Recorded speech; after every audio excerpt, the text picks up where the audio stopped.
Close your eyes and imagine the tranquil waters of the Pacific on a cool December morning in 1941. The sun rises gently over the island of Oahu, Hawaii, casting a serene glow on the US Pacific Fleet nestled at its naval base in Pearl Harbor. At this moment, the United States remains a neutral nation, untouched by the storm that is World War II. But across the ocean, events have been quietly set in motion. For months, tense negotiations between the United States and the Empire of Japan had unfolded. Japan's demands were steep: an end to US sanctions, a halt to aid for China in the Second Sino-Japanese War, and unrestricted access to the rich resources of the Dutch East Indies. The United States, in response, issued the Whole Note, insisting that Japan withdraw its forces from China and French Indochina. Yet, even as these negotiations continued, the wheels of war were already turning. On November 26, 1941, a powerful Japanese naval attack group silently departed, its mission clear. Under the careful planning of Admiral Isoroku Yamamoto, the Empire of Japan sought to deliver a preemptive blow, a strike meant to cripple the US Pacific Fleet and pave the way for Japan's ambitions in Southeast Asia. The attack would be swift, devastating, and decisive. Yamamoto believed that with the fleet incapacitated, Japan could make rapid territorial gains and force a negotiated peace. The morning of December 7th, 1941, began like any other for the sailors and soldiers stationed at Pearl Harbor. The air was still, the waters calm. Yet, just beyond the horizon, an armada lay waiting. 6 aircraft carriers, commanded by Admiral Chuichi Nagumo, had positioned themselves to launch an assault that would forever alter history. At precisely 7:48 a.m. Hawaiian time, the sky erupted in chaos. A total of 353 aircraft descended in 2 waves: fighters, dive bombers, torpedo bombers, all unleashed with ruthless precision. The thunderous roar of engines and the deafening explosions shattered the morning calm as the Japanese forces targeted battleships, cruisers, destroyers, and aircraft. Among the 8 US battleships present, none were spared. 4 were sent to the ocean floor, with Arizona becoming the most tragic loss, its destruction claiming the lives of over 1,000 men. Yet, not all was lost. In the days to come, all but Arizona would be razed, with 6 returning to the fight. The attack did not spare the skies either, as more than 180 American aircraft were destroyed, leaving the airfield scarred and silent. The devastation extended to lives. 2,393 Americans perished, and over 1,000 more were wounded. And yet, even amidst the destruction, there were glimmers of fortune. The US aircraft carriers, vital to the Pacific War effort, were not in port that fateful morning, sparing them from the devastation. Critical base facilities, including oil storage tanks and repair docks, remained unscathed, their survival playing a crucial role in the battles yet to come. Across the Pacific, the Empire of Japan celebrated its coordinated strikes not just on Pearl Harbor, but on American and British territories stretching across the Philippines, Guam, Wake Island, Malaya, Singapore, and Hong Kong. These synchronized attacks were part of a broader strategy to dominate the Pacific and Southeast Asia, their ambitions seemingly unstoppable. As the world watched, the consequences of the attack reverberated with stunning speed. Japan declared war on the United States and Britain. Within a day, both nations responded in kind, aligning their might against the rising tide of aggression. The dominoes continued to fall as Germany and Italy, though not obligated, joined their ally Japan by declaring war on the United States. And in the wake of this catastrophic event, President Franklin D. Roosevelt would rise before Congress, his voice steady but resolute. He declared December 7th, 1941, a date which will live in infamy, sealing the United States' entry into the greatest conflict the world had ever known. For Hawaii, the attack marked the deadliest day in its history, a wound that would not heal quickly. For America, it was a moment of reckoning, a sobering reminder of vulnerability, and the spark that would ignite its full fury in the war to come.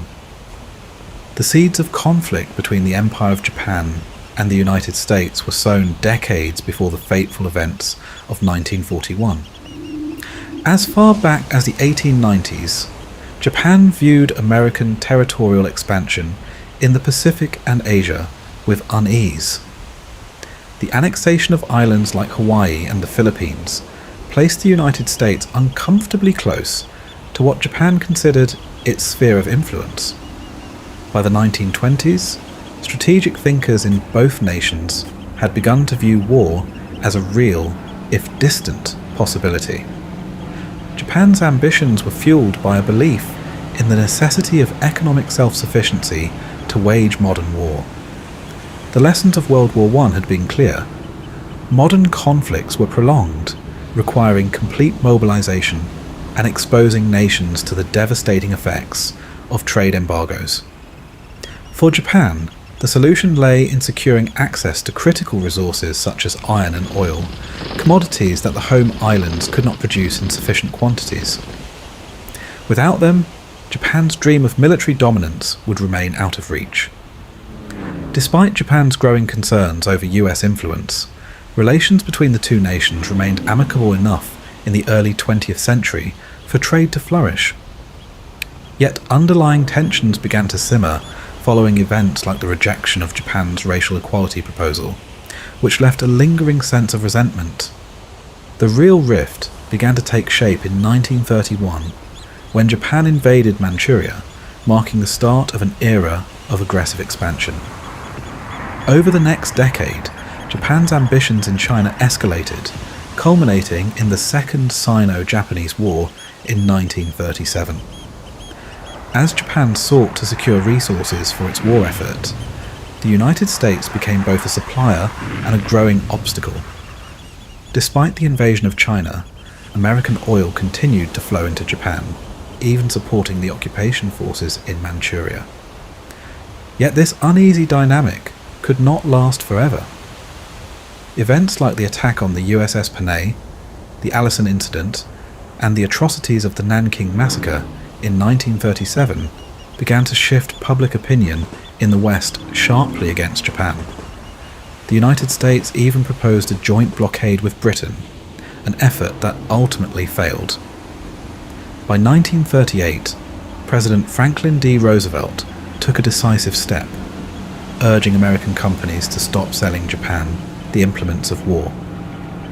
The flow of weapons ceased, but critical resources like oil still found their way to Japan, a testament to the complex web of economic interests that tied the two nations together. Even as tensions grew, the path to war remained shrouded in uncertainty, each step edging the United States and Japan closer to the brink. In 1940, Japan's ambitions in Asia expanded further as its forces invaded French Indochina, aiming to choke the vital flow of supplies reaching China. The move was bold, and the response from the United States was swift. Shipments of airplanes, machine tools, and aviation gasoline were halted, a decision Japan saw as a hostile gesture. Yet, crucially, the US refrained from cutting off oil exports entirely, recognizing that such an action could provoke severe retaliation. Japanese reliance on American oil made any disruption a potential trigger for war. Meanwhile, President Franklin D. Roosevelt made strategic moves of his own. In an effort to deter Japan from further aggression, he ordered the Pacific Fleet to relocate from San Diego to Hawaii and initiated a military build-up in the Philippines. These measures were designed to project strength, but to Japanese military planners, they underscored the looming threat of American intervention. convinced that any attack on Britain's Southeast Asian colonies would bring the US into the war, Japan's leadership began to view a preemptive strike as a necessary evil to neutralize American naval power before it could interfere. The Philippines, strategically positioned in the Pacific, also factored heavily into Japan's war plans. American military strategy, embodied in War Plan Orange, had initially envisioned a strong defence of the islands with an elite force of 40,000 men. However, General Douglas MacArthur argued for a far larger contingent, and the plan was ultimately abandoned. By 1941, US military leaders anticipated that the Philippines would have to be surrendered if war broke out. Admiral Thomas C. Hart, leading the Asiatic Fleet, had already been instructed to prepare for such a contingency. The situation escalated further in July 1941, when Japan fully occupied French Indochina following the fall of France. In response, the United States finally ceased oil exports to Japan, a move compounded by new restrictions on domestic oil consumption. The embargo dealt a severe blow to Japan, which now accelerated its plans to seize the oil-rich Dutch East Indies. On August 17th, Roosevelt issued a warning to Japan. Any attack on neighbouring countries would provoke a strong American response. Throughout 1941, attempts were made to mend the deteriorating relationship. Japan proposed to withdraw from most of China and Indochina after securing peace with the nationalist government, offering assurances of non-aggression and trade fairness. However, Washington viewed these offers with skepticism and rejected them. Japanese Prime Minister Konoe sought to meet directly with Roosevelt to broker peace, but the president insisted on a formal agreement before any meeting could take place. Despite repeated warnings from the American ambassador in Japan, who stressed that such a meeting could preserve the conciliatory Konoe government, Roosevelt declined. The political fallout in Japan was swift, as Konoe's government collapsed when the military refused to withdraw all troops from China. By late November, Japan presented its final proposal. The terms included withdrawing from southern Indochina and abstaining from further attacks in Southeast Asia, provided the US and its allies supplied aviation fuel, lifted sanctions, and ceased aid to China.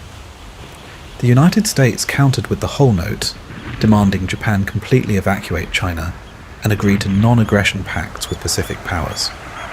For Japan's leaders, this ultimatum was a bridge too far. Even as negotiations unfolded, the Japanese had already set their plans in motion.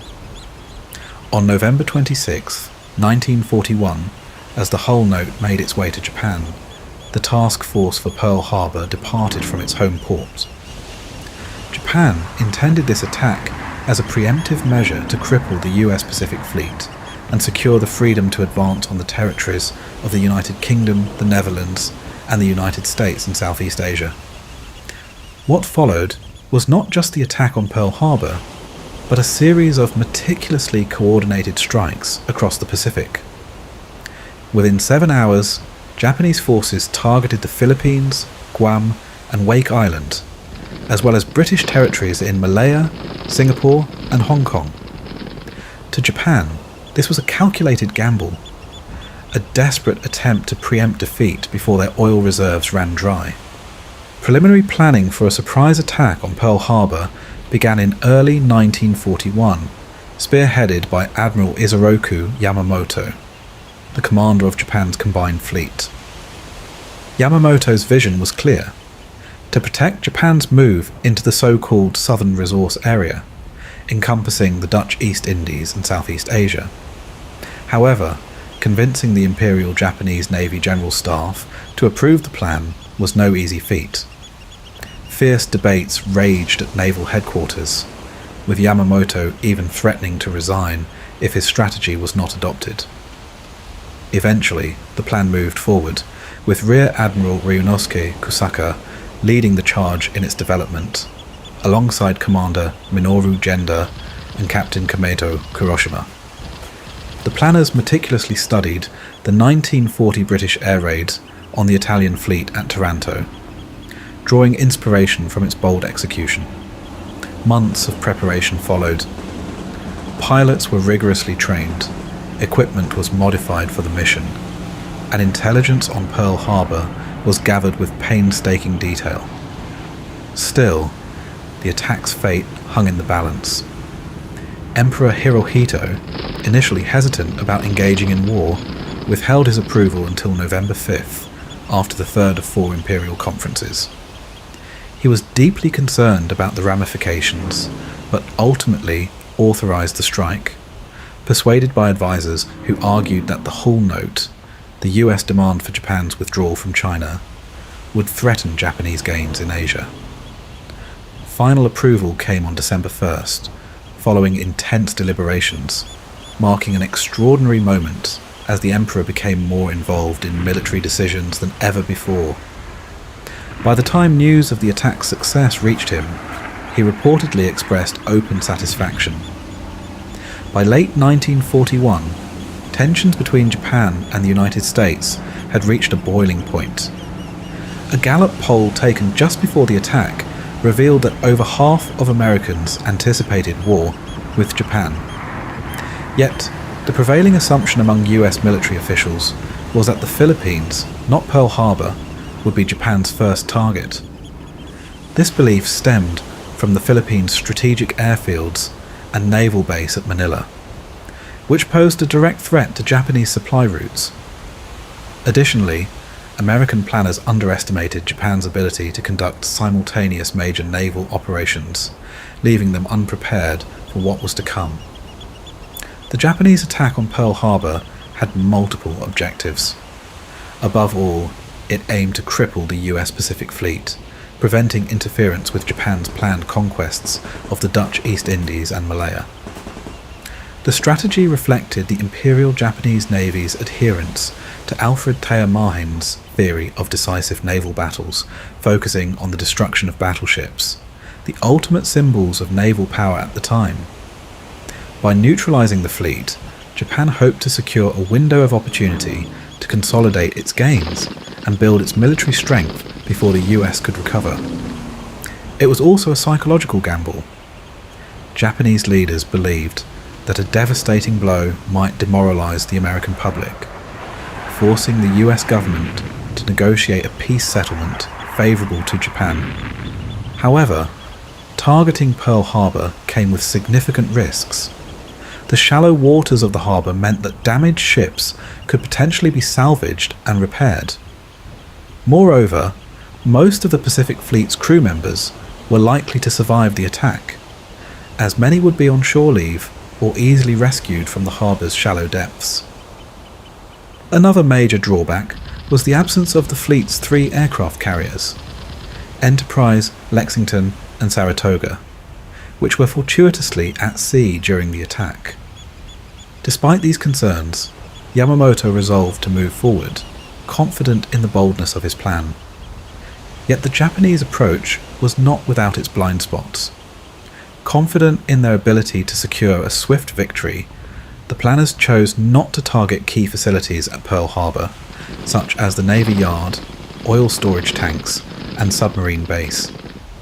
They believed these resources would have little impact on the war's outcome, as they expected the conflict to be over long before their significance could be felt. This critical oversight would later prove costly. On November 26, 1941, a formidable Japanese task force, known as the Striking Force, quietly departed from Hitakapu Bay on the Kuril Islands. This group of 6 aircraft carriers, Akagi, Kaga, Soryu, Hiryu, Shikaku, and Zuikaku, was tasked with a mission that would change the course of history. Their destination? A position northwest of Hawaii, from which they would unleash over 400 aircraft in a devastating attack on Pearl Harbor. Of these, 360 were designated for 2 waves of assaults, while the remaining aircraft formed a defensive air patrol to protect the carriers. The first wave carried the weight of the mission's success, equipped with specialized weaponry designed to target capital ships. Among these were Type 91 aerial torpedoes, adapted to function in Pearl Harbor's shallow waters. These weapons, paired with the skill of the air crews, were aimed at high-value targets, battleships and aircraft carriers. If those were absent, cruisers and destroyers would serve as secondary objectives. Dive bombers targeted ground installations, while fighters had a singular focus: destroy as many parked aircraft as possible to prevent American forces from mounting a counterattack. Ahead of the strike, Japanese reconnaissance was meticulously conducted. Float planes launched from the cruisers Chikuma and Tone scouted the islands, their mission to confirm the American fleet's composition and position. Reports from these planes were redundant, as the Japanese already had intelligence gathered by their spy, Takeo Yoshikawa, who had been stationed in Hawaii. Meanwhile, 4 additional scout planes patrolled the skies between the Japanese carriers and the islands, prepared to detect and report any sign of an American counteroffensive. Beneath the waves, a covert operation unfolded.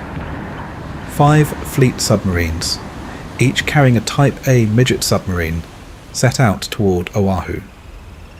These midget subs were launched in the early hours of December 7th, just outside Pearl Harbor. The first sign of their presence came at 3:42 a.m.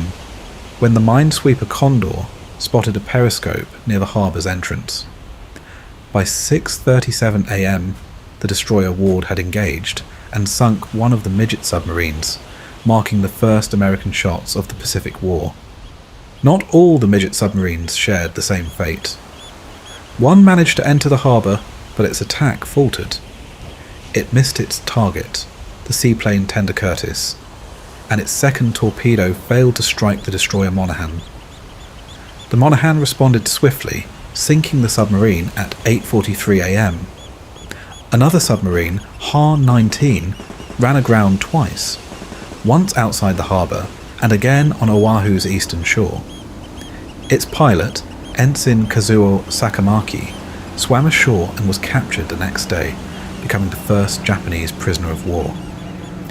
The fate of the other submarines remained unclear for years. One was abandoned after sustaining damage from depth charges, its torpedoes unfired. Decades later, in 1960, its remains were discovered outside the harbour. The wreckage of a 5th midget submarine, long shrouded in mystery, was found in parts during expeditions in the 1990s and early 2000s. Both its torpedoes were missing, raising questions about whether it had successfully engaged targets. Some evidence suggests its torpedoes may have contributed to the catastrophic damage suffered by the West Virginia and the Oklahoma. However, these claims remain debated among historians and naval architects. The precision and complexity of the Japanese planning underscored their determination to ensure the mission's success. Above and below the waters of Oahu, the stage was set for an attack that would echo through history.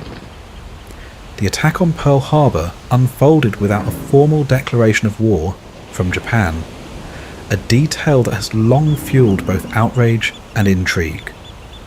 Yet, it was not Admiral Isoroku Yamamoto's intention for it to happen this way. From the outset, Yamamoto had insisted that the attack should commence no sooner than 30 minutes after Japan informed the United States that peace negotiations had reached an end. This condition, however, was not met. The plan required the delivery of a 5,000-word notification, often referred to as the 14-part message, from Tokyo to Japan's embassy in Washington. The message was sent in 2 parts, and its transcription took so long that the Japanese ambassador was unable to deliver it by the ordered time of 1 p.m. Washington time. By then, the attack on Pearl Harbor had already begun. The message, delayed as it was, never truly functioned as a declaration of war. While American cryptographers had already deciphered most of the message hours earlier, its contents offered no explicit severance of diplomatic ties or any outright declaration of hostilities. Instead, the final paragraphs conveyed regret. stating that Japan could no longer see a path to peace through negotiations. Senior American officials interpreted it as a foreboding signal, an indication that war might erupt imminently, but nothing in its wording amounted to a formal announcement of war.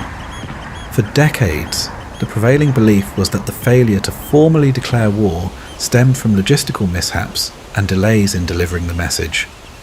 Yet, in 1999, a discovery by law professor Takeo Iguchi shed new light on the matter. Documents unearthed from Japan's wartime archives revealed a heated debate within the Japanese government over whether to notify Washington at all. A chilling entry in Japan's war diary from December 7th suggested the true mindset. Our deceptive diplomacy is steadily proceeding toward success. As Iguchi later noted, the Army and Navy clearly opposed any proper declaration of war or even formal notice that negotiations were ending, and they had their way. Even if the 14-part message had been delivered on time, it would not have been sufficient to signal the start of hostilities. It lacked the clarity and formalities of a traditional declaration of war. Its final words, though heavy with diplomatic resignation, fell far short of providing the explicit warning Yamamoto had originally envisioned. US naval intelligence officers in Washington were alarmed by the peculiar timing of the message's intended delivery, 1 p.m. on a Sunday, which corresponded to 7:30 a.m. in Hawaii. Recognizing the ominous nature of this timing, they attempted to alert Pearl Harbor. But communication hurdles delayed the message, and the warning never reached the fleet in time. In the early morning hours of December 7th, 1941, the first wave of Japanese aircraft, numbering 183 and led by Commander Mitsuo Fuchida, launched from their carriers north of Oahu. Technical issues grounded 6 planes, but the remaining force carried out their meticulously planned assault. They were divided into 3 specialized groups, each with a critical objective. The first group, armed with armor-piercing bombs and torpedoes, targeted the battleships and aircraft carriers stationed in Pearl Harbor. These 89 planes carried with them the tools to strike devastating blows against the heart of the Pacific Fleet. The second group, composed of 51 dive bombers, focused on airfields at Ford Island and Wheeler Field, while the third group, 43 Zero fighters, provided air cover and strafed grounded aircraft to prevent any aerial counterattack. As the formation approached Oahu, their presence was detected by a US Army radar station at Opana Point. The operators, Privates George Elliott Jr. and Joseph Lockhart, spotted the massive blip on their screens and reported it to the Intercept Center. However, the officer on duty, Lieutenant Kermit Tyler, assumed it was a flight of B-17 bombers scheduled to arrive from California. No alarm was raised, and the massive formation continued its silent approach. At 7:48 a.m. Hawaiian time, the attack began. Japanese planes swarmed the skies, their torpedo bombers leading the charge, targeting the anchored battleships in the harbour. Dive bombers turned their attention to Hickam and Wheeler Fields, crippling American air power in its infancy. The second wave of 171 planes followed shortly, striking other key locations, including Bellows Field, Kaneohe, and Ford Island. The response from American forces was hampered by a lack of preparedness. Ammunition lockers were locked, and aircraft were parked wingtip to wingtip in the open, measures intended to deter sabotage rather than repel an air assault. Many anti-aircraft guns remained unmanned, and only a fraction of Army and Navy batteries managed to respond. Yet, despite the chaos and disadvantage, acts of courage and quick thinking emerged. Ensign Joseph Tausig Jr., aboard the battleship Nevada, manned the ship's anti-aircraft guns, holding his position even after being severely wounded. Lieutenant Commander F.J. Thomas took command of the same ship in the absence of her captain. guiding Nevada out of the harbour before she was ultimately grounded to prevent blocking the channel. Meanwhile, the destroyer Aylwin, with only 4 ensigns aboard, all with minimal sea experience, managed to get underway and remain at sea for 36 hours, demonstrating extraordinary resolve. The attack was as brutal as it was effective. Armour-piercing bombs and torpedoes struck their targets, though not all performed as expected.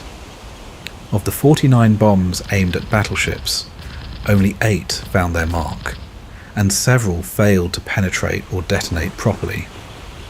13 torpedoes hit battleships, while others struck auxiliary ships. On the West Virginia, Captain Mervyn Bennion led his crew with determination, even as a bomb fragment from a nearby explosion claimed his life. The message from the headquarters of Patrol Wing 2 was stark and urgent. Air raid Pearl Harbor. This is not a drill. Yet the full weight of what was unfolding would not become clear until long after the smoke began to rise over Oahu. The second wave of the attack brought 171 Japanese planes under the command of Lieutenant Commander Shigekazu Shimazaki.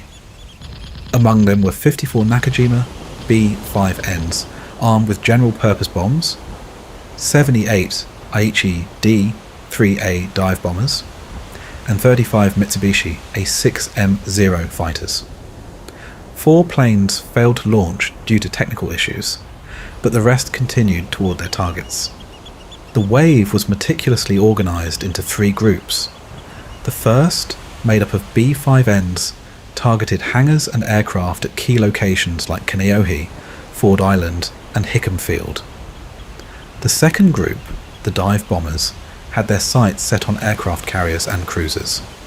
The third group, Zeros, was assigned to strafing runs and providing air cover to ensure the mission's success. These separate units approached Pearl Harbor from multiple directions, their timing synchronized to strike simultaneously. The attack stretched the US defenses beyond their limits. By the time it concluded, 90 minutes after the first bombs fell, the devastation was staggering. Over 2,400 Americans were dead, 2,008 sailors, 218 soldiers and airmen, 109 Marines, and 68 civilians. Another 1,178 were wounded. Among the casualties, a large portion came from the catastrophic explosion aboard the Arizona, where nearly half of the total fatalities occurred as her forward magazine detonated. Most of those who perished aboard the ships were junior enlisted personnel, young men, many barely out of high school, who were stationed aboard the vessels. Author Craig Nelson noted that the officers lived in housing on land, leaving the enlisted to bear the brunt of the attack aboard the ships.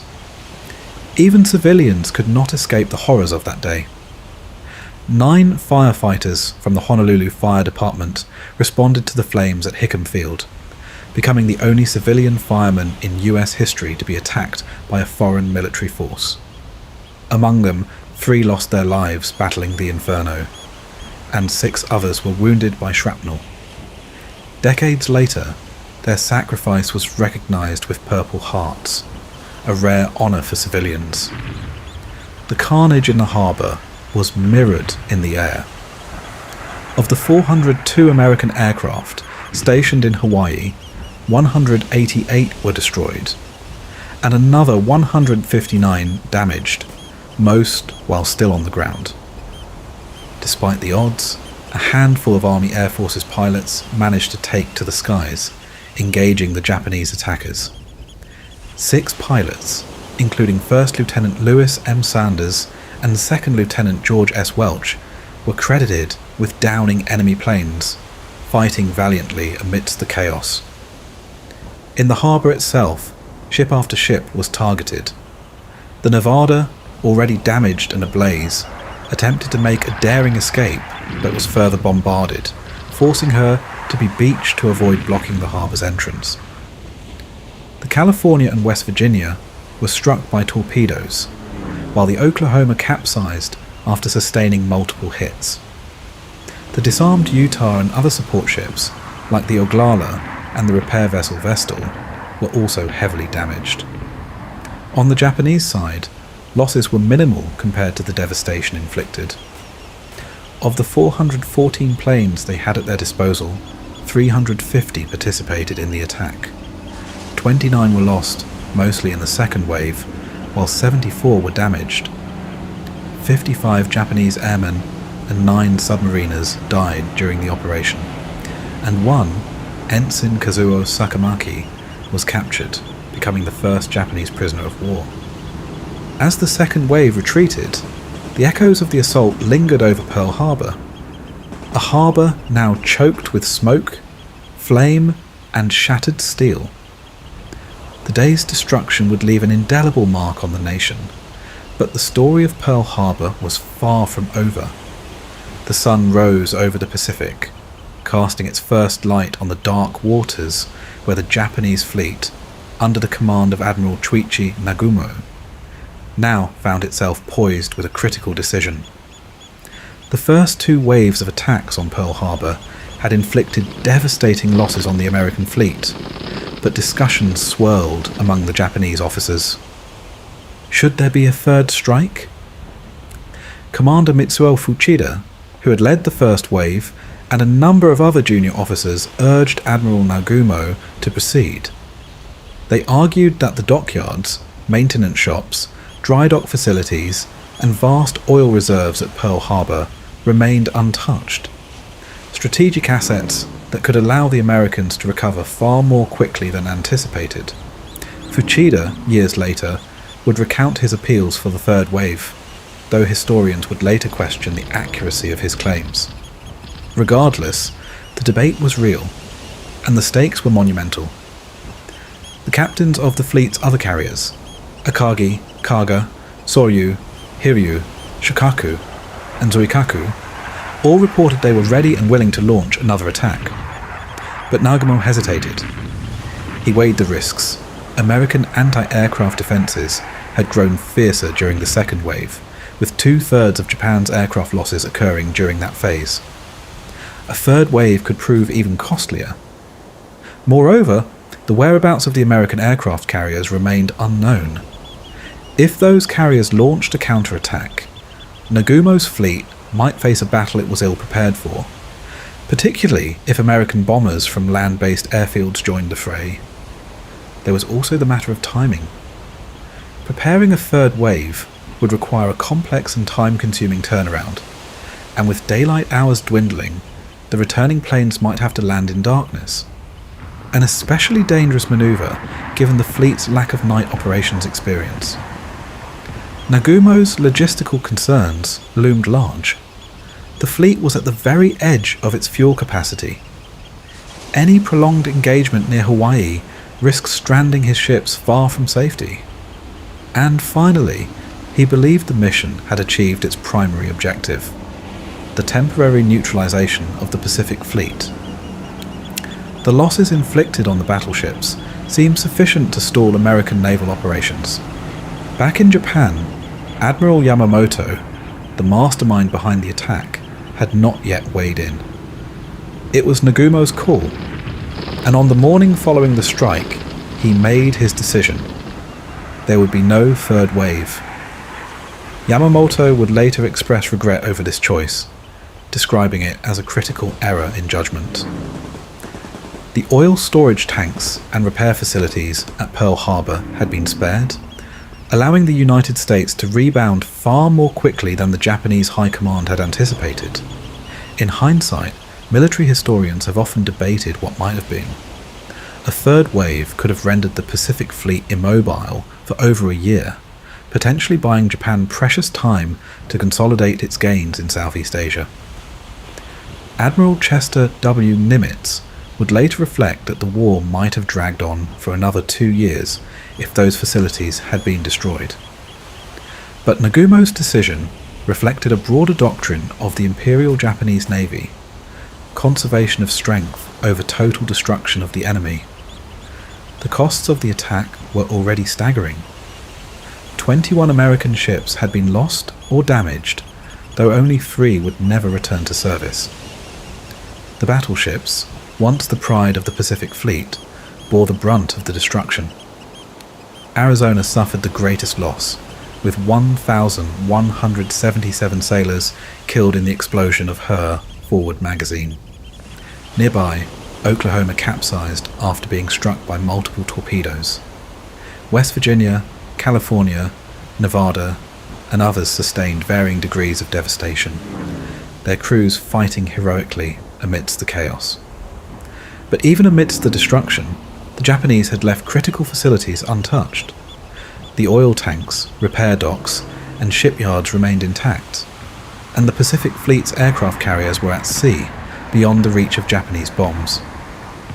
These factors, overlooked in the euphoria of the attack's apparent success, would soon alter the course of the war. For now, the Japanese fleet turned homeward, leaving behind the smouldering wreckage of Pearl Harbor. The attack had delivered its intended shock, but the seeds of an American resurgence had already taken root.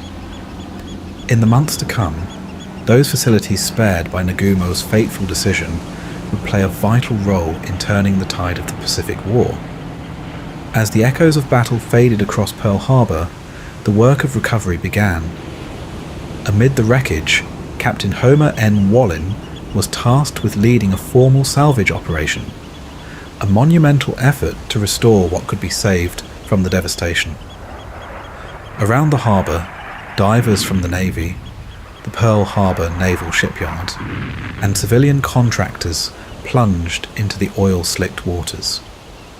Their mission: to patch gaping holes, clear away debris, and pump out the seawater that had consumed so many ships. Among them, Navy diver Melvin Storer worked tirelessly inside the shattered vessels, braving hazardous conditions in the hope of reclaiming what war had tried to take. In the months that followed, their work brought results. Within half a year, 5 battleships and 2 cruisers were refloated, their hulking frames patched and towed to shipyards for extensive repairs. But the work was grueling. 20,000 man-hours spent underwater, spanning an entire year. For some ships, however, no effort could save them. Arizona remained submerged, too damaged for salvage, her ruins later transformed into a war memorial. Utah suffered the same fate, left where she sank.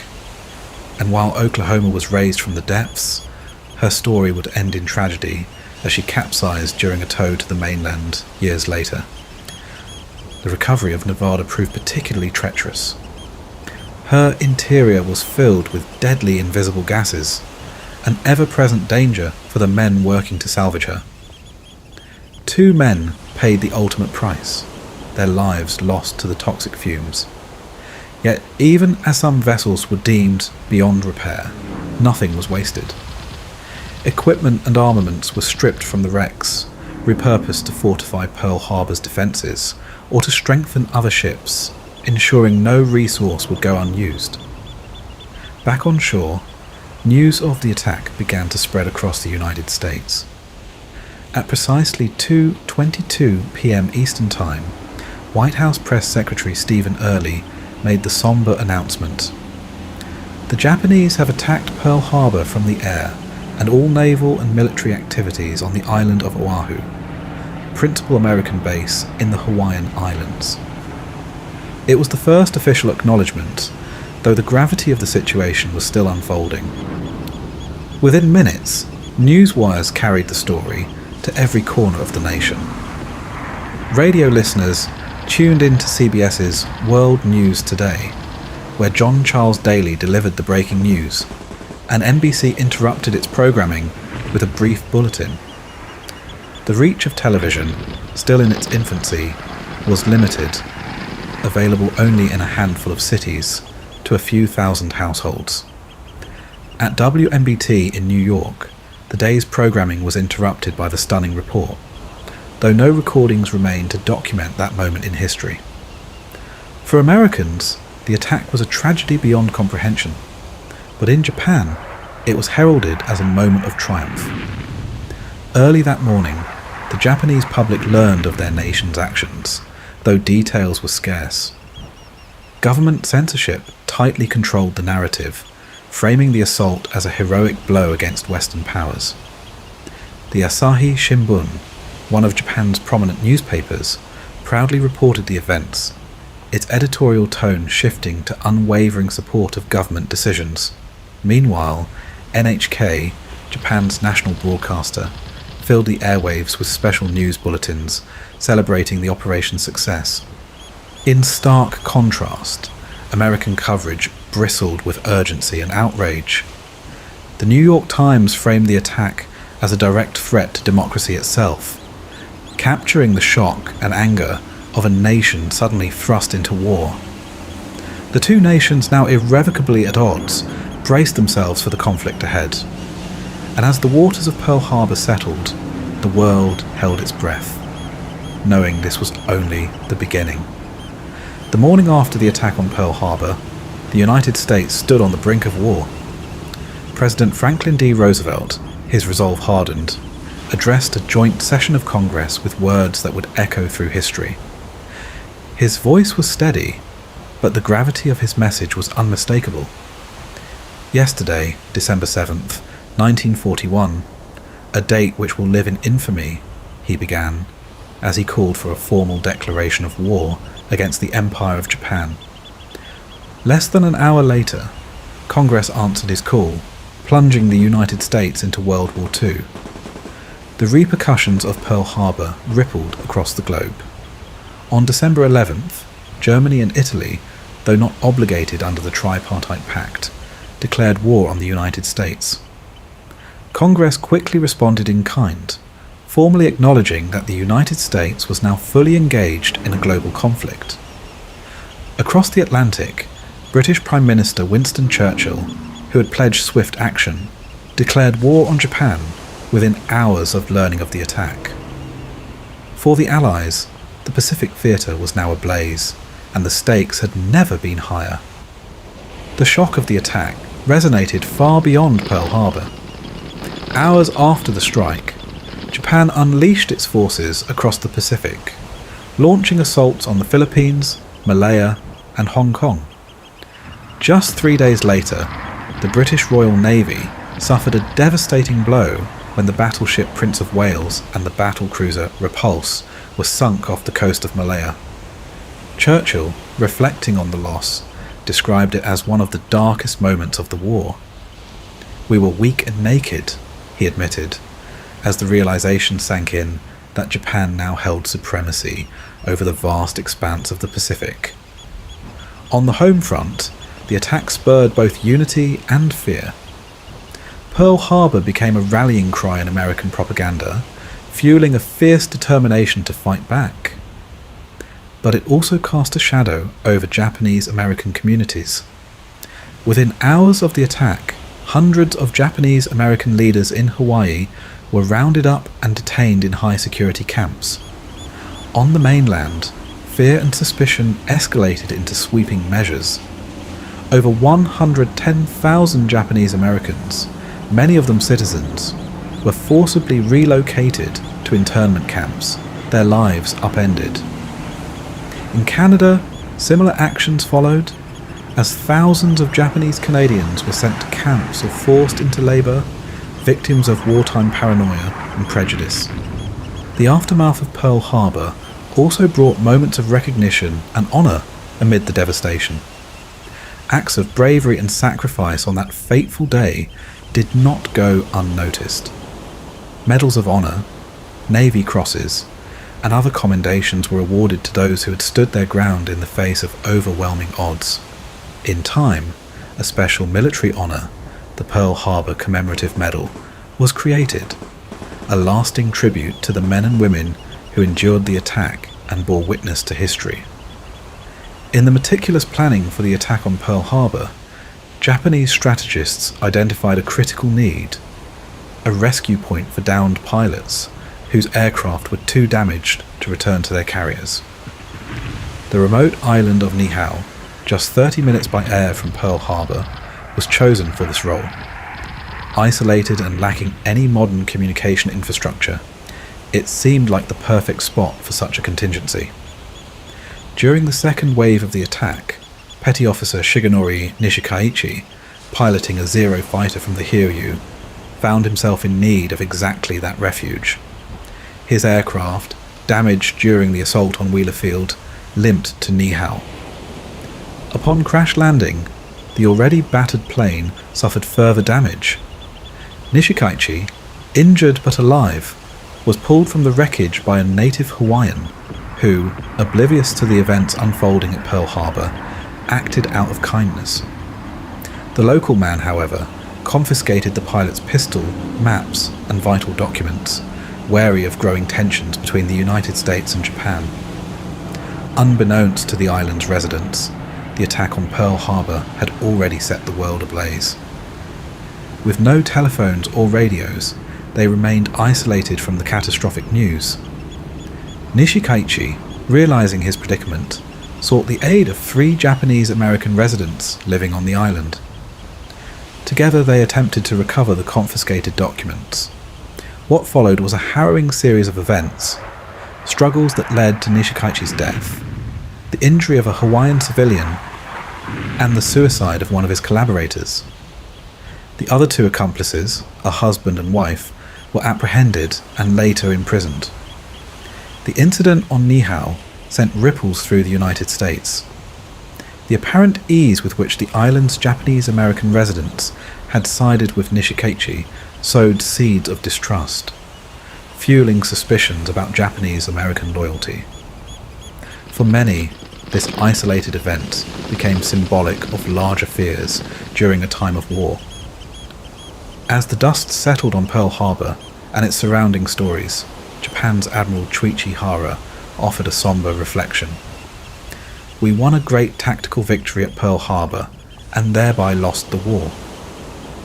His words would resonate deeply as the strategic missteps of the attack became clear.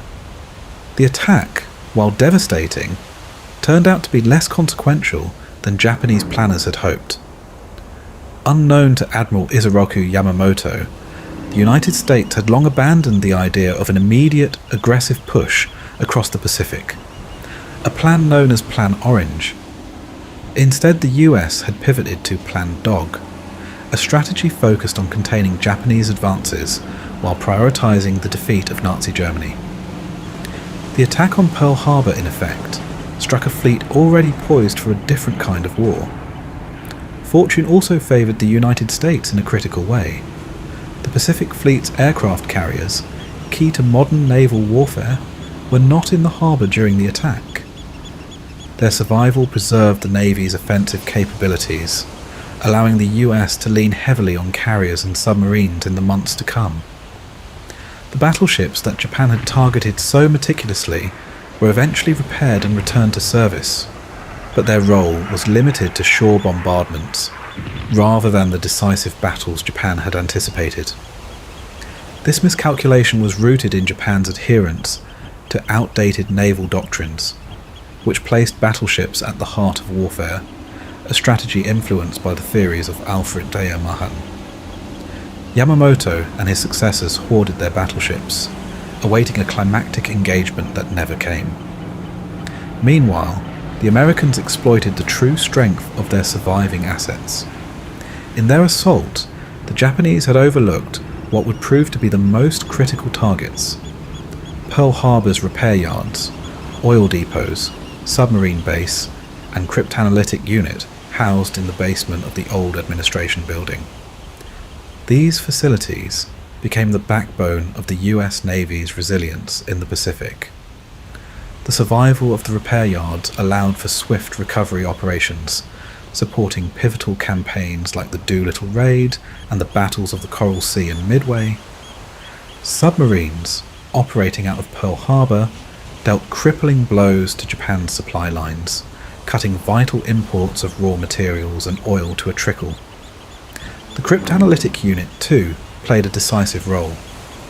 Its breakthroughs in decoding Japanese communications enabled the ambush at Midway, a turning point in the war, and provided critical intelligence for the submarine fleet's devastating campaigns. In hindsight, the unscathed infrastructure of Pearl Harbor became the cornerstone of America's eventual dominance in the Pacific. transforming a tactical defeat into the seeds of ultimate victory. Ever since the devastating attack on Pearl Harbor, questions have lingered. How did the United States, a rising global power, find itself so unprepared? What did its leaders know, and when did they know it? For decades, these questions have fueled debate, speculation, and even conspiracy.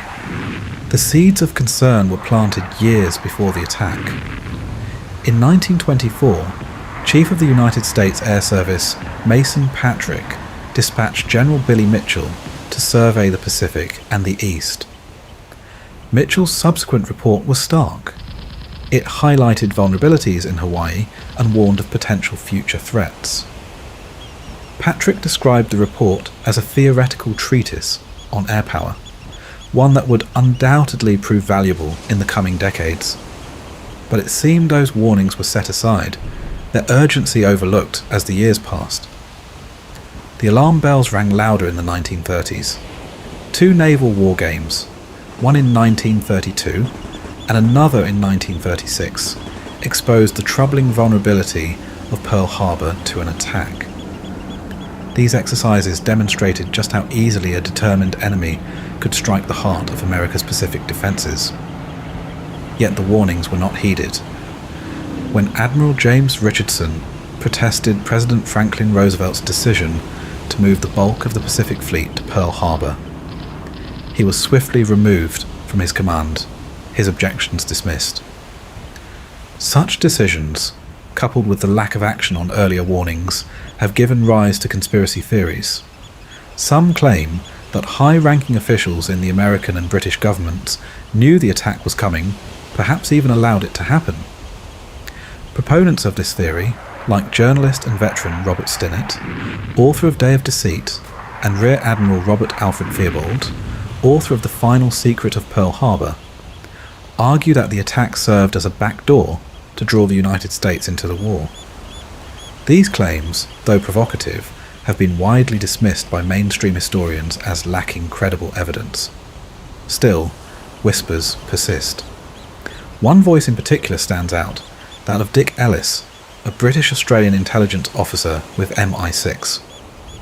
Ellis, a key figure in British intelligence during the war, worked closely with William J. Donovan to establish the Office of Strategic Services, the precursor to the CIA. According to Jesse Fink's biography of Ellis, The Eagle in the Mirror, Ellis revealed a troubling possibility. He claimed that his superior, William Stevenson, was convinced an attack on Pearl Harbor was imminent. Stevenson, Ellis said, relayed this warning to President Roosevelt through Roosevelt's son Jimmy. Whether this intelligence was corroborated by other sources or acted upon remains an unanswered question. And so, the story of Pearl Harbor concludes not just with a devastating attack, but with an enduring enigma. It leaves behind the haunting spectre of warnings unheeded, decisions made in defiance of advice, and the grim reality of hindsight. The events of December 7th, 1941 reshaped the course of history, but the debate over the circumstances leading to that day continues. A puzzle that still invites questions, speculation and reflection. The Battle of Midway was a defining moment in the Pacific War, a clash of fleets that would alter the course of World War II. It took place from the 4th to the 7th of June 1942, just 6 months after Japan's surprise attack on Pearl Harbor, and 1 month after the Battle of the Coral Sea. At its heart was a bold Japanese strategy, orchestrated by Admiral Isoroku Yamamoto, to lure out and annihilate the US Pacific Fleet, targeting the aircraft carriers that had escaped destruction at Pearl Harbor. But instead of dealing a crushing blow, the Imperial Japanese Navy would suffer one of the most devastating defeats in naval history. Japan's objectives were clear. Following the Doolittle raid on Tokyo in April, a strike that humiliated Japan's leadership, the Imperial Navy sought to expand its defensive perimeter across the Pacific. Midway Atoll was the next target, a stepping stone toward further operations against Fiji, Samoa, and potentially even Hawaii. As part of this grand strategy, the Japanese launched a diversionary attack on the Aleutian Islands on the 3rd of June, hoping to split American forces. But their real focus was on Midway, where Admiral Chuichi Nagumo's carrier strike force, the formidable Kido Butai, would lead the attack. The Japanese plan hinged on precise timing and coordination, but there was a fatal flaw. Yamamoto's forces were spread too thin, unable to fully support each other in battle. Worse still, what the Japanese did not know was that their communications had been compromised. American codebreakers had cracked Japan's naval cipher, allowing the US to anticipate their every move. Admiral Chester Nimitz, commander of the Pacific Fleet, seized this opportunity. He positioned his own carriers, led by Admirals Frank Jack Fletcher and Raymond Spruance, near Midway, ready to spring an ambush. At dawn on the 4th of June, the Japanese launched their air assault on Midway, raining bombs upon the island's defences.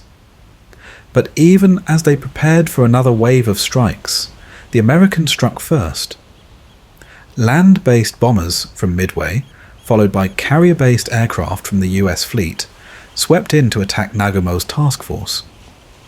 Despite early setbacks, American dive bombers found their moment. In a matter of minutes, 3 of Japan's fleet carriers, Akagi, Kaga, and Soryu, were engulfed in flames. The 4th, Hiryu, managed to launch a desperate counterattack, crippling the carrier Yorktown, but was ultimately hunted down and destroyed. By the end of the battle, all 4 of Japan's fleet carriers, along with the heavy cruiser Mikuma, were sent to the bottom of the Pacific. The Japanese losses were staggering, 3,000 men, including many highly trained pilots who could not easily be replaced.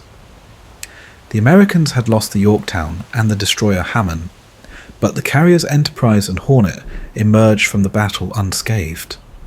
The tide of war had shifted. Japan's ability to wage an offensive war was severely crippled, while the United States, with its vast industrial power, would only grow stronger. The Battle of Midway was not just a tactical victory, it was a strategic turning point. Alongside the brutal fighting at Guadalcanal, it set Japan on the defensive for the rest of the war. The historian John Keegan would later call Midway the most stunning and decisive blow in the history of naval warfare. Craig Simons compared it to the great battles of Salamis, Trafalgar, and Tsushima Strait, moments in history that reshaped the balance of power at sea. And for the men who fought there, it was a battle that proved the resilience, intelligence and bravery of those who took to the skies and seas in defence of their nations. And of course, with any battle of this magnitude, there was a lot that led up to it.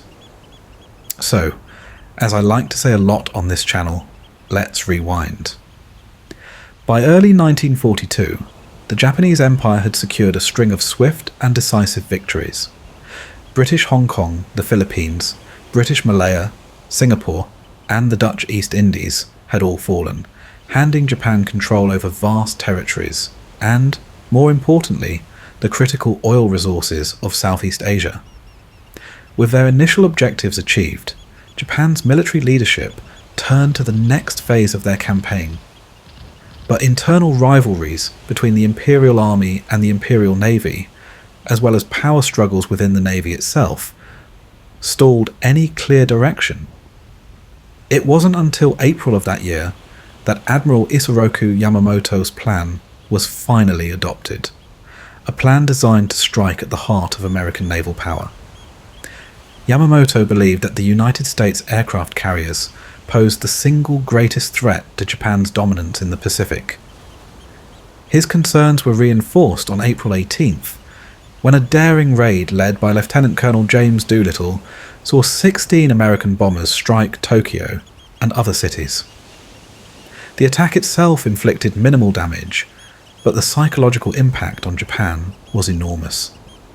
It exposed a glaring weakness in their defensive perimeter and proved that American bombers could reach the home islands. American carriers had already demonstrated their ability to conduct quick, devastating strikes in the South Pacific, and Yamamoto feared they would continue to do so unless Japan forced them into a decisive battle. Initially, he considered launching a second attack on Pearl Harbor, hoping to draw the US fleet out for a final showdown. But the American defences in Hawaii had been reinforced since the attack in December, making another direct assault too risky. Instead, Yamamoto set his sights on Midway, a tiny atoll at the farthest edge of the Hawaiian chain, over 1,000 miles from Oahu. Strategically, Midway was not particularly significant for Japan, but Yamamoto believed the Americans would see it as a critical outpost for the defense of Pearl Harbor, one they could not afford to lose. He calculated that if Japan moved against Midway, the US would be forced to send its carriers into battle to protect it. That was precisely what he wanted. What Yamamoto did not know was that Midway was, in fact, vital to American strategy. After the battle, it would serve as a forward base for submarines and long-range bombers, extending US operations deeper into Japanese-held territory. But before that could happen, the Americans would have to fight to keep it, and they were more prepared than Japan ever expected. Yamamoto's plan to seize Midway was a textbook example of the elaborate and highly complex strategies that defined Japanese naval planning during the war. It required the precise coordination of multiple battle groups across hundreds of miles of open ocean. But the plan was built on faulty intelligence. Japanese analysts believed that only 2 American carriers, USS Enterprise and USS Hornet, were still operational in the Pacific after the Battle of the Coral Sea. They assumed that USS Yorktown had been destroyed along with USS Lexington. In reality, Yorktown had limped back to Pearl Harbor, and, after just 72 hours of intensive repair work, was back at sea, playing a critical role in what was to come. Another flaw in Yamamoto's planning was the mistaken belief that American morale had been shattered by Japan's string of victories. The Japanese High Command expected a hesitant and reactive enemy, one that could be lured into a decisive battle and destroyed. But they underestimated the resilience of the American fleet, and more importantly, the intelligence capabilities that had begun to shift the balance of the war. To trap the Americans, Yamamoto planned an elaborate deception. His forces would be widely dispersed, with his main battle fleet trailing far behind the carriers of the Kido Butai, Japan's elite mobile strike force. The idea was simple. Nagumo's carriers would launch devastating airstrikes on Midway, drawing the American fleet into battle. Once the US forces had been weakened, Yamamoto's battleships would arrive to finish the job in a decisive daylight gunfight.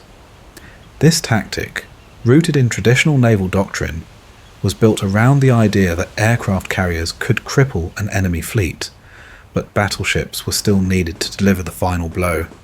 But the plan had a fatal flaw. The sheer distance between Nagumo's carriers and Yamamoto's main force meant that they would be unable to support each other in time if something went wrong.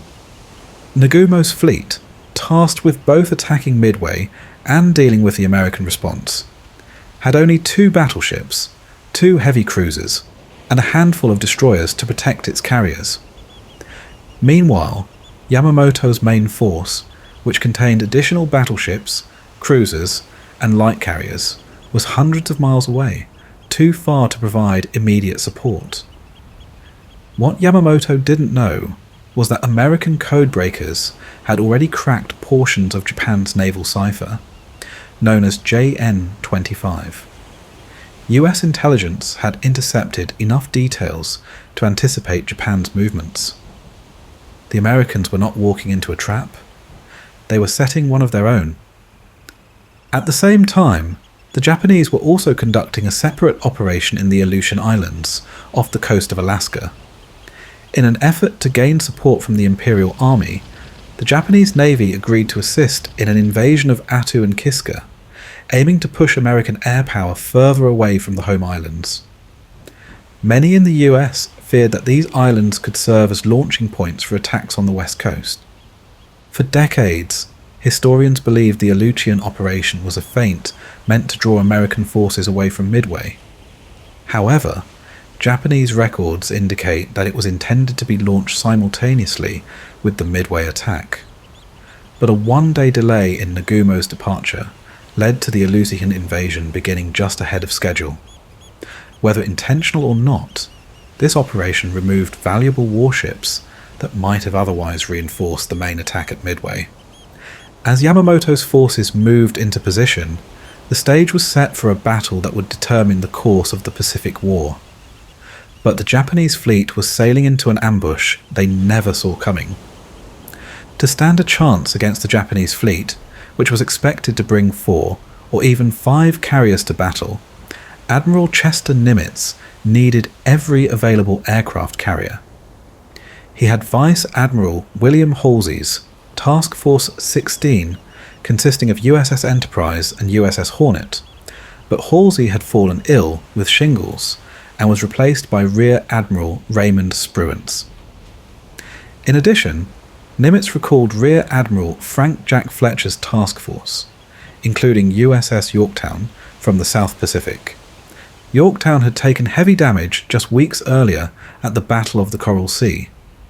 Japanese intelligence believed she had been sunk, but they were wrong. Estimates suggested several months of repairs were needed, but with no time to spare, the repair crews at Pearl Harbor worked around the clock. In just 72 hours, Yorktown was patched together. Her flight deck was repaired, damaged sections of her hull were replaced, and engineers continued working even as she set sail. The ship was battle-ready, though only for 2 or 3 weeks at best. Yorktown's air group had also taken losses at Coral Sea, so replacements were pulled from wherever they could be found. Pilots from USS Saratoga were transferred, and Lieutenant Commander John Thatch, an expert in aerial tactics, took command of a reassembled fighter group. Some of these pilots were inexperienced, and in one tragic accident, Thatch's executive officer was killed during training. Saratoga herself was still undergoing repairs and resupply, meaning she would not be able to reach Midway in time for the battle. Meanwhile, Midway itself had been reinforced with whatever air power could be mustered. Patrol bombers, dive bombers, and even 6 brand new TBF Avengers were stationed there.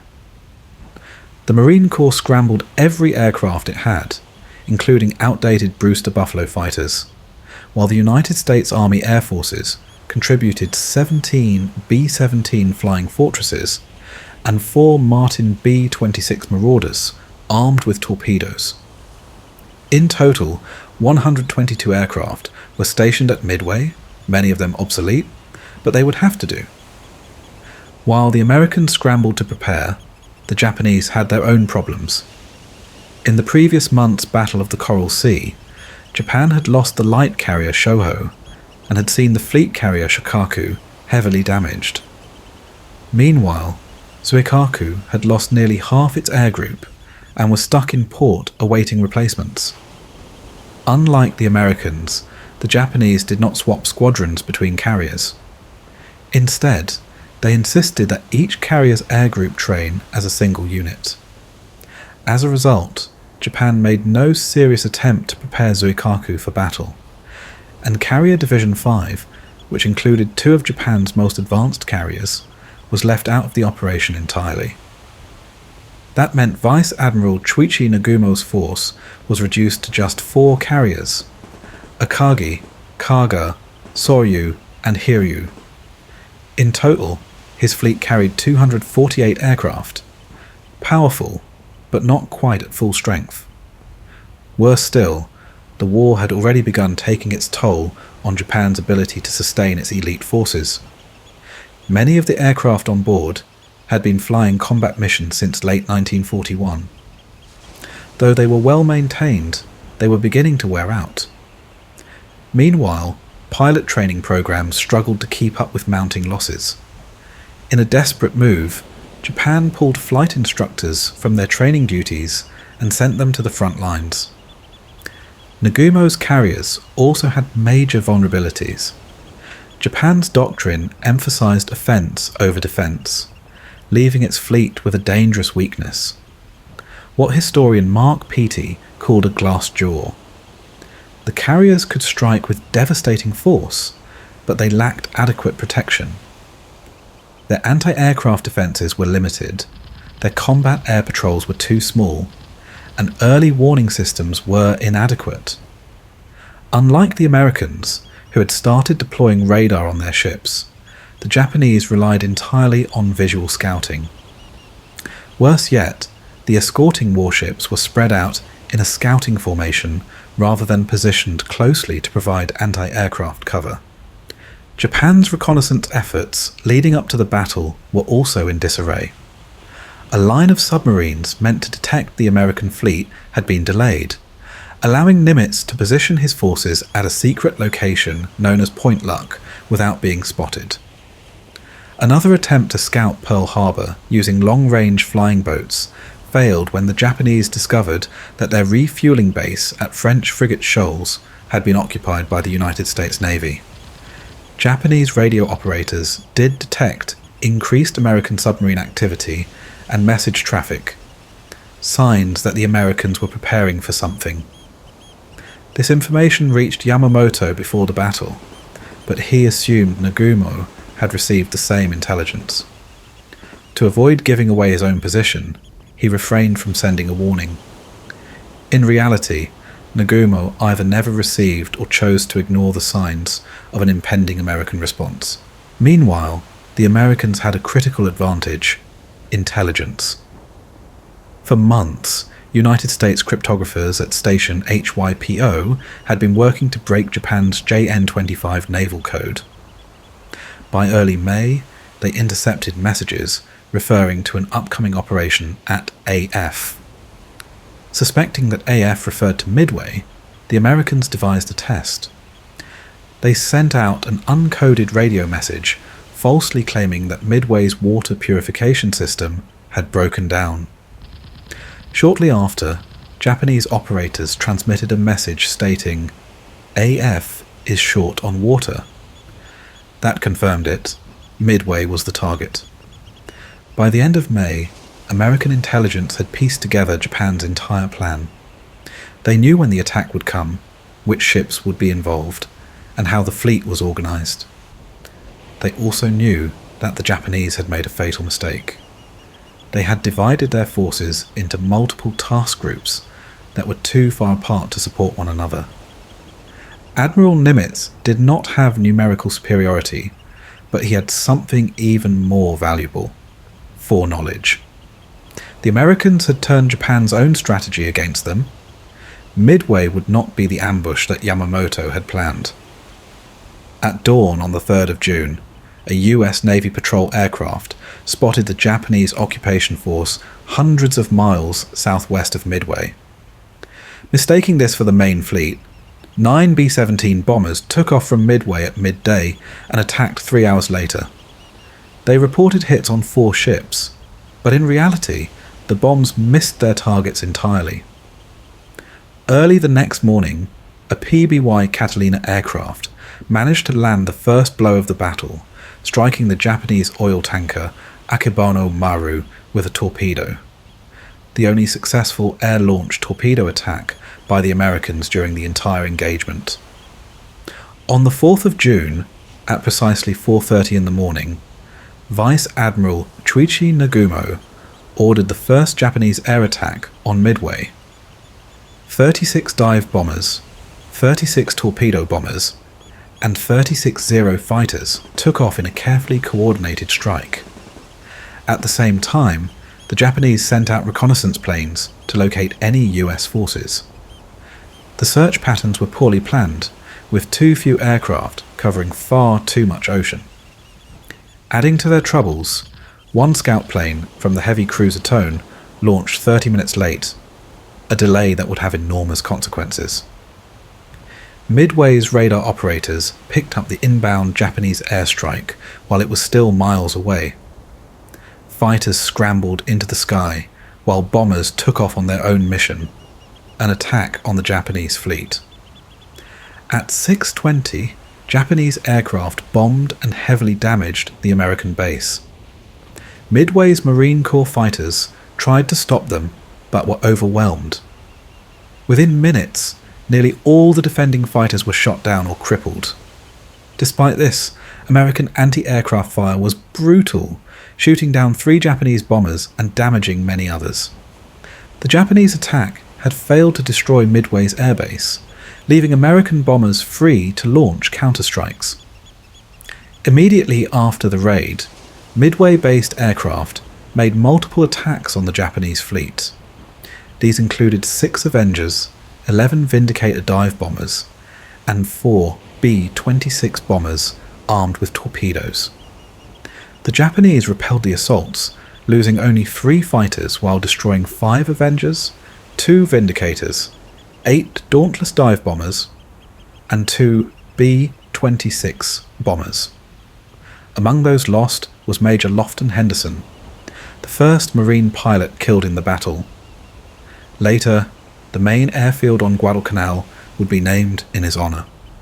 One American B-26 bomber, piloted by Lieutenant Herbert Mays, made a desperate attempt to crash directly into the bridge of the aircraft carrier Akagi after being badly damaged by anti-aircraft fire. The plane barely missed, plunging into the ocean. The near disaster may have influenced Nagumo's next decision, one that would seal the fate of his fleet.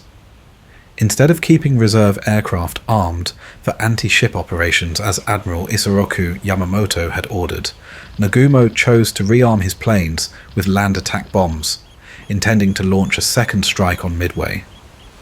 His carriers were now in a vulnerable state, fully loaded with fueled and armed aircraft sitting on their decks. Meanwhile, the American submarine USS Nautilus had been stalking the Japanese fleet.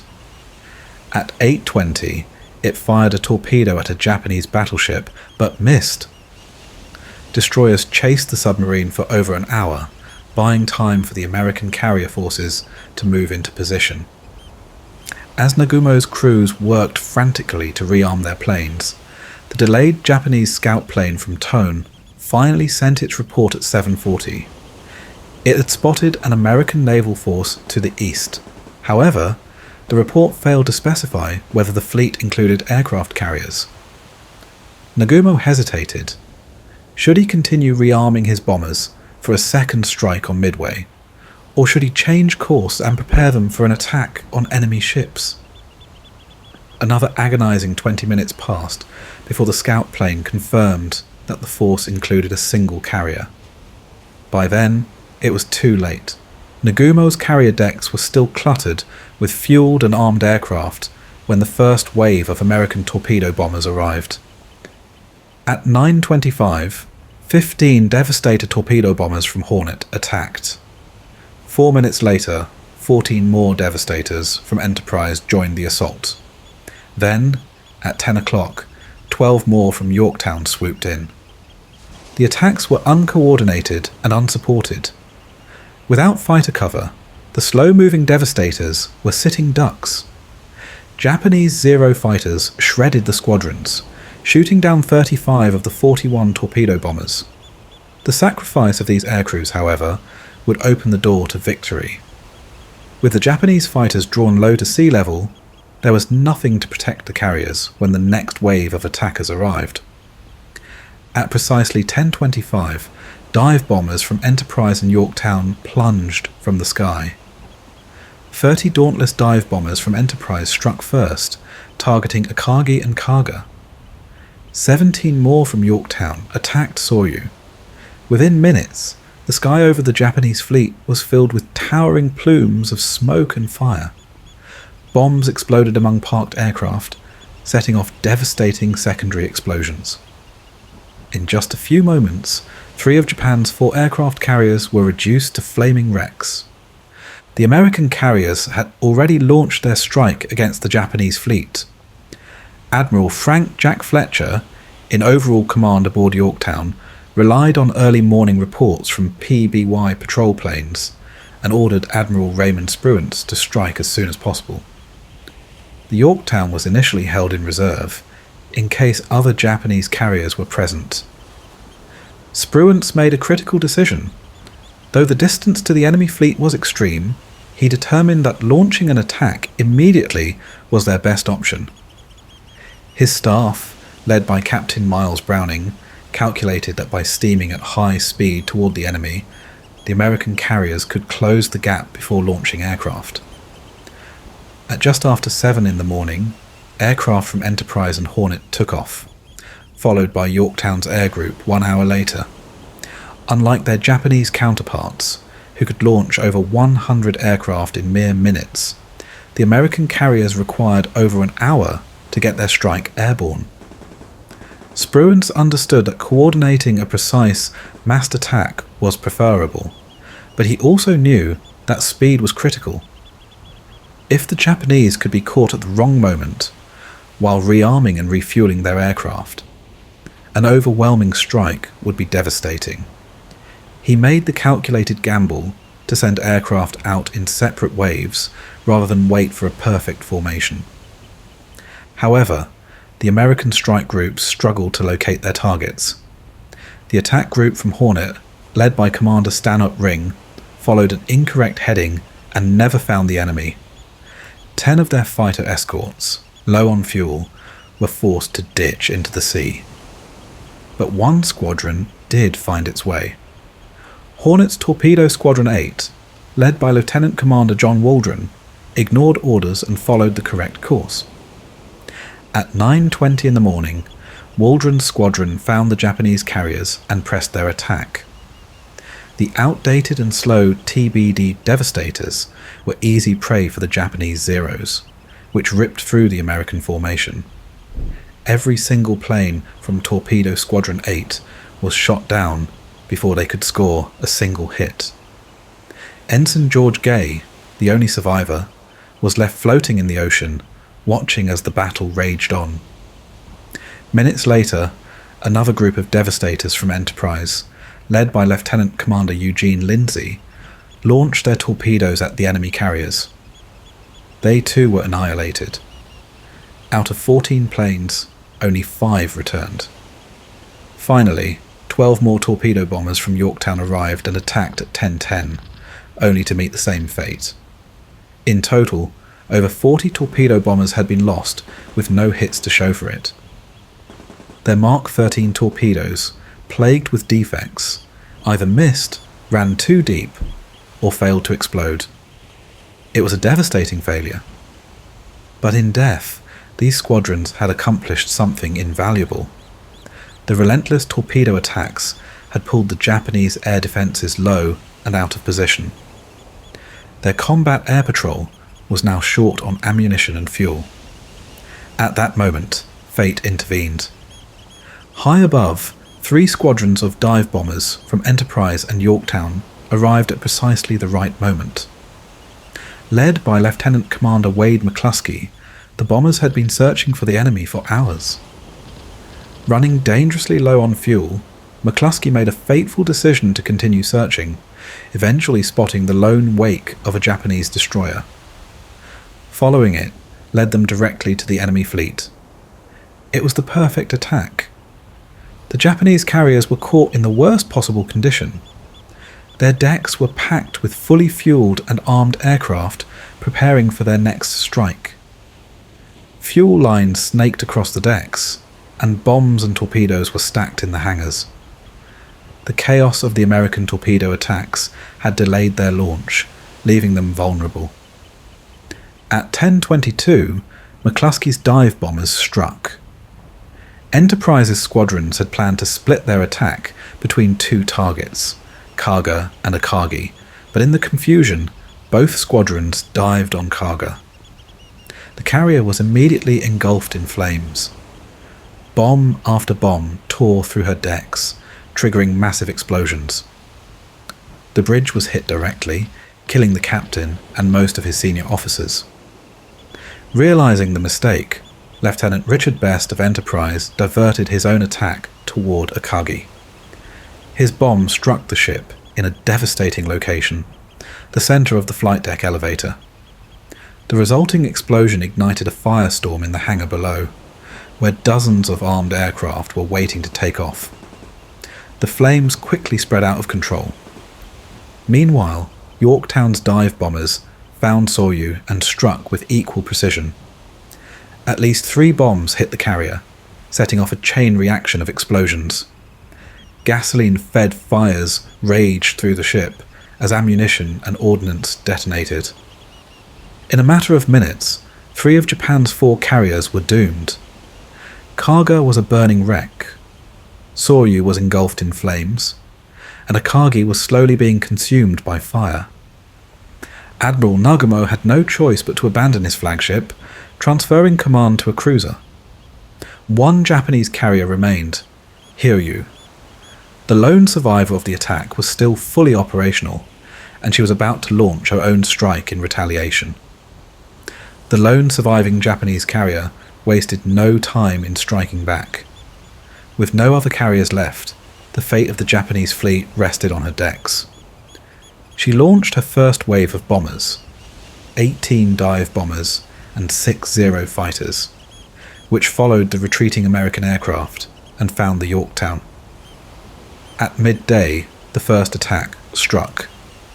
3 bombs slammed into Yorktown, punching through her deck and igniting fires below. The explosions knocked out all but one of her boilers, slowed her to a crawl, and destroyed an anti-aircraft mount. Yet, despite the devastation, Yorktown refused to go down. Her damage control crews worked furiously, patching the flight deck and restoring power. Within an hour, she was back in motion, making nearly 20 knots. To show she was still in the fight, a massive American flag was hoisted over her deck. But Hiryu was not finished. Just an hour later, a second wave of torpedo bombers arrived. Assuming they were attacking a different American carrier, unaware that Yorktown had been struck once already. This time, 2 torpedoes found their mark. Yorktown shuddered under the blows, listing heavily to port, dead in the water. With no power left, she drifted helplessly. But even then, she remained afloat. The Japanese pilots, believing they had sunk 2 different carriers, returned to Hiryu, bringing a rare moment of celebration to the fleet. Even with their heavy losses, they believed they had delivered a devastating counterpunch. But as the sun began to set, their own fate was about to be sealed. A scout plane from Yorktown had found Hiryu, and the Americans wasted no time in launching their final strike. 24 dive bombers from Enterprise, and what remained of Yorktown's air group, now operating from Enterprise, streaked toward their target. More than a dozen Zero fighters rushed to defend Hiryu, but it was too late. The American bombers dove through the sky, releasing their payloads with deadly precision. At least 4 bombs, possibly 5, tore into Hiryu's decks. Explosions engulfed the ship, setting her ablaze. The carrier that had struck back so fiercely was now crippled and unable to launch another attack. On the deck of Enterprise, one of the bombers, piloted by Dusty Clyce, had made a direct hit. Hiryu was doomed. The crew fought desperately to contain the flames, but the inferno raged out of control. By nightfall, the order was given to abandon ship. The fleet withdrew, hoping to regroup, but there was little hope left for Hiryu. A Japanese destroyer fired a torpedo to scuttle the burning carrier, but still, she refused to sink. The next morning, a reconnaissance aircraft spotted Hiryu still afloat. For a brief moment, the Japanese hoped she might be salvaged, but soon after, she slipped beneath the waves, taking with her hundreds of crew, including Admiral Yamaguchi, who chose to go down with his ship. As darkness fell, both fleets braced for what came next. Admiral Spruance, now in command of the American carriers, knew they had won a great victory, but he also knew that the Japanese fleet was still lurking in the Pacific. He decided to hold his position, not knowing what forces Yamamoto still had at his disposal. Meanwhile, Yamamoto debated his next move. Determined to strike back, he sent his remaining surface forces eastward, hoping to find and destroy the American fleet. A separate cruiser force was dispatched to bombard Midway, but as the night stretched on, his forces failed to find their target. By the time dawn arrived, Yamamoto knew the battle was lost. He ordered a full retreat. The next morning, the hunt was on. Spruance launched search and destroy missions, hoping to catch any lingering Japanese ships. His bombers found the heavy cruiser Mikuma, which had been damaged in a collision the night before. The American dive bombers pounced, hammering Mikuma with explosives. The cruiser was shattered, flames consuming her decks as she slowly sank beneath the waves. Nearby, the crippled cruiser Mogami limped along, barely afloat. She had suffered serious damage, but unlike Mikuma, she would make it back to Japan for repairs. The American bombers also struck 2 destroyers, Arashio and Asashio, leaving them battered and burning. Meanwhile, the Yorktown, still afloat but drifting aimlessly, had become a tempting target for the Japanese. Late in the afternoon of June 6th, the submarine Y-168 slipped through the American defensive screen and fired a spread of torpedoes. 2 of them struck Yorktown, dealing the final blow. Another torpedo slammed into the destroyer Hamon, splitting her in 2. As Hamon sank, her depth charges detonated, killing dozens of sailors. For another night, Yorktown remained on the surface, her crew watching helplessly as the ocean claimed her inch by inch. By dawn on June 7th, she finally rolled onto her side and disappeared beneath the waves. The battle was over. The cost had been high. Japan had lost 4 fleet carriers, a heavy cruiser, and more than 3,000 men. Among them were some of the Empire's finest aviators, men who could not be replaced. On the American side, losses were far lighter, but still painful. Yorktown and Hamon were gone, and over 300 Americans had perished, including General Clarence Tinker, who died leading a bombing mission against the retreating Japanese fleet. With their decisive victory secured, the American fleet turned its attention to recovery and reinforcement. As the pursuit of the retreating Japanese fleet became too dangerous near Wake Island, Admiral Spruance withdrew his forces eastward to refuel and regroup. His ships rendezvoused with the Saratoga, which was carrying much-needed replacement aircraft. Admiral Fletcher, now aboard Saratoga, resumed command of the carrier task force. For 2 more days, American carriers launched search missions, ensuring that no Japanese force remained a threat to Midway. By the evening of June 10th, satisfied that the enemy was in full retreat, the fleet set course for Pearl Harbor. Despite the overwhelming defeat, Japan's high command didn't immediately grasp the full extent of their losses. On June 10th, the Imperial Japanese Navy presented a vastly incomplete report to the Military Liaison Conference, failing to disclose just how devastating the battle had been. When Admiral Nagamo submitted his official battle report on June 15th, it was classified for the highest levels of command. One of its most shocking claims was that the enemy had been caught off guard, with the Americans supposedly unaware of Japan's plans until the morning of June 5th.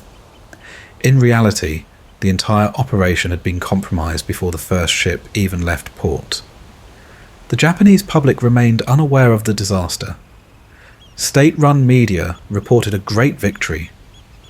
Even within the military, many commanders were left in the dark. Only Emperor Hirohito and a small circle of top naval officers knew the truth. The core of Japan's carrier fleet had been obliterated, and with it, much of the Empire's striking power in the Pacific.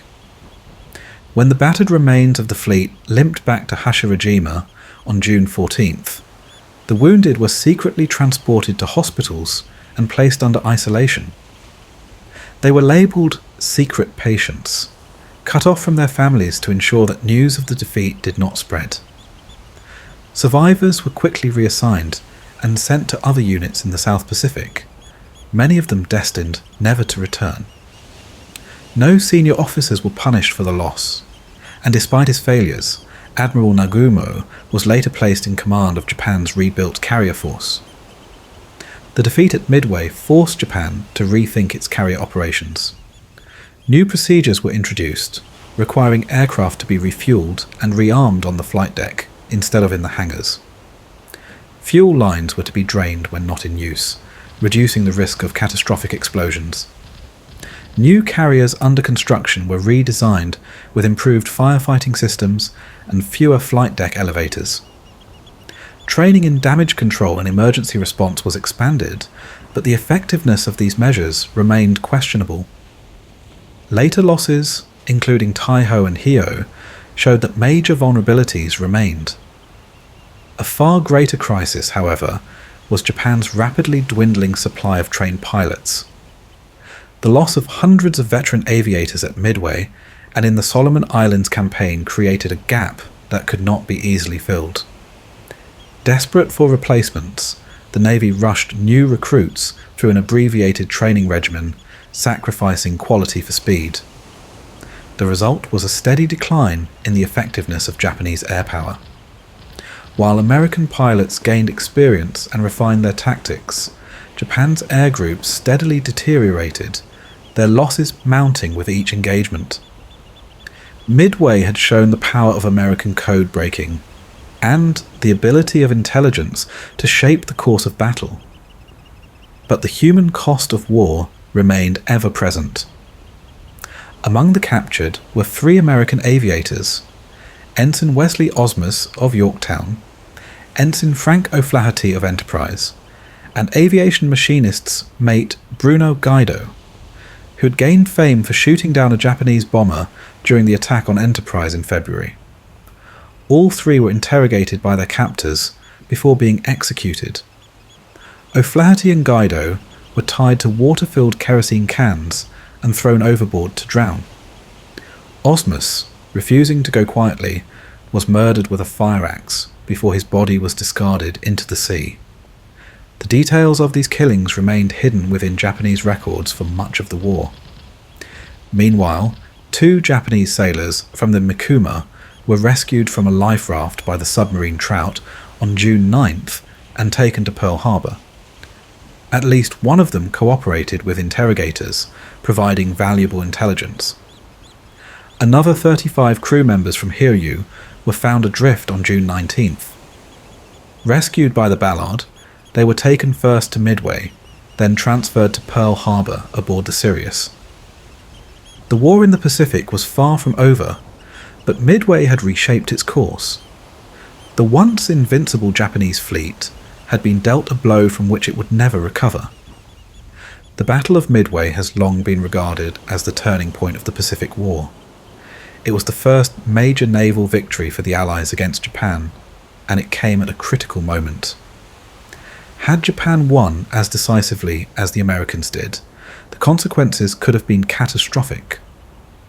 Midway Island would likely have fallen, leaving Saratoga as the only operational US carrier in the Pacific.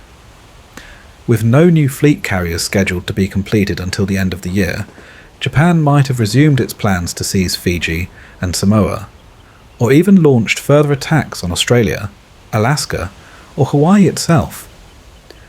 Though the battle did not immediately shift naval superiority to the United States, it fundamentally altered the balance of power.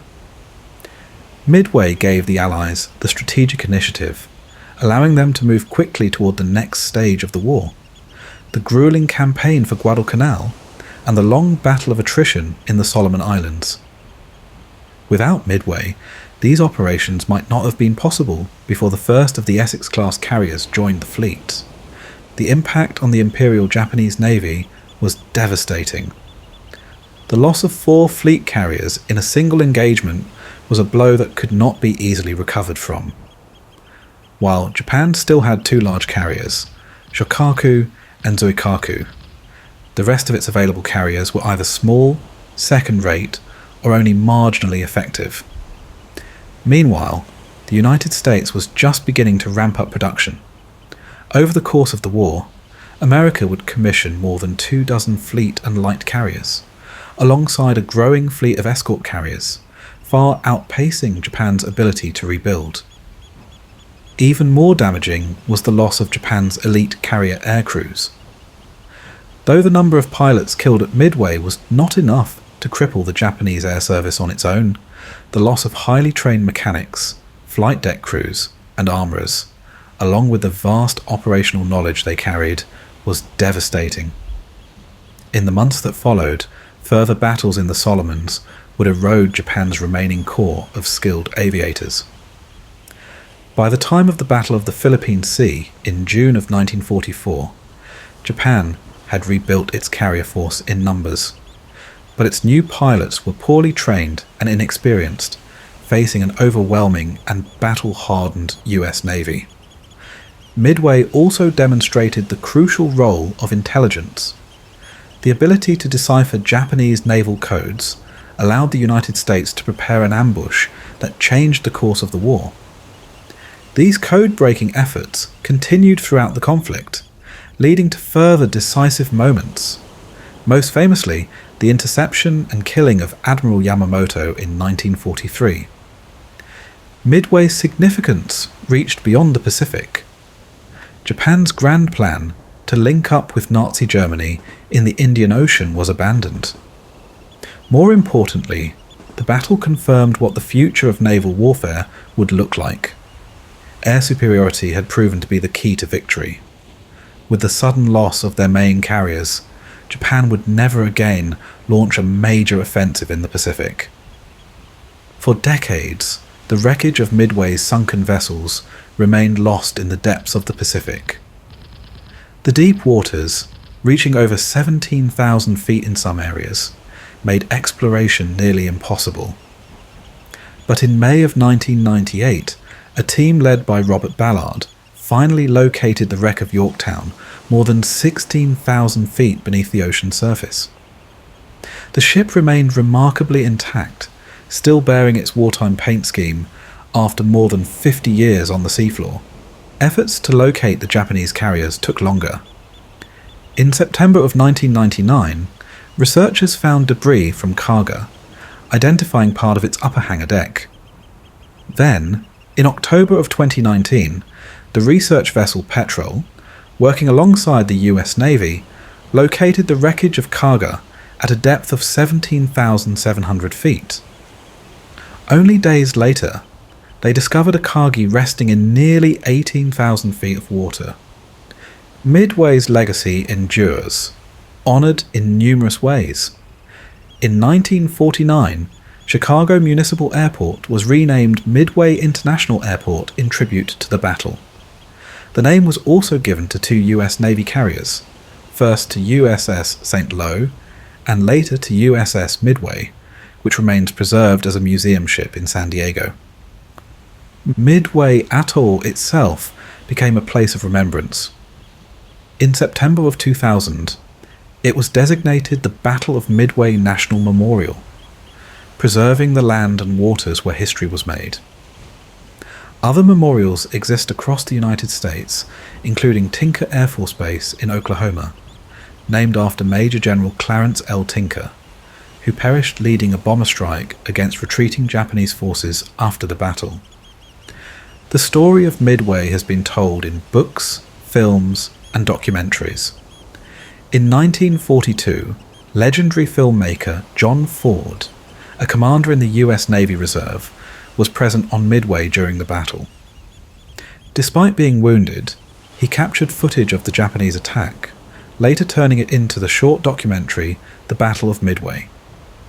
The film won an Academy Award for Best Documentary and remains one of the most famous wartime records of the battle. Midway was more than just a battle. It was a moment that changed the course of history. The United States dealt Japan an irreparable blow, shifting the tide of the war in the Pacific. But it came at great cost. The sacrifices of those who fought and died in the waters and skies over Midway would not be forgotten. Their victory, won through skill, bravery and intelligence, ensured that the road to ultimate victory in the Pacific was now open. The summer of 1942 saw the Axis powers devising a bold new strategy, aimed at securing control over the oil-rich fields of the Caucasus and the strategic city of Stalingrad.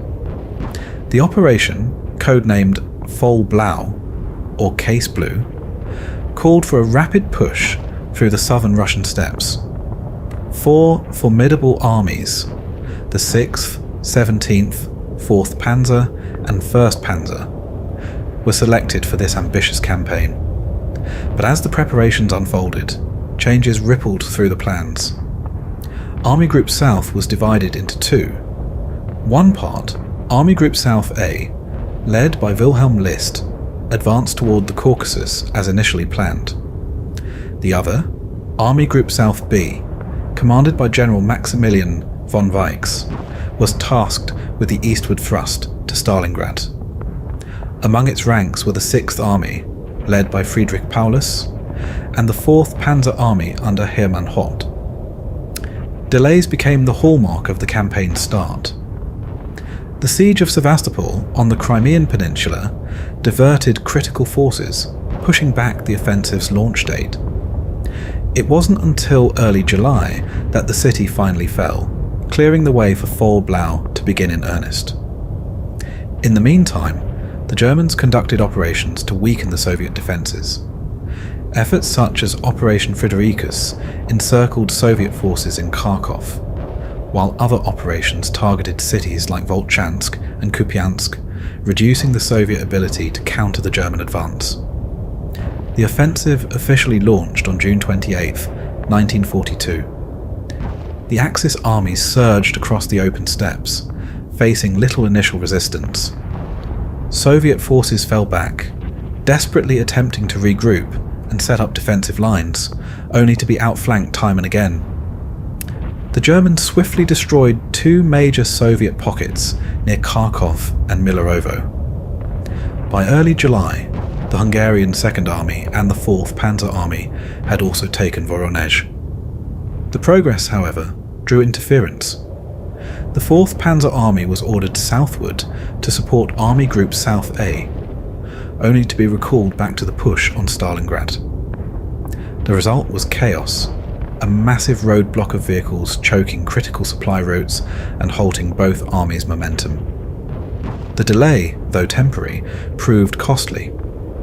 By late July, Axis forces had pushed the Soviets across the Don River, leaving their supply depots to the west. To guard their vulnerable flanks, the Germans placed Allied Italian, Hungarian, and Romanian divisions along the northern stretches. Though sometimes underestimated, these divisions demonstrated spirit in battle, even as their positions became precarious under relentless Soviet pressure. Meanwhile, to the south, Army Group South A was advancing deep into the Caucasus. But as the distances grew, so did the strain on their supply lines. The separation between the two groups left them unable to support each other effectively. As the Axis advance continued, Soviet leadership recognized the urgency of the situation. In early August, General Andrei Yeryomenko was appointed commander of the Southeastern Front. Alongside him, Commissar Nikita Khrushchev began formulating the defense of Stalingrad. By mid-September, the Soviets prepared for their most desperate stand. Across the Volga River, Lieutenant General Vasily Chuikov took command of the 62nd Army. His orders were stark and unyielding: to hold Stalingrad at all costs. Chuikov's determination was clear in his words: "We will defend the city or die in the attempt." His steadfast leadership would earn him one of the highest honours his nation could bestow. This, however, was only the beginning of a conflict that would escalate into one of history's most catastrophic and defining battles. The defense of Stalingrad was a monumental effort, orchestrated by the Red Army with precision and unrelenting determination. 5 armies surrounded the city. formidable forces, including the 28th, 51st, 57th, 62nd, and 64th. But the Soviets weren't content with mere defence. They prepared a counter-offensive, amassing 9 more armies, poised to encircle their enemy and deliver a decisive blow. Among them were the 1st Guards, the 5th Tank, and the 21st Army, supported by the 16th Air Army and others. Each unit carried a singular purpose: to ensure Stalingrad would hold. The clash began on July 17th in the sweeping bends of the Don River.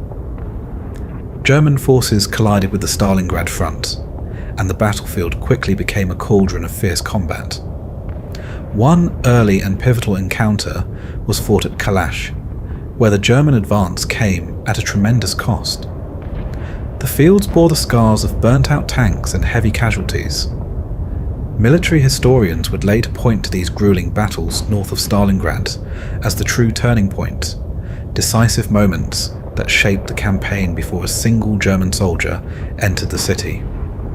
From late August into October, the Soviets launched a series of desperate and uncoordinated counterattacks against the German northern flank. Hastily prepared and poorly executed, these efforts resulted in over 200,000 Soviet casualties. Yet, despite the heavy losses, these actions succeeded in slowing the German advance, buying precious time for the defenders of Stalingrad. By August 20th, the German 6th Army, reinforced by the 14th Panzer Corps, established bridgeheads across the Don River. The divisions pushed relentlessly, carving a path toward the city's outskirts. Meanwhile, the 4th Panzer Army, initially diverted south, had turned northward to assist in encircling the city. By August 23rd, German forces reached the edges of Stalingrad, where the 62nd and 64th Armies fell back, retreating into the city itself. To the German commanders, Stalingrad was a bottleneck, a strategic point between the Don and Volga rivers, vital to their campaign. Yet for the Soviet people, it was far more than just a name on a map.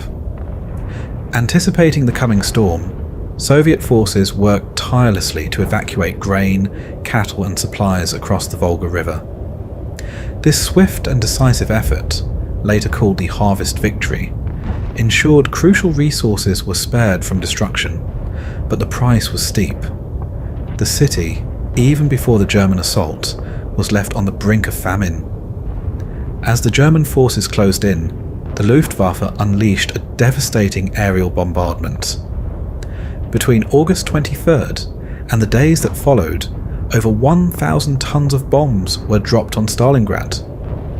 Fires consumed entire districts, and the city's skyline crumbled into rubble. By the time the bombardment ceased, 90% of the city's housing was reduced to ash and debris. Yet amidst the destruction, the Stalingrad tractor factory persisted, churning out T-34 tanks until German troops stormed its gates. In these early assaults, even Allied units found their place on the battlefield. The 369th Croatian Reinforced Infantry Regiment, fighting alongside the 100th Jaeger Division, joined the German forces in their push into Stalingrad. The stage was set for one of history's most catastrophic urban battles. The battle for Stalingrad was more than a clash of armies. It was a struggle for survival, for the very soul of a nation.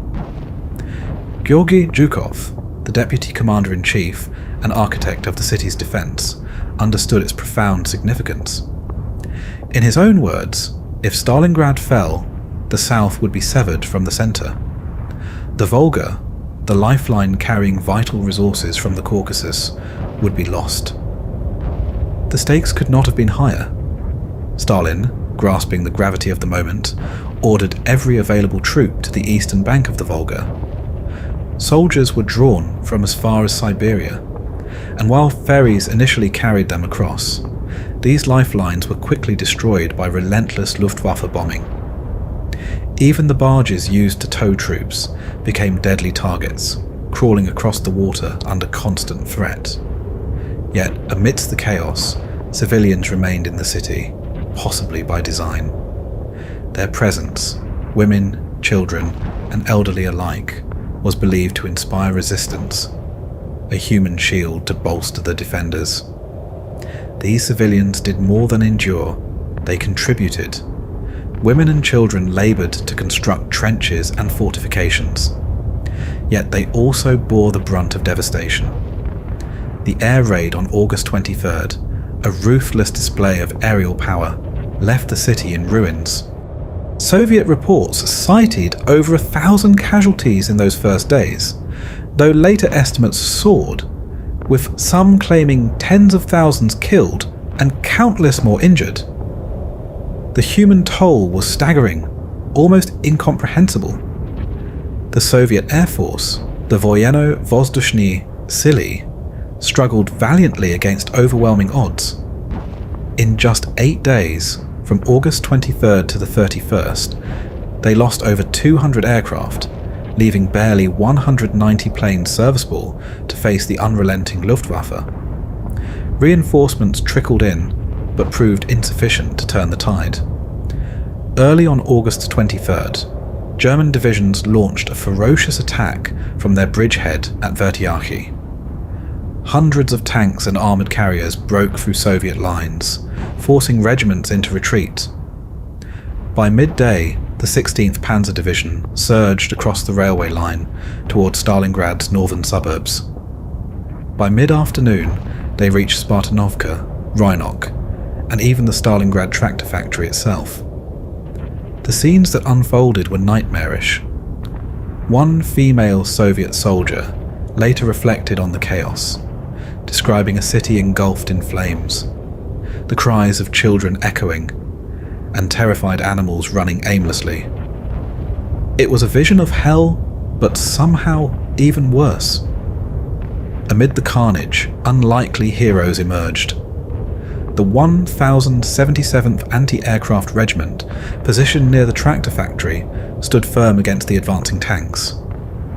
This regiment, directed and crewed in part by women, claimed the destruction of dozens of German tanks. Fighting shot for shot, they exemplified resilience and bravery. Their steadfastness cost them dearly. Many were killed, wounded, or captured. But their stand left an indelible mark, even surprising their adversaries, who later expressed astonishment at discovering women among their opponents. Elsewhere, desperation bred ingenuity. Poorly armed workers' militias, hastily organised by the NKVD, joined the fray. These civilians, many without rifles, were thrown into battle. Students and faculty from Stalingrad's Technical University formed a tank destroyer unit, assembling makeshift tanks at the tractor factory. These unpainted, unfinished machines rolled directly from the factory floor to the front line, their crews aiming through the barrels of their guns at point-blank range. Chuikov, the commanding general, described the sheer terror of the battle, recalling soldiers who initially called it hell, only to later declare it 10 times worse. By the end of August, German forces had reached the Volga north of the city.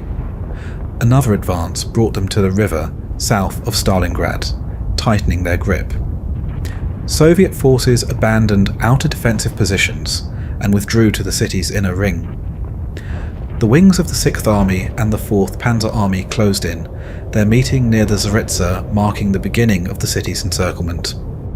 The battle for Stalingrad was only just beginning, and the cost for both sides would be unimaginable. The battle for Stalingrad had descended into a nightmare of relentless violence and unyielding resistance. On the body of a fallen German officer, a letter was discovered, capturing the sheer madness of the conflict. It read, "We must reach the Volga. We can see it, less than a kilometre away. We are fighting like madmen, but we cannot reach the river. The whole war for France was shorter than the fight for one Volga factory. It feels like we're up against suicide squads, determined to fight to the last soldier. When will this hell come to an end?" The brutality of the battle had transformed it into something more akin to the horrors of Verdun or the Somme, grinding and unrelenting, far removed from the lightning-fast tactics of previous campaigns. Historian David Glantz described it as a brutal contest of attrition, echoing the battles of 1916. On September 5th, the Soviet 24th and 66th Armies launched a massive assault against the German 14th Panzer Corps. The Luftwaffe, with its devastating air power, repelled the attack, targeting Soviet artillery positions and defensive lines. Within hours, the Soviets were forced to withdraw, leaving behind 30 of the 120 tanks they had committed to the fight, destroyed from the air. By September 13th, the battle for the city itself began in earnest. German forces launched an assault that overran a critical hill housing the Soviet 62nd Army's headquarters. The railway station fell, and the Germans advanced far enough to threaten the Volga landing stage itself. The Soviet defenders were under relentless pressure, constantly harried by German air superiority. On September 18th, the Soviet 1st Guards and 24th Armies attempted an offensive at Kotlubin. Wave after wave of dive bombers tore into their ranks, and the assault crumbled. The Stukas alone claimed 41 tanks destroyed, while escorting fighters downed 77 Soviet aircraft in the same morning. Amidst this chaos, Lieutenant General Alexander Rodimtsev emerged as a symbol of defiance. Leading the 13th Guards Rifle Division, Rodimtsev threw his forces into the maelstrom. Stalin's Orders number 227, forbidding unauthorized retreats, loomed over every commander. Blocking detachments were stationed behind the lines, tasked with stopping deserters and stragglers, sometimes with deadly force. Within the 62nd Army, arrests and executions were frequent. Of the thousands detained, most were returned to the front lines, but a grim reality persisted. Those accused of desertion often paid the ultimate price. By September 12th, the Soviet 62nd Army, now retreating deep into the city, had been reduced to a shadow of its former strength. 90 tanks, 700 mortars, and just 20,000 soldiers. Many of their tanks became immobile strongpoints within the city itself. The Germans, sensing an opportunity to seize the city, launched a ferocious assault on September 14th. The Mamayev-Kurgan Hill, the central rail station, and the landing stages on the Volga became focal points for the attack. Initially, the Germans gained ground, but reinforcements ferried across the Volga began to turn the tide. Among those reinforcements was Rodimtsev's 13th Guards Rifle Division. Crossing the river under heavy fire, his troops joined the defenders in the city, immediately thrown into the fray. They counterattacked at the Mamayev-Kurgan and railway station number 1, suffering staggering losses, yet they dealt equally heavy blows to their adversaries. By September 26th, the German 71st Infantry Division, which had begun the assault with all battalions at average combat capability, now had half of its units considered exhausted. The city, battered and broken, had become a grinding machine, consuming men and resources at an unimaginable rate. Both sides clung to every street, every building, and every inch of ground with unrelenting determination. In the heart of the chaos, a journal was discovered on the body of a German lieutenant, Weiner, from the 24th Panzer Division. His words painted a haunting portrait of the battle. The street is no longer measured by meters, but by corpses. Stalingrad is no longer a town. By day, it is an enormous cloud of burning, blinding smoke. It is a vast furnace lit by the reflection of the flames. And when night arrives, one of those scorching, howling, bleeding nights, the dogs plunge into the Volga and swim desperately to gain the other bank. The nights of Stalingrad are a terror for them.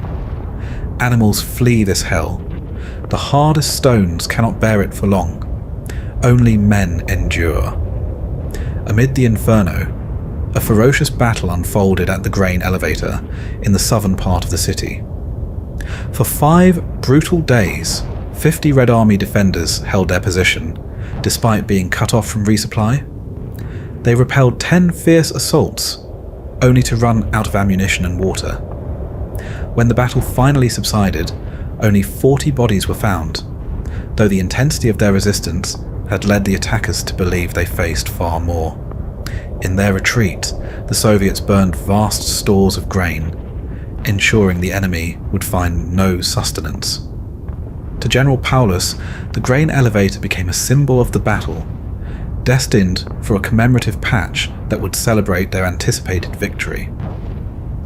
Mamayev Kurgan, a critical hill overlooking the city, changed hands multiple times. The fighting there, as well as at the rail station and Red Square, was so intense and chaotic that it was often impossible to tell who was attacking and who was defending. Every inch of ground became a battlefield, contested with unrelenting ferocity.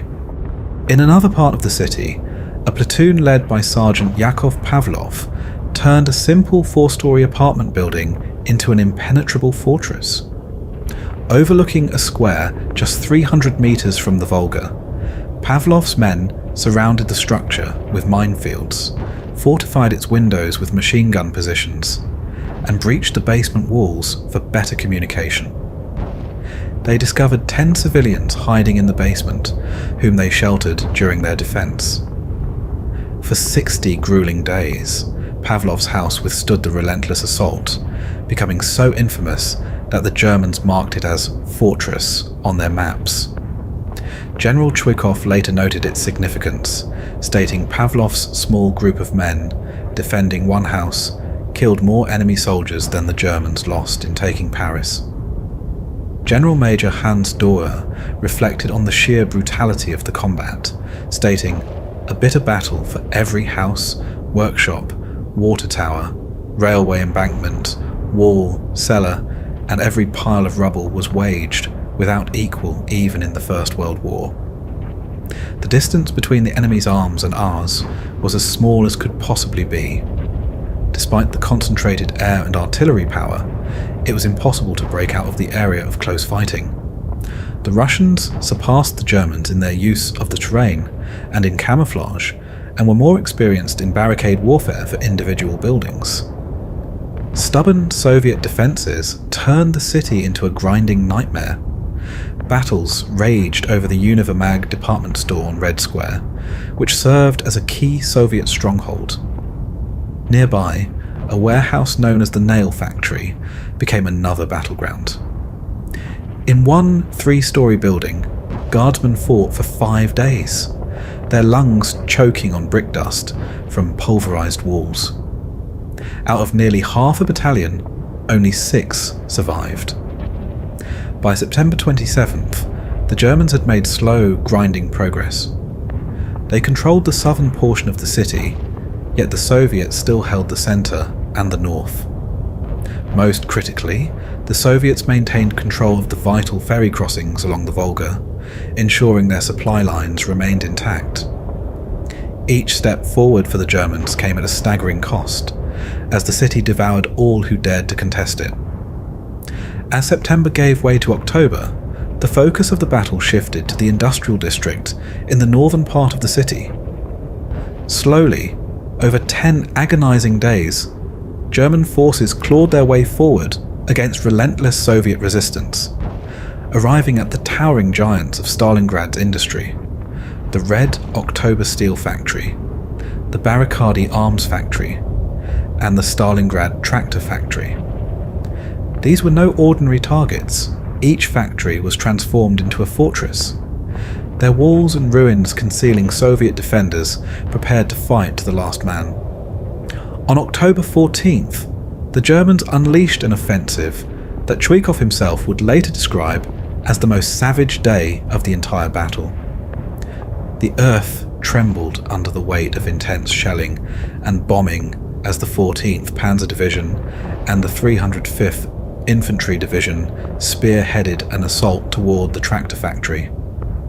Simultaneously, the 24th Panzer Division struck to the south, pressing toward the heart of the industrial complex.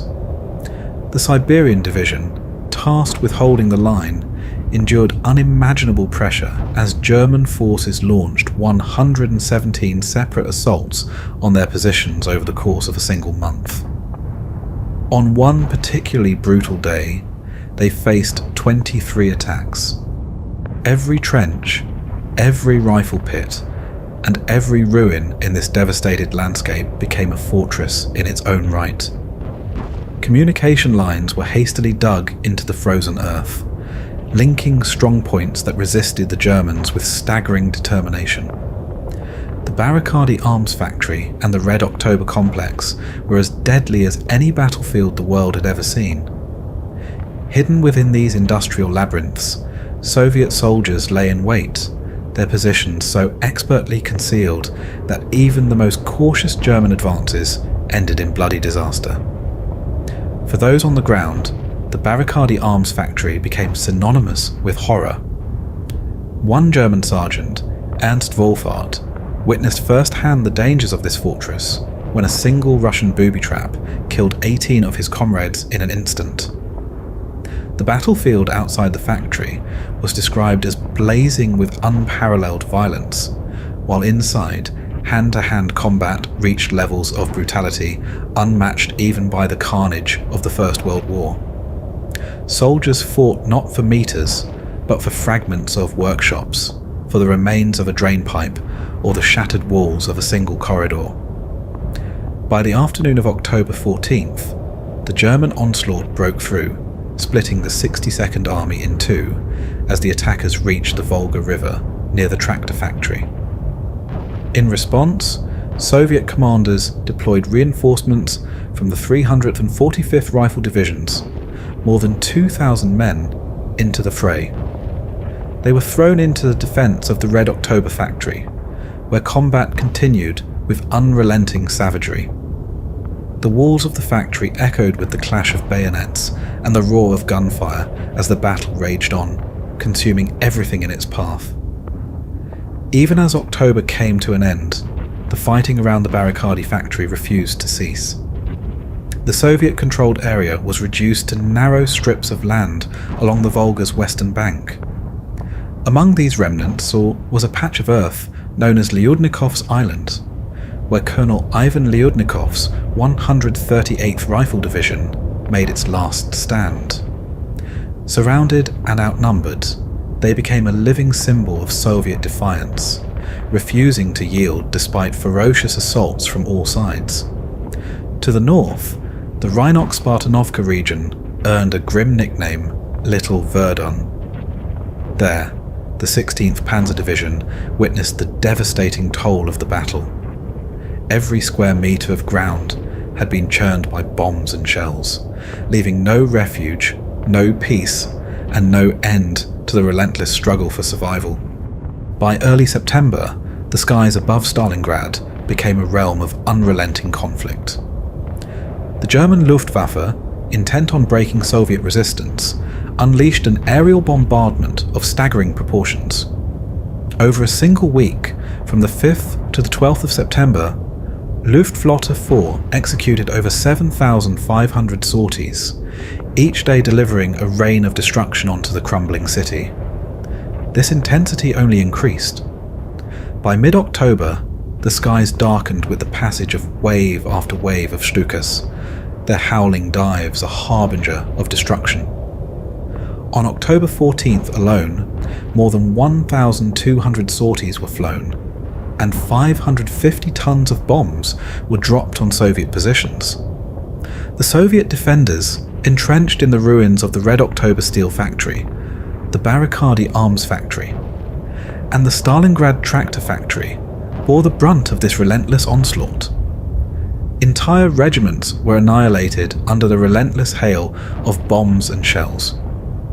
Yet, even as German forces surrounded the industrial complex and drove the Soviets into ever-shrinking pockets along the Volga's western bank, the defenders refused to yield.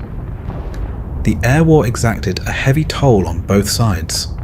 The Luftwaffe, while maintaining dominance, was stretched thin. Since June, Their once mighty fleet had dwindled, with operational aircraft reduced by nearly half. Bombers and fighters were redirected to other fronts, weakening their presence over Stalingrad just as the battle reached its crescendo. Meanwhile, the Soviet Air Force, battered and diminished, turned to the cover of darkness. Their night bombers, though a mere shadow of their former strength, flew over 11,000 sorties, more a nuisance than a decisive factor, but a testament to their resilience. By October, the Soviet defenders clung desperately to a strip of land barely a kilometre wide along the Volga.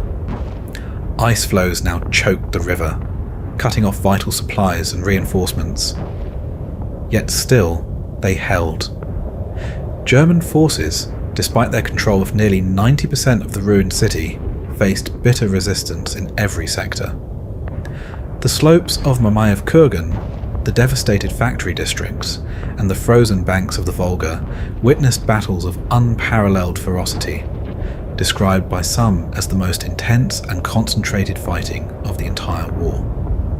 Even the Romanian Air Force joined the Axis campaign, flying thousands of sorties and claiming dozens of Soviet aircraft. But their involvement came at a cost.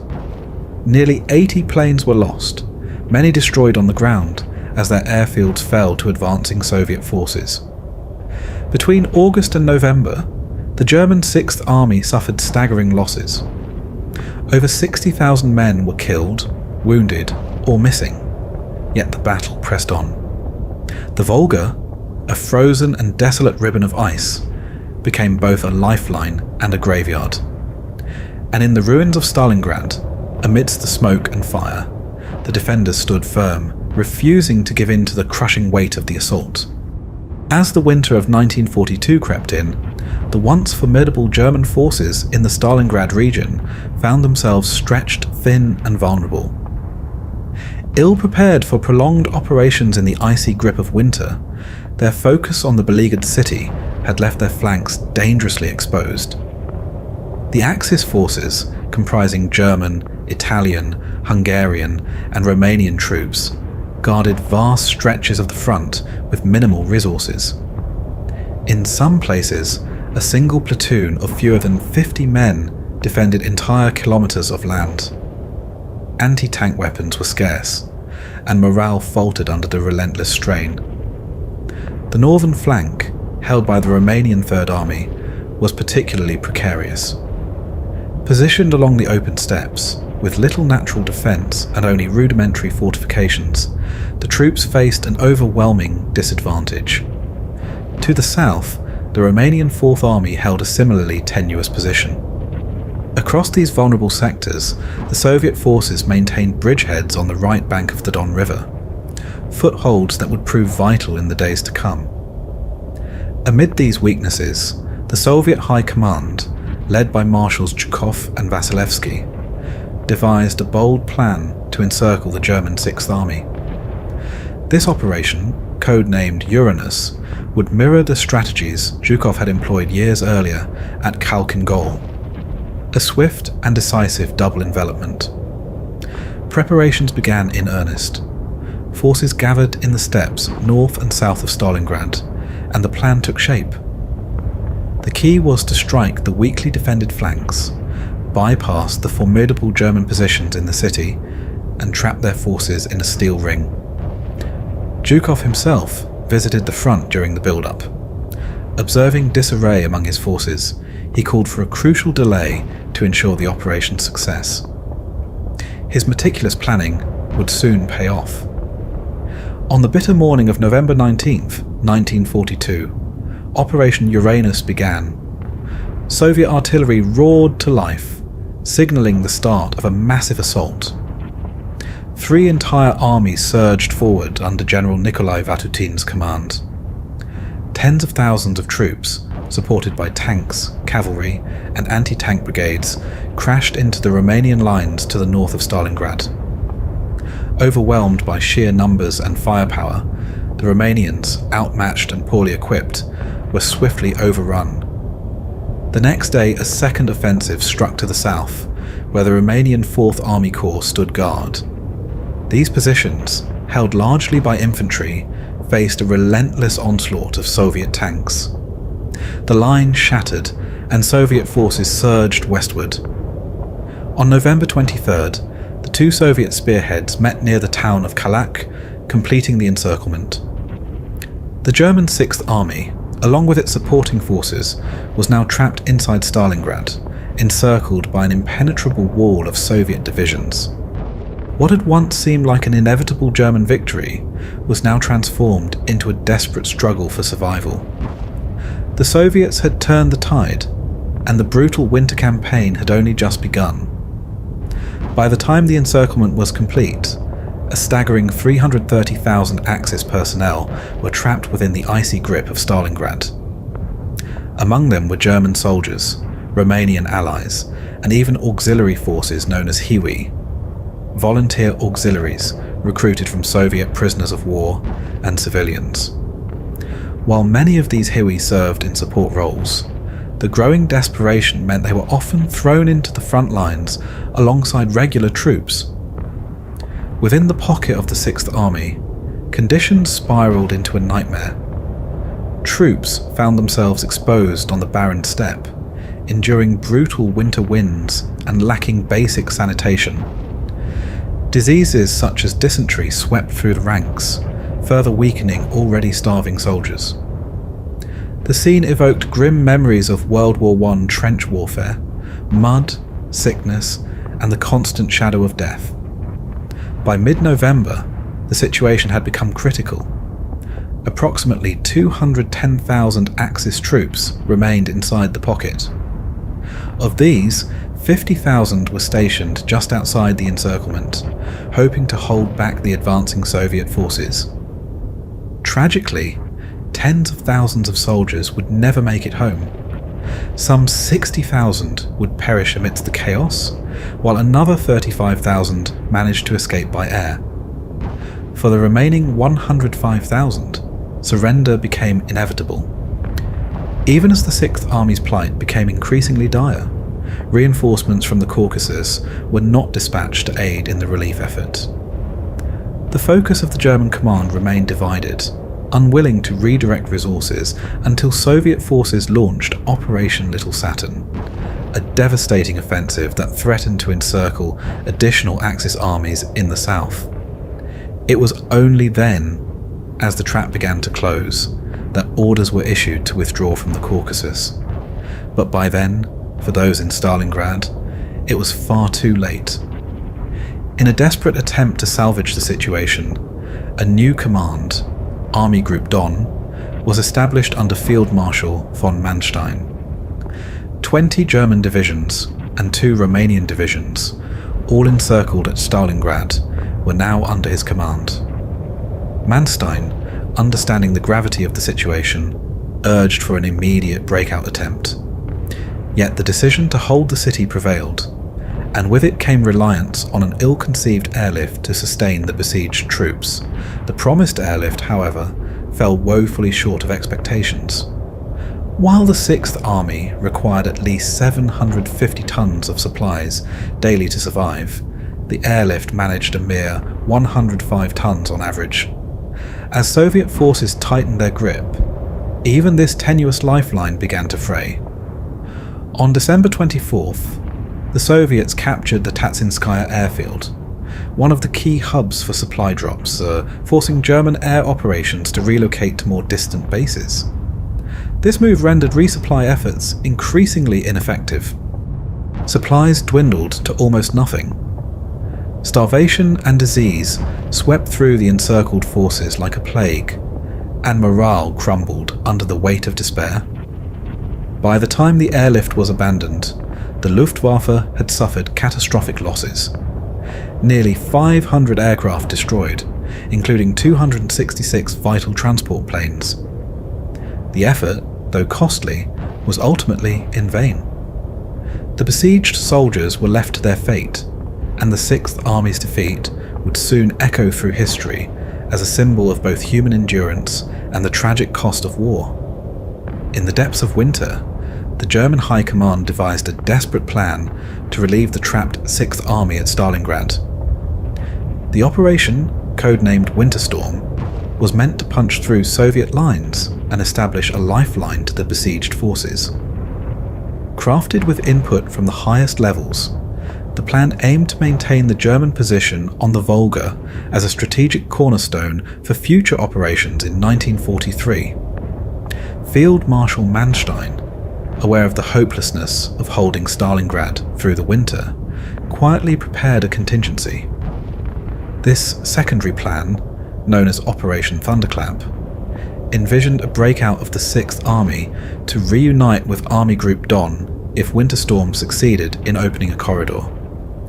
Yet, even before the first step was taken, complications emerged. Originally, Winter Storm called for a two-pronged assault. The first thrust would come from the Chir front, a mere 60 kilometers from the encircled forces, but relentless Soviet attacks by Romanenko's 5th Tank Army had rendered this approach impossible. This left only the second prong, a more distant and risky advance from Kotelnikovo, 160 kilometers away, spearheaded by the LWII Panzer Corps and elements of the 4th Panzer Army. The Panzer Corps, under General Friedrich Kirchner, began as a fragile force, bolstered only by 2 Romanian cavalry divisions and the 23rd Panzer Division, which fielded just 30 operational tanks.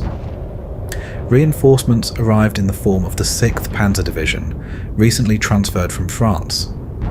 But as the first trainloads of these fresh troops rolled into Kotelnikovo on 27th November, they were greeted not by fanfare, but by a barrage of Soviet artillery.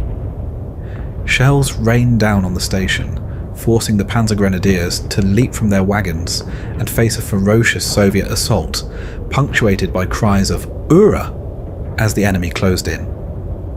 By mid-December, Manstein's forces had advanced to within 48 kilometers of the 6th Army, but their predictable movements exposed significant risks. The encircled 6th Army, weak from hunger and exhaustion, made no move to break out or meet the advancing relief force. Within the pocket, some officers urged their commander, General Paulus, to defy orders and initiate a breakout. Yet Paulus hesitated, weighed down by multiple factors: the vulnerability of the flanks in the Greater Theatre, the peril facing Army Group A in the Caucasus should Stalingrad fall prematurely, and the grim reality that his tanks had only enough fuel for a 30-kilometer push, a futile effort without guaranteed resupply. Manstein's headquarters, too, was cautious. Paulus was instructed to wait for explicit orders before initiating Operation Thunderclap. The silence from above only deepened the mounting despair, as each passing day further sealed the fate of the soldiers trapped within the frozen ruins of Stalingrad. On December 16th, the Soviets launched Operation Little Saturn, a bold attempt to pierce the Axis lines along the Don River. The brunt of the assault fell upon the Italian Coseria and Ravenna divisions. From their bridgehead at Mamon, the Soviets unleashed 15 divisions, supported by over 100 tanks, in an overwhelming attack. Outnumbered 9-1, the Italian defenders fought with remarkable tenacity, their efforts even drawing praise from German commanders for their courage under impossible conditions. But as the days dragged on, the reality of the situation grew grim. By December 19th, the Italian lines began to crumble under the relentless Soviet advance. The army at headquarters, recognizing the futility of continued resistance, ordered the battered divisions to fall back to new defensive positions. The Soviets' breakthrough forced the Axis powers to re-evaluate their entire strategy. It was clear now that the encircled 6th Army at Stalingrad faced increasingly dire odds. Field Marshal Manstein, realizing the urgency, made one final plea on December 18th. He urged the German High Command to approve a breakout attempt, the last slim chance to save the 6th Army. But the plea was denied, and doubts swirled even among the encircled forces. General Paulus, leading the 6th Army, questioned whether such an effort could succeed at this late stage. The dwindling fuel reserves and freezing conditions would make any attempt at a motorized breakout nearly impossible. To attempt it on foot would be even more perilous, with Soviet forces entrenched and ready.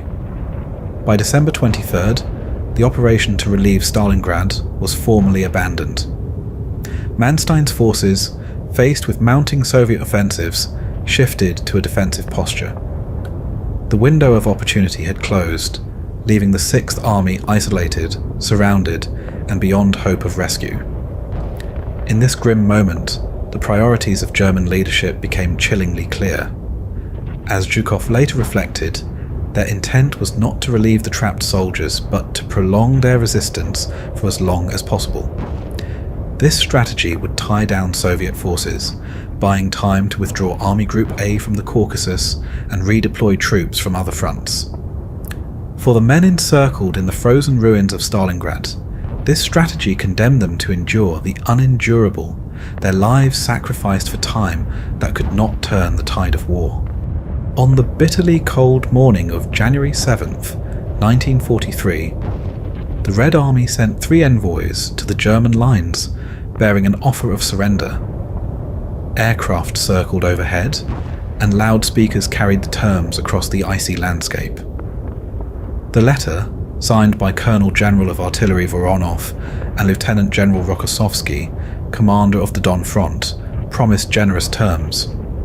The safety of prisoners, medical care for the wounded, personal belongings left untouched, adequate food rations, and even the possibility of repatriation after the war.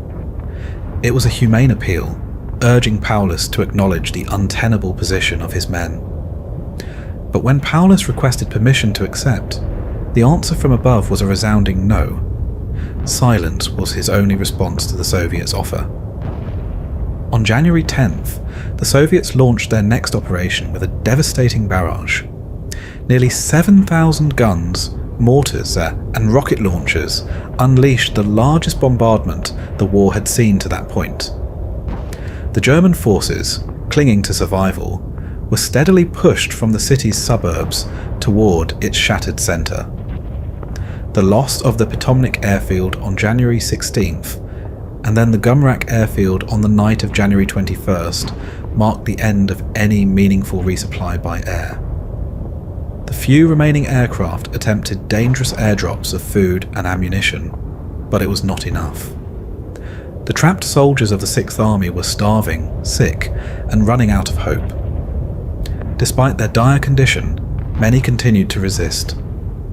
Transcripts revealed desperate cries of "Hitler kaputt" from surrendering soldiers, a plea to avoid being shot by the advancing Soviets. But even as pockets of surrender grew, the level of armed resistance remained shockingly high. For some, particularly the Soviet collaborators who had fought for Germany, surrender was not an option. They knew all too well the fate that awaited them if captured. Urban warfare resumed with horrifying intensity, this time with the Germans pushed back to the Volga's banks. They resorted to crude defences, fixing wire nets over windows to block grenades, while the Soviets retaliated by attaching fishhooks to their explosives, ensuring they clung fast. On January 22nd, Rokossovsky once again extended an offer of surrender, and once again Paulus asked permission to accept. His men were without food, without ammunition, and without hope. The answer came back with chilling finality. They were to hold fast to the last man. That same day, Paulus reported that over 18,000 of his soldiers lay wounded, with no bandages or medicine to treat them. Each day brought worse news as the Soviets tightened their grip. By January 26th, the German forces were split into 2 isolated pockets, and soon after, they fractured into 3.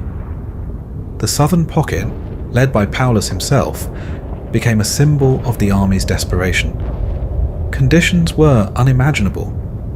Soldiers and officers alike were packed into makeshift shelters filled with filth and human waste. On January 30th, as the Sixth Army reached its breaking point, news of promotions arrived from command. Paulus was made a field marshal. a symbolic elevation meant to underscore that no officer of such rank had ever surrendered. The message was clear. He was expected to die in battle or take his own life. But on January 31st, the southern pocket collapsed. Soviet forces stormed Paulus's headquarters in the ruined basement of the GUM department store. The general was captured, gaunt and silent, claiming he had not surrendered but had been taken by surprise. He refused to issue an order to the remaining northern pocket to surrender, leaving them to their fate. In the days that followed, the central and northern pockets fell. The northernmost resistance, under General Karl Strecker, held out until February 2nd. At last, faced with overwhelming Soviet pressure, Strecker sent a final radio message declaring that his command had done its duty. In place of the traditional sign-off to command, he ended with, "Long live Germany." The Battle of Stalingrad had come to a devastating close. Some 91,000 soldiers, many of them malnourished, wounded and frostbitten, were taken prisoner. Among them were 22 generals, stripped of rank and command. For those who had endured the unimaginable, captivity offered no respite, only a long and uncertain road ahead. In the final frozen days of January 1943, the Red Army sent envoys once again to the shattered German lines, urging surrender. Their terms were clear and humane: safety for all prisoners, medical care for the wounded, the right to keep personal belongings, and the promise of repatriation after the war. These offers echoed across the ruins of Stalingrad, but no response came from the German High Command. The silence was not of defiance, but of desperation. On January 10th, the Soviets launched a devastating offensive, heralded by the roar of nearly 7,000 guns and mortars in the largest bombardment of the war to that point. The German lines crumbled as Soviet forces pushed the remaining defenders back into the ruins of the city. By mid-January, the Germans had lost their critical airfields, leaving the wounded stranded and the troops without resupply. The last desperate airdrops brought scant provisions, and starvation became as deadly as enemy fire. By January 26th, the German forces were split into isolated pockets. The southern group, led by Field Marshal Paulus, faced the inevitable collapse. The conditions in the makeshift headquarters, beneath the ruins of a department store, were dire. Filth and human waste filled the air, mingling with the stench of desperation. When Soviet troops stormed the building, Paulus was taken prisoner, gaunt and broken, claiming he had been captured by surprise. Elsewhere in the city, resistance continued, but it was futile. The central pocket surrendered on January 31st, while the northernmost defenders held out until February 2nd. By then, the once proud 6th Army was no more. Around 91,000 soldiers, many sick, starving and frostbitten, surrendered to the Red Army. Among them were 22 generals, including Paulus himself, who refused to order his men to stand down, even as his capture became inevitable. The scale of devastation defied comprehension. The city had been reduced to rubble, its streets unrecognizable. Of the 500,000 civilians who had lived there, fewer than 10,000 remained, most of them hidden in cellars or among the ruins. The battle had become synonymous with suffering, sacrifice and endurance beyond the limits of humanity.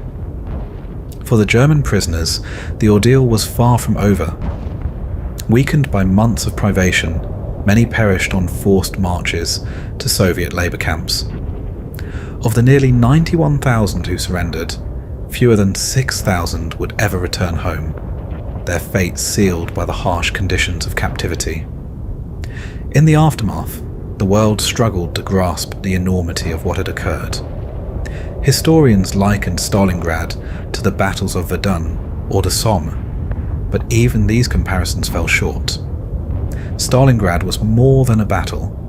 It was a crucible that reshaped the war.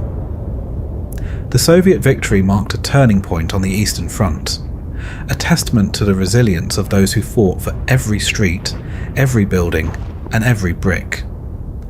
In the decades that followed, Stalingrad became a symbol of sacrifice and defiance. The memories of its defenders, the civilians who endured, and the soldiers who perished live on in history as a reminder of the immense cost of war. As the ruins gave way to a rebuilt city, one truth remained. Stalingrad had forever changed the course of the Second World War and the lives of all who fought there. The city, its people, and their struggle remain etched into the fabric of time, a lasting testament to both the horrors and the resilience of the human spirit. Imagine you're a young American soldier in a Higgins boat approaching the shores of Normandy. Give it a listen.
Now, let's set sail for history.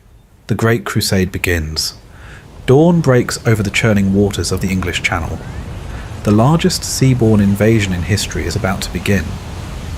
Operation Neptune, known to the world as D-Day, will mark the turning point of the war. A desperate push to liberate France and break the stranglehold of Germany in Western Europe.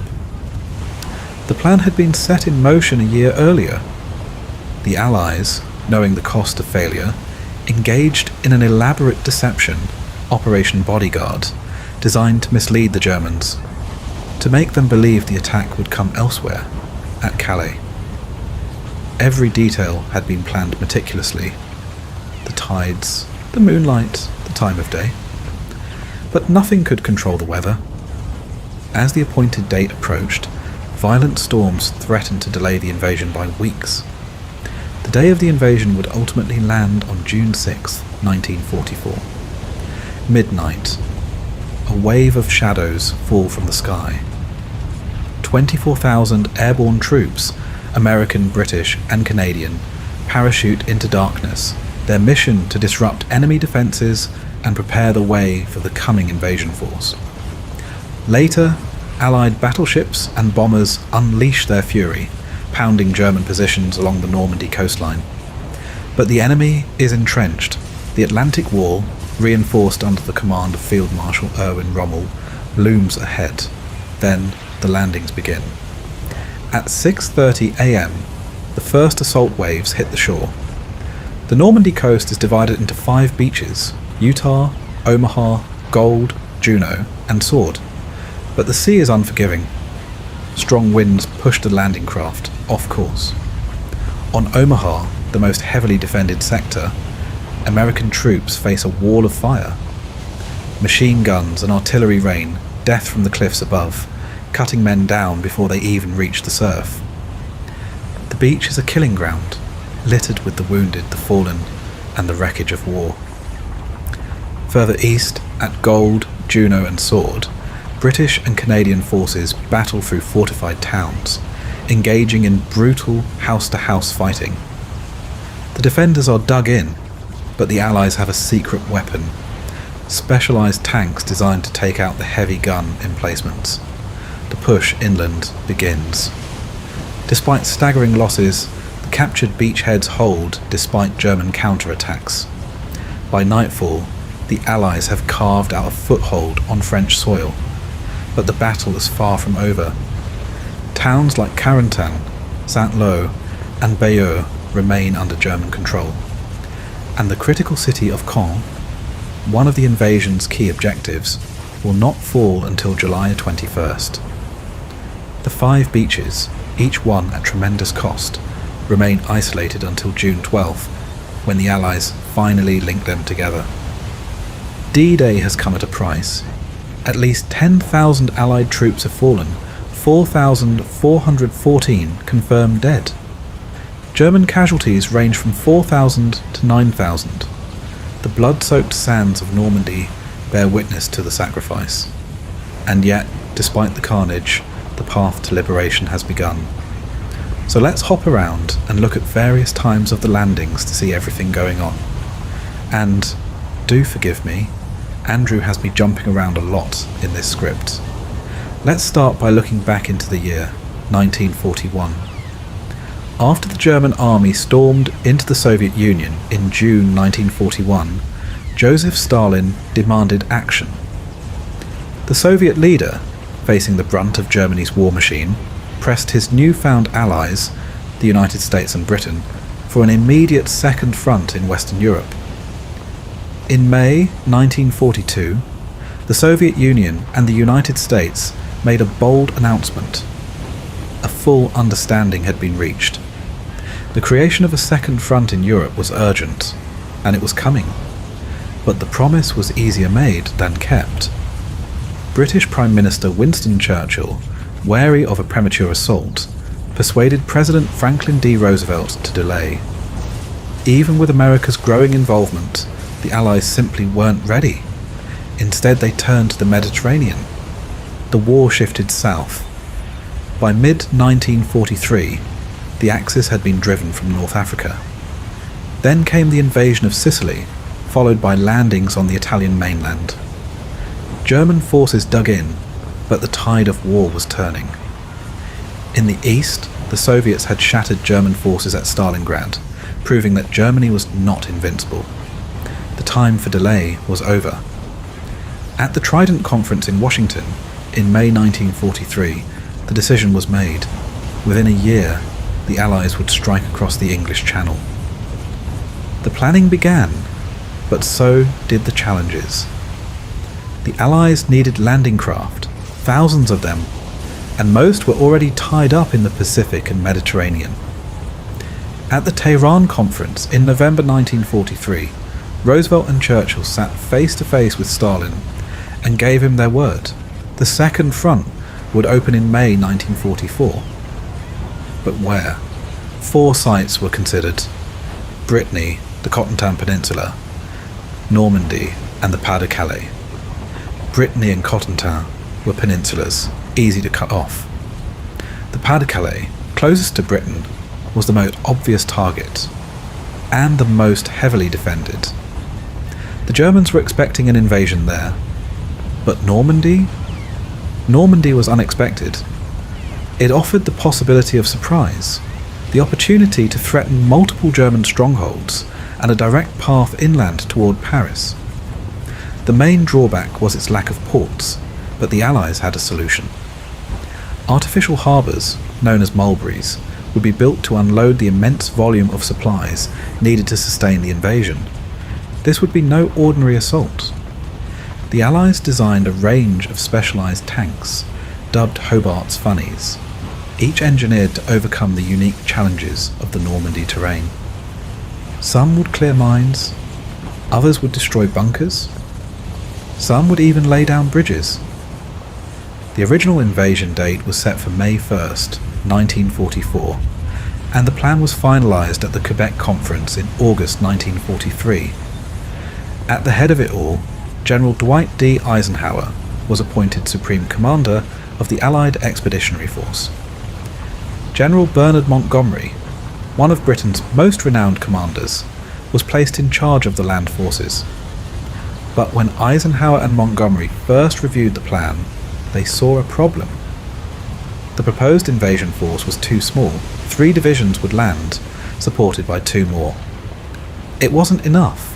They demanded an expansion, 5 divisions in the first wave, with 3 airborne divisions descending behind enemy lines. It would be a gamble, but it would increase the chances of success. There was a price for this bold strategy. The invasion would have to be delayed, not just by weeks, but by a full month. More landing craft needed to be built, more supplies stockpiled. And when the time came, 39 Allied divisions, American, British, Canadian, Polish and French, over 1 million men, would pour into the battle that would decide the fate of Western Europe. Operation Overlord, the name given to the Allies' audacious plan to establish a massive foothold on the European continent. But before boots could touch the sand, the stage had to be set. The first phase, the perilous amphibious invasion, was codenamed Operation Neptune, a name befitting the largest seaborne assault in human history. For the invasion to stand a chance, Allied air superiority was paramount. Operation Point Blank was launched, a relentless bombing campaign aimed at crippling German aircraft production, airfields and fuel supplies. Meanwhile, deception was woven into the very fabric of the plan. Operation Bodyguard, an intricate web of misdirection, was set in motion to blind the enemy to the invasion's true time and place. As the storm of battle loomed, the Allies prepared to strike. Airborne divisions would land in the dead of night, securing the vital Orne River bridges near Caen on the eastern flank and cutting off German reinforcements to the west near Carentan. The Americans, storming Utah and Omaha beaches, would drive inland, aiming for Carentan, St. Lo, and the strategic port of Cherbourg. The British and Canadians, landing on Sword, Gold, and Juno beaches, would shield the American flank and push towards Caen, securing airfields for future operations. The invasion's success would hinge on unity, every beachhead linking together, every soldier holding firm, every advance driving deeper into occupied France. Field Marshal Montgomery envisioned a brutal 90-day battle, culminating in the Allies reaching the River Seine and striking a decisive blow against the Axis war machine. But the greatest battle in modern history could not begin without the art of deception. Under the cloak of Operation Bodyguard, the Allies unleashed an elaborate campaign of misdirection. Operation Fortitude was born, its North Division broadcasting fake radio traffic to convince the Germans of an invasion in Norway, while its South Division crafted an illusion so grand it deceived even the most seasoned enemy commanders. In the fields of Kent and Sussex, a ghost army was raised, the first United States Army Group, commanded by the legendary General George S. Patton, an army that did not exist. False radio transmissions buzzed across enemy lines, feeding the belief that the true invasion would strike Calais, the closest point between England and France. The deception was so convincing that even after D-Day, German High Command remained paralysed, expecting an even larger force to land at Calais in the days to follow. Yet misdirection alone would not be enough. On the eve of the invasion, Allied bombers obliterated German radar stations along the French coast, plunging the enemy into uncertainty. Then came the final illusion, a phantom army in the skies.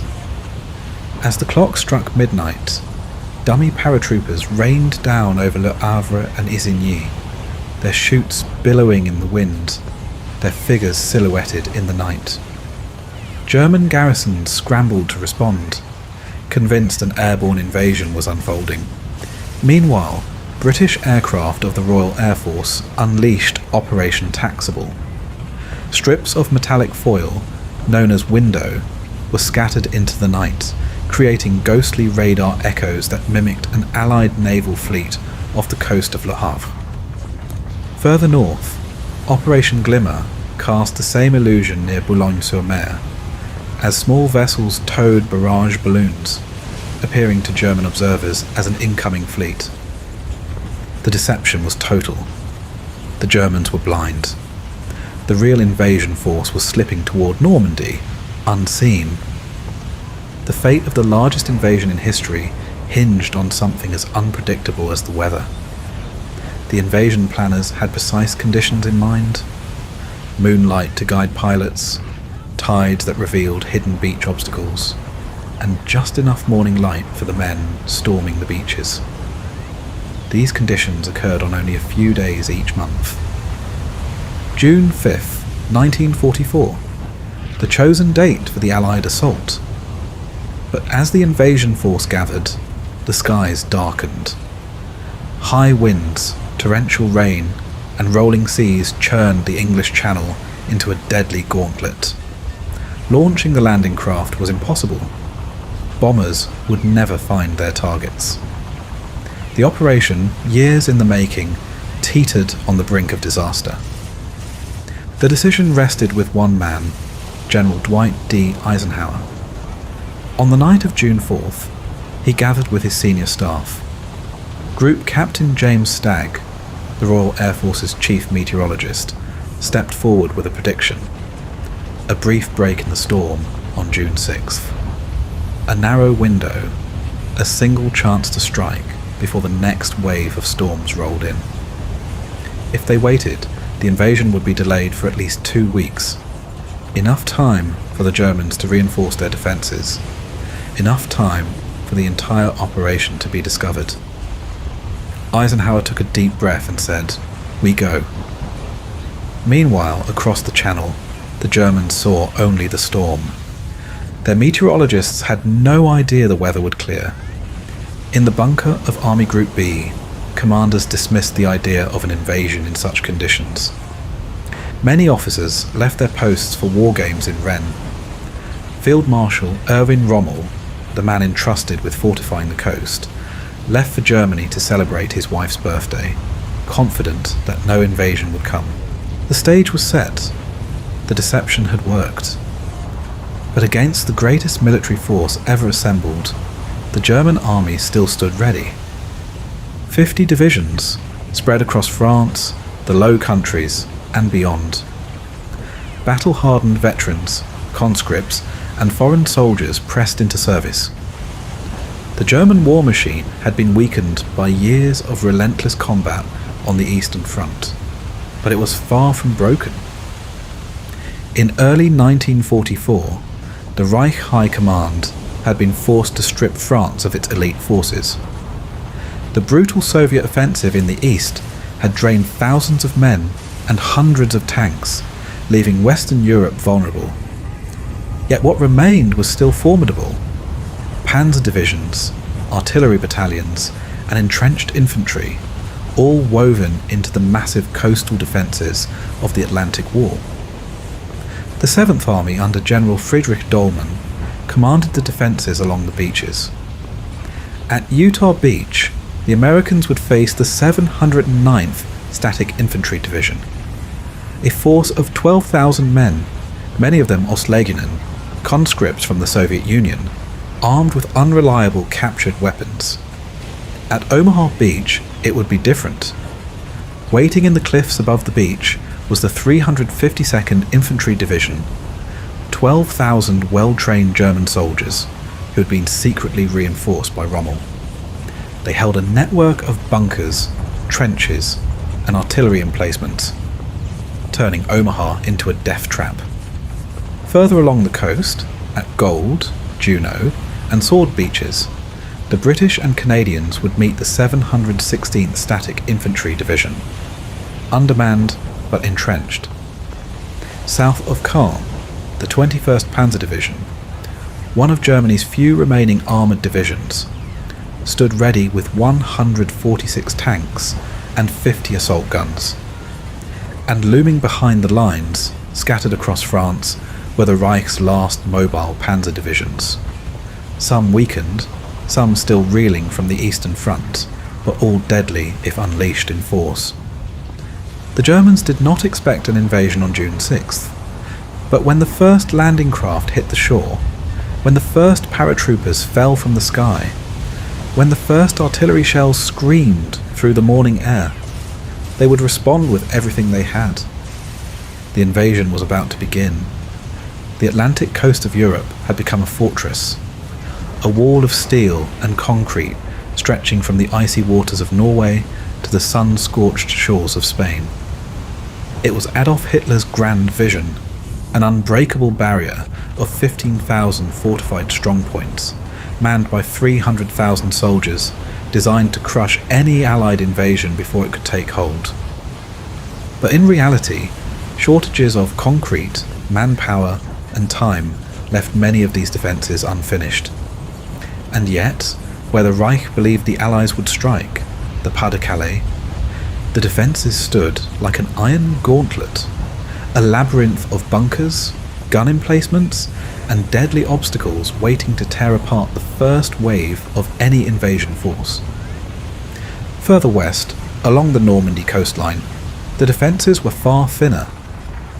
The best fortifications were concentrated in the vital port cities, Cherbourg, Saint-Malo, where the German war machine believed the enemy would need to seize supply lines.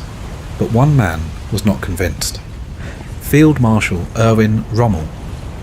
Assigned to strengthen the defences from the Netherlands to Cherbourg, Rommel saw what others had not. Normandy was vulnerable. If the Allies landed there, they could establish a foothold before Germany's reserves could react. So he set to work. Concrete bunkers were raised along the coast, their artillery positioned to hammer any landing craft that dared approach.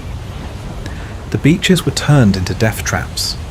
Wooden stakes, twisted metal tripods, anti-tank obstacles, and landmines designed to cripple tanks and drown men in steel and fire. Rommel had studied the tide patterns. He knew the invaders would try to land at high tide to minimize the distance they had to cross under machine gun fire. So he ordered the most dangerous traps placed right at the high water mark, where the waves would conceal them until it was too late. The land itself became a weapon. Tangles of barbed wire, hidden booby traps, and scorched earth denied cover to any soldier who managed to set foot on the beach. Meanwhile, deep in the countryside, Rommel prepared for an airborne invasion. Wooden stakes, booby-trapped and standing like jagged spears, were driven into meadows and fields to skewer paratroopers before they even touched the ground. The Luftwaffe, once feared as an unstoppable force, had been reduced to a shadow of its former self. The relentless Allied air campaign had destroyed Germany's ability to control the skies. On paper, 815 German aircraft remained in France. But against the 9,500 Allied planes waiting to darken the skies over Normandy, they were little more than sitting targets. Rommel knew what was coming. He believed the only way to win was to stop the invasion the moment it began, to crush the Allies on the beach before they could establish a foothold. He pleaded for Germany's mobile panzer divisions to be stationed right at the coast, ready to strike the moment the first landing craft touched the sand. But not all of Germany's generals agreed. Field Marshal Gerd von Rundstedt and General Leo Geyer von Schweppenburg had fought long enough to understand a brutal truth. If the Allies broke through, Germany would need a powerful reserve to push them back. They believed Rommel's plan was a death sentence for Germany's armour. If the panzers were too close to the coast, Allied naval guns and air power would annihilate them before they could even engage. Two strategies. One, a gamble to destroy the Allies before they could dig in.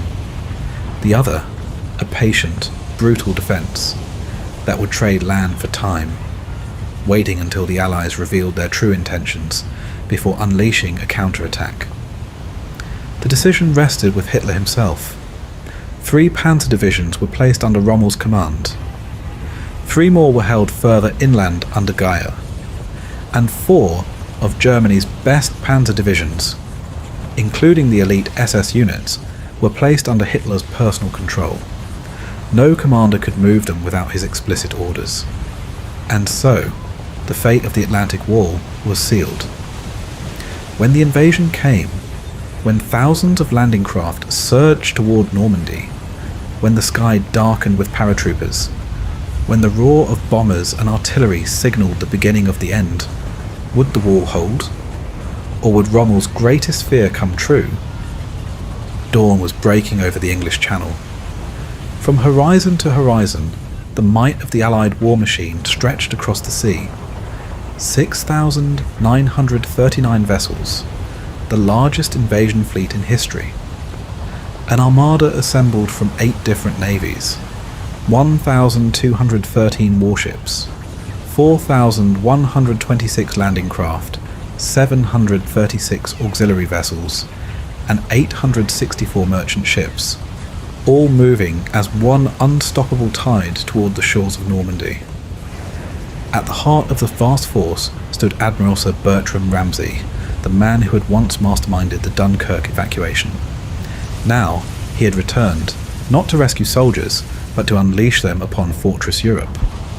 195,700 men filled the decks and holds of the invasion fleet. The Royal Navy stood strongest, with 112,824 sailors, while 52,889 Americans and 4,998 Allied sailors prepared for battle.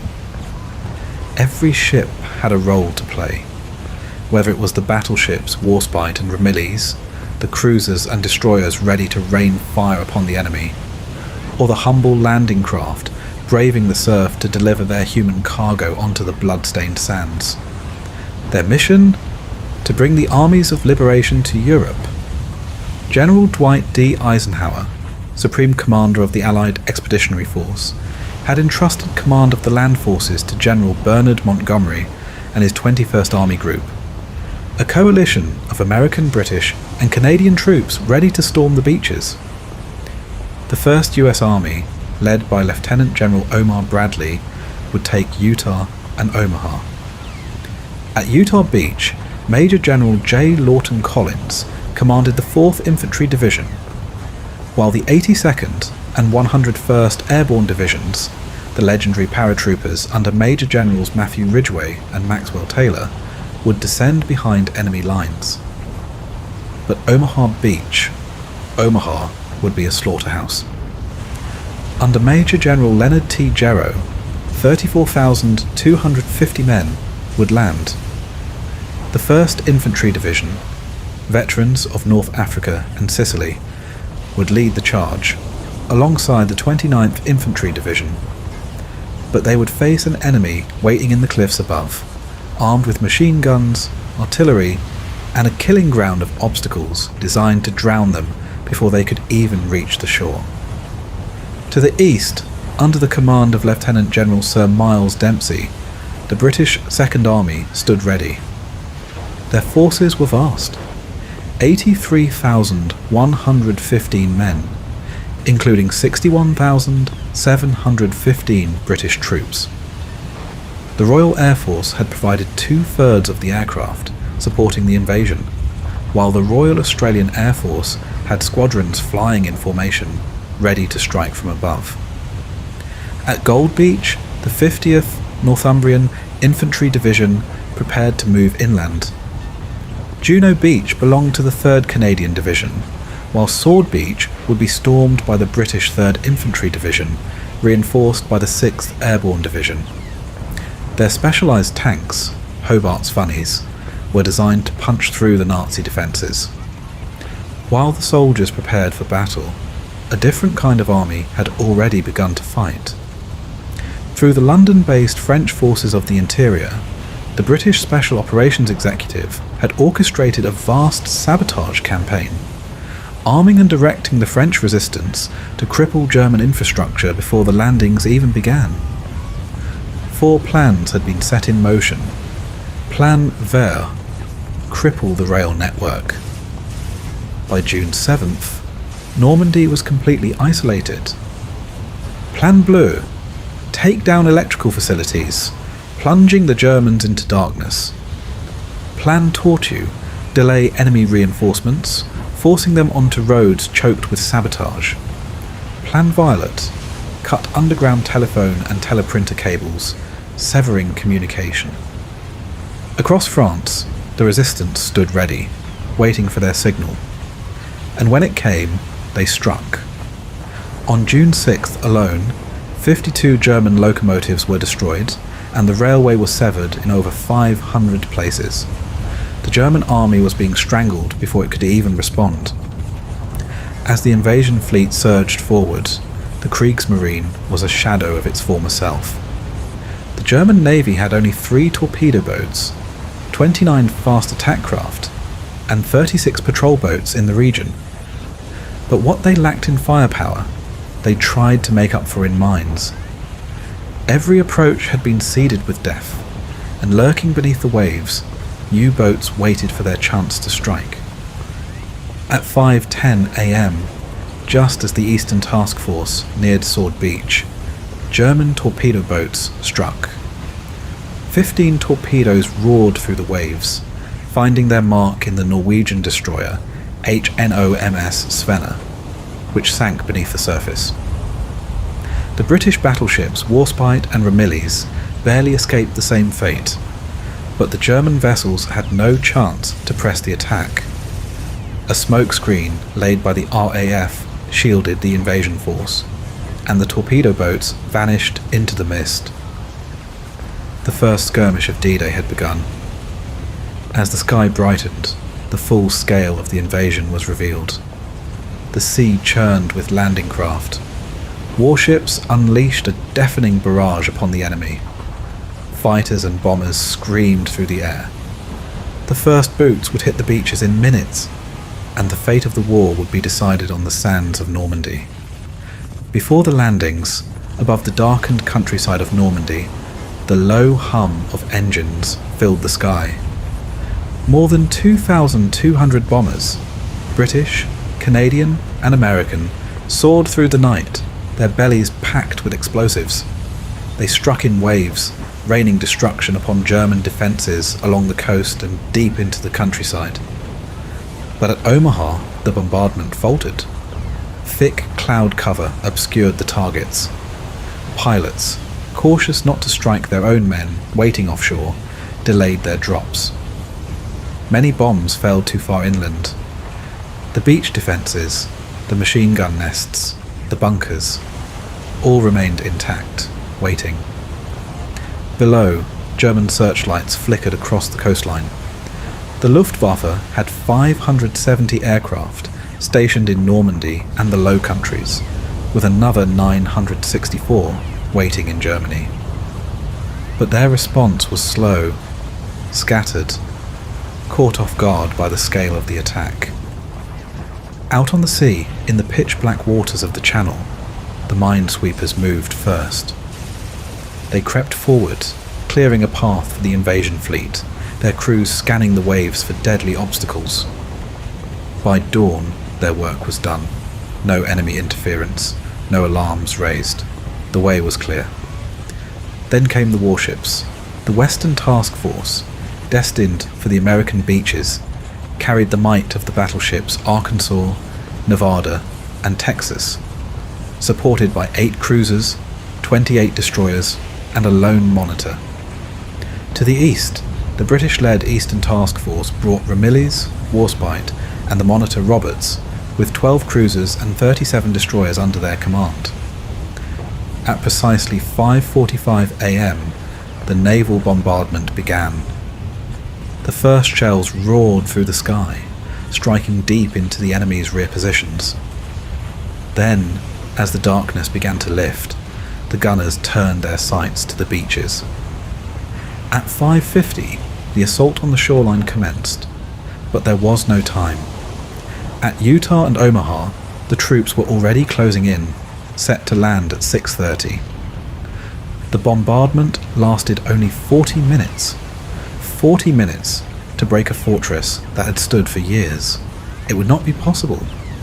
Thankfully, the paratroopers had jumped the night prior. For the invasion to succeed, the Allies needed more than just a foothold on the beaches. They needed a stronghold inland. The Germans had to be prevented from launching immediate counterattacks before enough men and supplies could come ashore. Roads, bridges, and key positions had to be seized. And so, the airborne troops led the way. West of Utah Beach, the US 82nd and 101st Airborne Divisions fell from the night sky, their parachutes billowing like ghostly spectres. Their mission: capture the narrow causeways cutting through the flooded lowlands, the only paths inland. But intelligence had thrown them a cruel twist. Fresh German reinforcements, the 91st Infantry Division, had arrived in the area. The drop zones had to be shifted east and south, scattering the troops into an unpredictable fight. On the eastern flank, the British 6th Airborne Division had their own objectives. They had to capture the bridges over the Caen Canal and the River Orne intact, ensuring the Germans couldn't cut off the landings. At the same time, 5 bridges over the Divas River had to be destroyed, preventing enemy reinforcements from pouring into the battle. And then there was Merville, the German artillery battery looming over Sword Beach.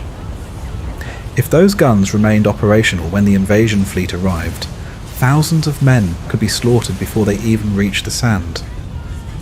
As the British paratroopers fell through the night, another force prepared for their mission, one not of a single battle, but of an entire campaign. 3 French commandos, fighting within the British SAS Brigade, were scattered across Brittany, far from the beaches. Their mission was different. Their war would last for months. Operations Dingson, Samwest and Cooney would strike deep behind enemy lines, cutting off German communications, raiding supply lines, and ensuring that when the Allies arrived, the enemy would already be bleeding. Back at the airfields in England, as the final paratroopers prepared to board their planes, BBC war correspondent Robert Barr captured the moment. Their faces were darkened with cocoa, their knives strapped to their ankles. Tommy guns slung over their shoulders, grenades and coils of rope hanging from their gear. Some carried pick handles, others rubber dinghies.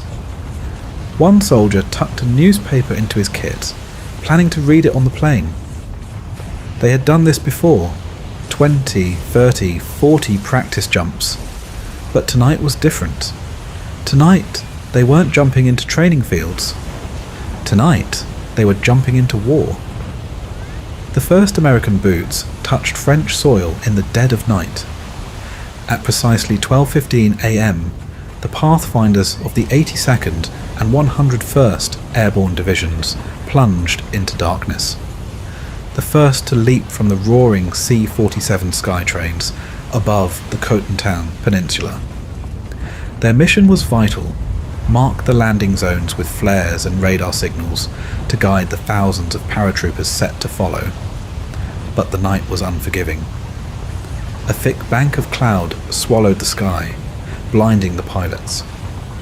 When the pathfinders landed, only one of the 5 designated drop zones had been accurately marked.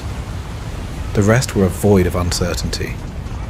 Then, at 1:30 a.m, the sky filled with the silhouettes of more than 13,000 American paratroopers. The aircraft roared low, flying west to east over the peninsula, carefully avoiding the invasion fleet waiting off the coast. Inside each plane, the men stood ready, their hands gripping the cold steel of their weapons, their packs loaded with explosives, ammunition and supplies. The red light flickered on, and then green. One by one, they leapt.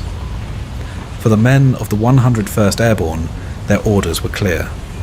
Secure the causeways behind Utah Beach, cut German reinforcements off from the landing zones, and destroy key road and rail bridges over the Dove River.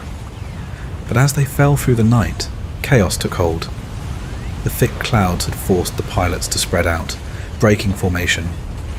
Anti-aircraft fire ripped through the sky, tracer rounds lighting up the darkness. Some pilots, desperate to escape the flak, dropped their men too low. So low, their parachutes barely had time to open before they slammed into the ground. Others drifted into the flooded marshes, where their heavy gear dragged them under before they could free themselves. Scattered, disoriented, many landing miles from their targets, the paratroopers struggled to regroup. The Norman countryside was a labyrinth of hedgerows, stone walls and misty marshes. Their radios, meant to coordinate their movements, were few and unreliable. Some units wandered for hours, lost in the tangled bocage, while others engaged in running firefights against German patrols. By the time they reached the causeways, the sun was already high, and troops from the 4th Infantry Division, landing at Utah Beach, had already begun clearing the way forward. At 2:30 a.m., the men of the 82nd Airborne followed, dropping into the darkness with one objective: seize the bridges over the Midway River and deny the enemy access to key crossings. East of the river, the drop was nearly perfect. Within 2 hours, American paratroopers had fought their way into Sainte-Mère-Église, securing the first town liberated in the invasion. They dug in, guarding the western flank against German counterattacks. West of the river, the story was different. The pathfinders had failed to mark the drop zones correctly. The planes veered off course. When the paratroopers leapt, they fell into disaster. Only 4% landed where they were supposed to. The rest scattered across the countryside, some into the open fields, others into the deep, murky swamps. Dozens drowned beneath the weight of their own equipment. Those who survived found themselves cut off from their units, forming small, makeshift squads of mixed ranks and regiments. They moved through the night, gathering stragglers, attacking German positions where they could, but the chaos of their landings had shattered the original plan. At La Fière, a critical crossing over the Midway, the paratroopers seized the bridge, but could not hold it. The battle for control of that small strip of land would rage for days. At 4 a.m, the first wave of reinforcements arrived. Gliders, packed with additional troops, heavy weapons, and precious supplies, descended in the darkness. But like the paratroopers before them, many missed their landing zones. The wooden fuselages splintered on impact, their cargo shifting violently, crushing men before they could escape. Jeeps, mortars, and ammunition crates tumbled through the wreckage. Despite the losses, the gliders had delivered what the paratroopers desperately needed: more men, more guns, more fight. Then, at 9 p.m, another wave, more gliders, more reinforcements. By the time 24 hours had passed, the American airborne forces were in disarray. Out of the 13,000 men who had leapt into the night, only a third were under their division's direct command. The rest were scattered, fighting in isolated pockets, lost in the French countryside. But their sacrifice had not been in vain. The Germans were confused, their response fractured.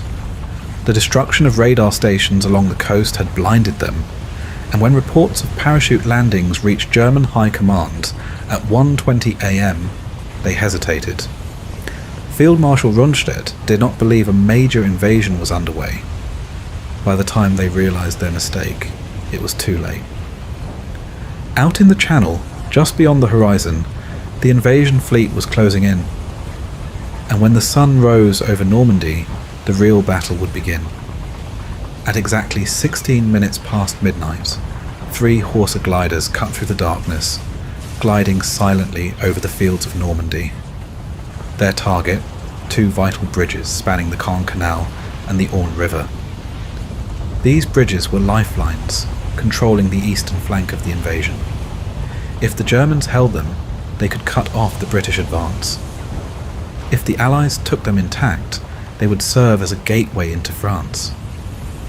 The moment the gliders touched down, British troops of the Oxfordshire and Buckinghamshire light infantry burst into action. In a swift and brutal assault, they overwhelmed the stunned German defenders, securing both bridges in minutes. The mission had been a complete success. Light casualties, no serious damage to the bridges. Reinforcements from the 5th Parachute Brigade and the 7th Light Infantry Parachute Battalion soon arrived to fortify the position. From that moment, those bridges would be known by different names: Pegasus Bridge and Horsa Bridge, forever tied to the legend of D-Day. Further east, another mission unfolded under the cover of night. The 3rd Parachute Brigade descended near the Dives River. Their objective simple but crucial: destroy 5 bridges to prevent German reinforcements from reaching the beaches. With minimal resistance, they accomplished their task. The way was now clear for the Allied invasion force, but not all landings went so smoothly. Pathfinders tasked with marking the drop zones for incoming paratroopers were thrown wildly off course by strong winds. Their beacons, meant to guide the main force, were placed too far east. When the rest of the paratroopers jumped at 12:50 AM, they scattered across the countryside. Some landed miles from their targets, lost in the darkness. Some would not rejoin their units for hours, others for days. At 3:30 AM, the 3rd wave of gliders touched down, carrying Major General Richard Gale and the much-needed firepower to hold the ground already won. Anti-tank guns, jeeps, and fresh troops flooded in, bolstering the British positions as the first German counterattacks loomed. Back at German headquarters, confusion reigned. The commander of the 716th Infantry Division, unsure of the scale of the invasion, ordered General Feuchtinger to mobilise the 21st Panzer Division. But there was a problem. The 21st was part of Germany's armoured reserve, and that meant one thing. Feuchtinger couldn't move without direct approval from High Command.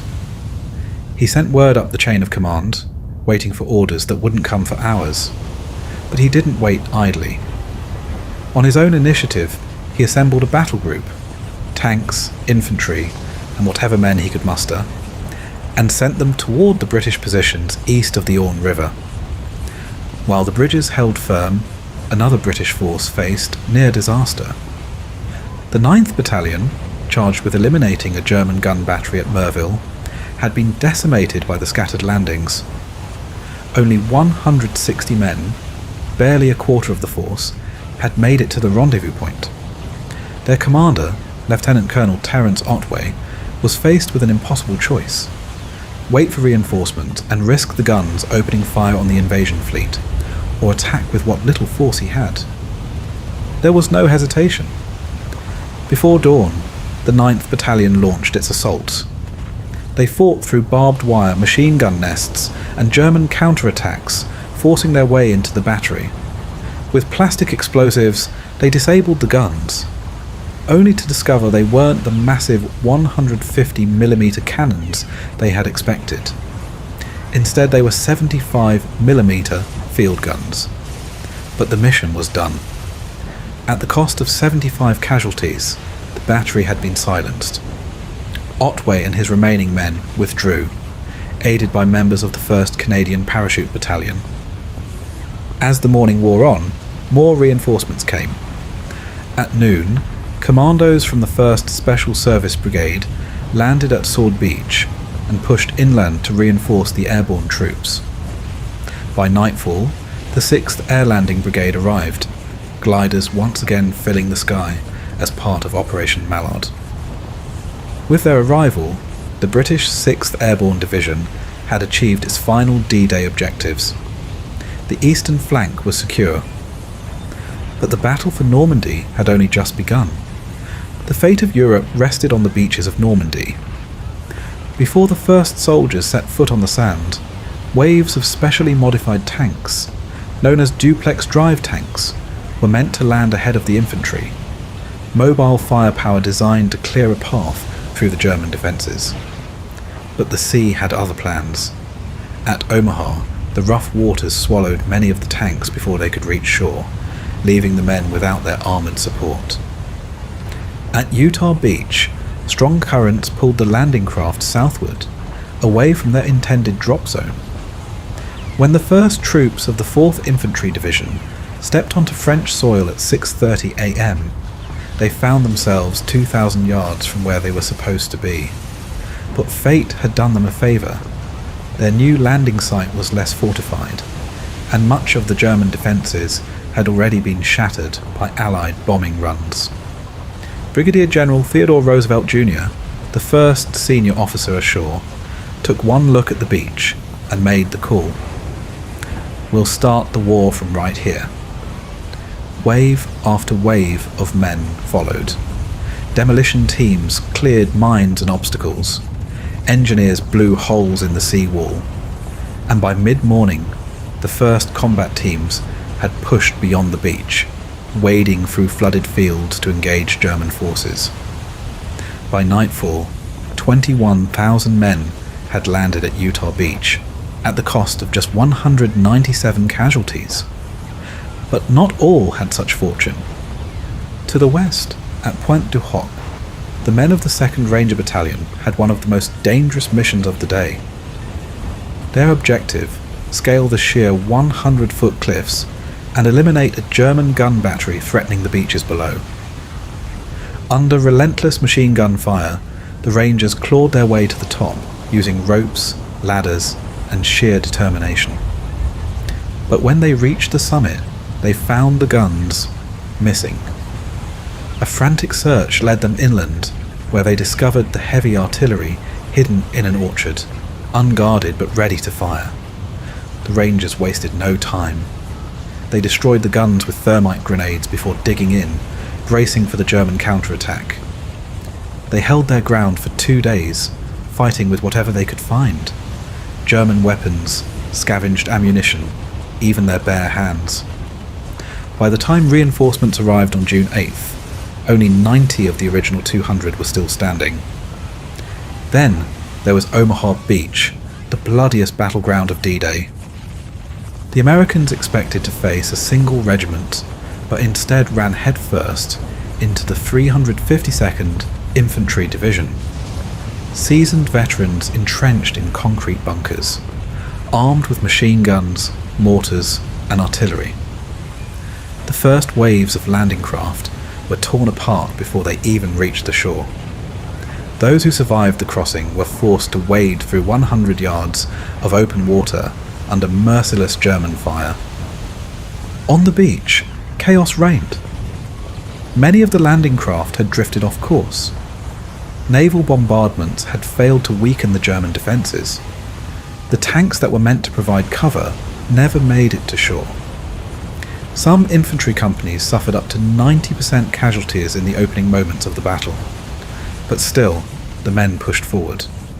Destroyers sailed dangerously close to shore, hammering German bunkers at point-blank range. Small groups of soldiers managed to fight their way through the gullies and up the bluffs. By the afternoon, with the Germans running low on ammunition, the Americans finally began breaking through. The foothold at Omaha was tenuous, but it held. The cost, over 2,000 American casualties. As the battle raged on, the British and Canadians launched their own assault on Gold, Juno, and Sword Beaches. At Gold, a relentless bombardment from warships and tanks blasted through German defences. Machine gun nests were cleared one by one, houses along the shore were taken in fierce close-quarters combat, and by the end of the day, the British had linked up with Canadian forces at Juno. But Bayeux, the first major objective inland, remained in German hands. At Juno, the Canadians faced fierce resistance. Bombing runs had missed their targets, and the beach was littered with mines and obstacles. Landing craft were torn apart by artillery, and men were cut down before they could even reach cover. But the Canadians fought with savage determination, pushing past German strongpoints in brutal house-to-house combat. By nightfall, they had advanced deeper than any other Allied force. On Sword Beach, the British 3rd Infantry Division stormed ashore with the support of 21 DD tanks, successfully clearing a path through the heavily fortified beachhead. But German resistance was stiff.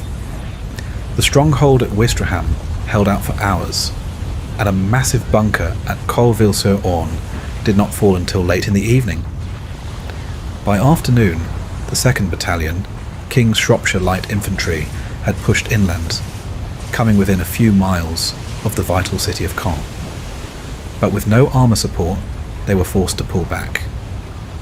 At 4 p.m, the Germans launched a counterattack with the 21st Panzer Division, nearly breaking through to the sea before British defences held them back. As the sun set over Normandy, the Allies had taken the beaches. The cost had been high, over 10,000 Allied casualties, but the foothold had been secured. The battle for France had begun. By nightfall on June 6, 1944, the Allies had done what many thought impossible. They had crossed the English Channel, stormed the shores of Normandy, and held their ground. It was the largest seaborne invasion in human history. Nearly 5,000 landing craft, 289 escort vessels, and 277 minesweepers carrying the weight of an entire war on their decks. Nearly 160,000 troops crossed the waters that day. By the end of June, that number would grow to 875,000. Allied casualties on D-Day alone exceeded 10,000, with 4,414 confirmed dead. German losses remain uncertain, estimated between 4,000 and 9,000. But one thing was clear: the Germans had failed in their one crucial objective. Hitler had sworn to drive the Allies back into the sea. He never did. The invasion had been bold, but it had not been perfect. The plan called for Carentan, Saint-Lô, Bayeux, and Caen to be captured within the first day. That had not happened. The 5 beachheads, Utah, Omaha, Gold, Juno, and Sword, were supposed to be fully connected within hours. In reality, it took nearly a week. Caen, a critical city, would not fall until July 21st. Yet despite these setbacks, the Allies had done what mattered most. They had established a foothold, a bridgehead, and they had done so with fewer casualties than expected. The victory had come from 1,000 small factors. The German defences were incomplete. Rommel himself had reported that some fortifications were only 18% finished. The deception operations leading up to D-Day had worked brilliantly, forcing the Germans to spread their forces thin. Allied air superiority had crippled German supply lines and destroyed infrastructure, making reinforcement nearly impossible. And perhaps most important of all, the German High Command had hesitated.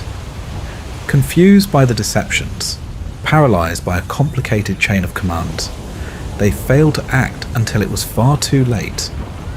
But D-Day was only the beginning. Normandy was just the first battle in the long, brutal campaign to liberate France and push into Germany. The cost of victory would be high, and the war was far from over. Today, the echoes of that battle still remain.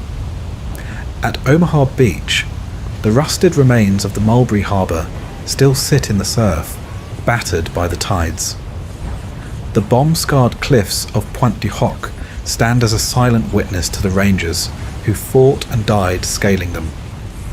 At Colleville-sur-Mer, the Normandy American Cemetery overlooks the battlefield where so many fell, row upon row of white crosses stretching into the distance. Further inland, the Pegasus Bridge still stands. Though replaced in 1994, Its original structure is preserved in a nearby museum. The beaches of Gold and Juno are home to quiet memorials, the remnants of artillery batteries, and the scattered remains of war. For those who visit, the land itself still carries the weight of history.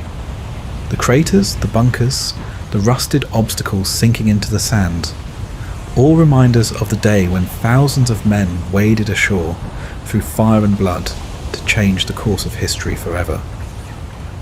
D-Day was not the end of the war, but it was the beginning of the end.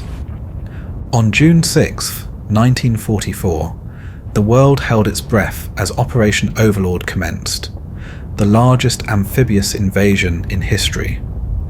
Under the cover of darkness, the 101st Airborne Division parachuted behind Utah Beach, their mission clear: prevent German reinforcements from counter-attacking the flank of the US 7th Corps, which was pushing inland toward Cherbourg, a critical port for sustaining the invasion. As paratroopers scattered across the countryside, glider troops landed over the next 2 days, reinforcing the airborne assault. But securing Normandy would require more than just gaining a foothold. It meant uniting the divided American forces. The original D-Day plan called for an immediate link-up between the Utah and Omaha beachheads, forming a continuous front for the US First Army. But Omaha Beach, bloodied by relentless German resistance, had become a killing field. The planned connection between the two beachheads remained unfulfilled. Even more alarming, Allied intelligence warned that German forces were preparing a counterattack to split the American front, a move that could cripple the invasion. General Bernard Montgomery, commanding US First Army and British Second Army, ordered the Americans to make the link-up their highest priority. Supreme Allied Commander Dwight D. Eisenhower, though not yet in direct tactical command, fully supported the decision, knowing that securing the American positions was vital before the Germans could launch a coordinated assault. Lieutenant General Omar Bradley, the senior US ground commander, swiftly adjusted the invasion strategy. Instead of prioritizing the drive toward Cherbourg, the Americans would first focus on merging their beachheads. To do so, they needed to take one key objective: Carentan. Carentan was the linchpin. Capturing it would secure the vital road network connecting Utah and Omaha beaches, preventing the Germans from launching a counteroffensive that could divide the US forces. The mission fell to the 101st Airborne Division, the only unit positioned to strike before German reinforcements arrived. And so the order was given. The Screaming Eagles would fight their way into Carentan, secure the town, and ensure the survival of the Normandy invasion. Carentan was a small port city. Nestled in the Douve River Valley at the base of the Carentan Peninsula, the city had a population of approximately 4,000 civilians before the war. Its strategic importance lay in its role as a major transportation hub, where 4 highways and a railroad converged, linking Cherbourg to the northwest, Bayeux and Caen to the east, Saint-Lô to the southeast, and Coutances to the southwest. For the Allies, capturing Carentan meant securing the link between Utah and Omaha beaches, preventing German reinforcements from splitting the American beachheads and launching a counterattack. For the Germans, holding Carentan was essential to delaying the American advance and protecting their remaining strongholds in the Carentan Peninsula. But taking the city would not be easy. Carentan was a natural fortress. To the southwest and southeast, high ground dominated the terrain, giving the Germans a perfect vantage point. To the north and west, the Douve River acted as a natural barrier. The Vaur-Tout Canal blocked approaches from the east, while a boat basin made any advance from the northeast even more difficult. Anticipating an invasion, the Germans flooded the Douve River Valley, transforming the fields into an impassable marshland. This tactic, once used by Napoleon Bonaparte in the same region, left only one narrow approach into the city, a 1 mile long causeway from Saint-Côme-du-Mont, raised 6 to 9 feet above the marsh. This elevated roadway was the only viable route for American troops, and the Germans were determined to defend it. Before retreating from Saint-Côme-du-Mont on June 8th, German engineers demolished Bridge No. 2 along the causeway and blew up a section of the railroad embankment, further slowing the American advance. The Germans' defence of Carentan fell to the 6th Parachute Regiment of the 2nd Parachute Division, led by Oberst Friedrich von der Heydte.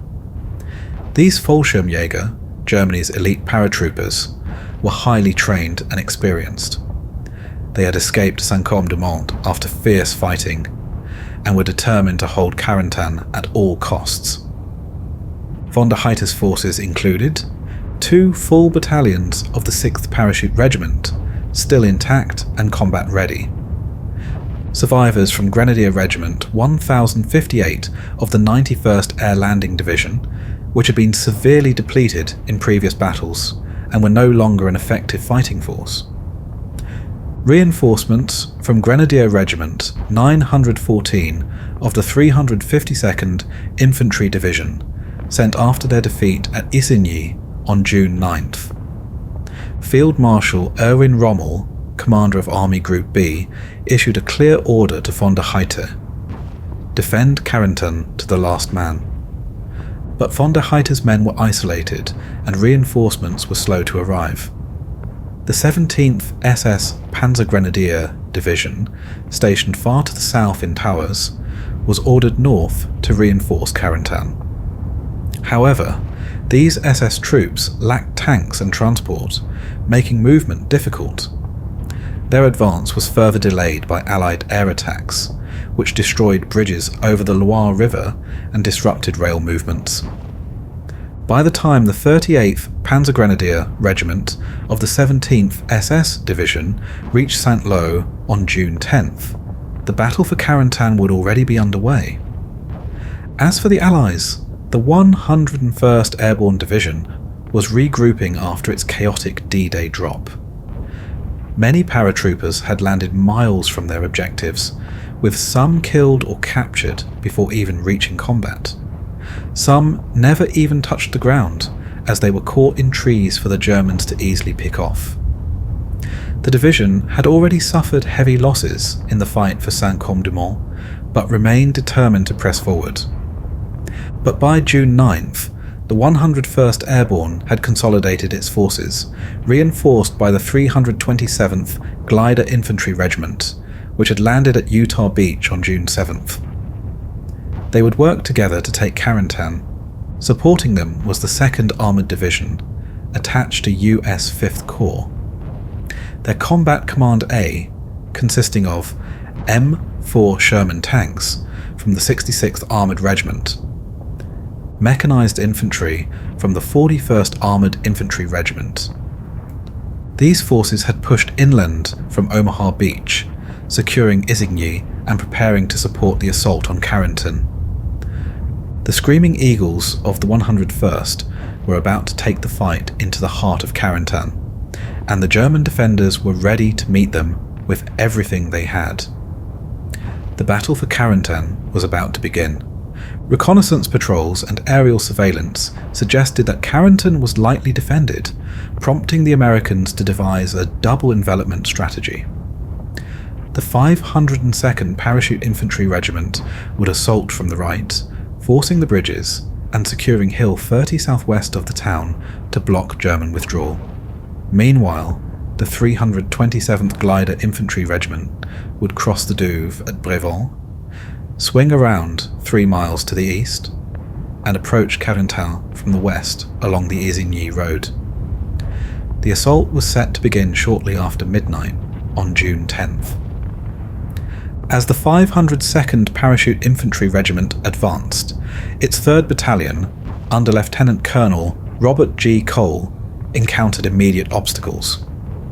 Bridge No. 2 over the Douve River remained destroyed, and Army engineers attempting repairs were pinned down by German artillery fire, including an 88mm gun. Cole ordered a reconnaissance patrol, led by First Lieutenant Ralph B. Gehorf, to cross the river in a small boat.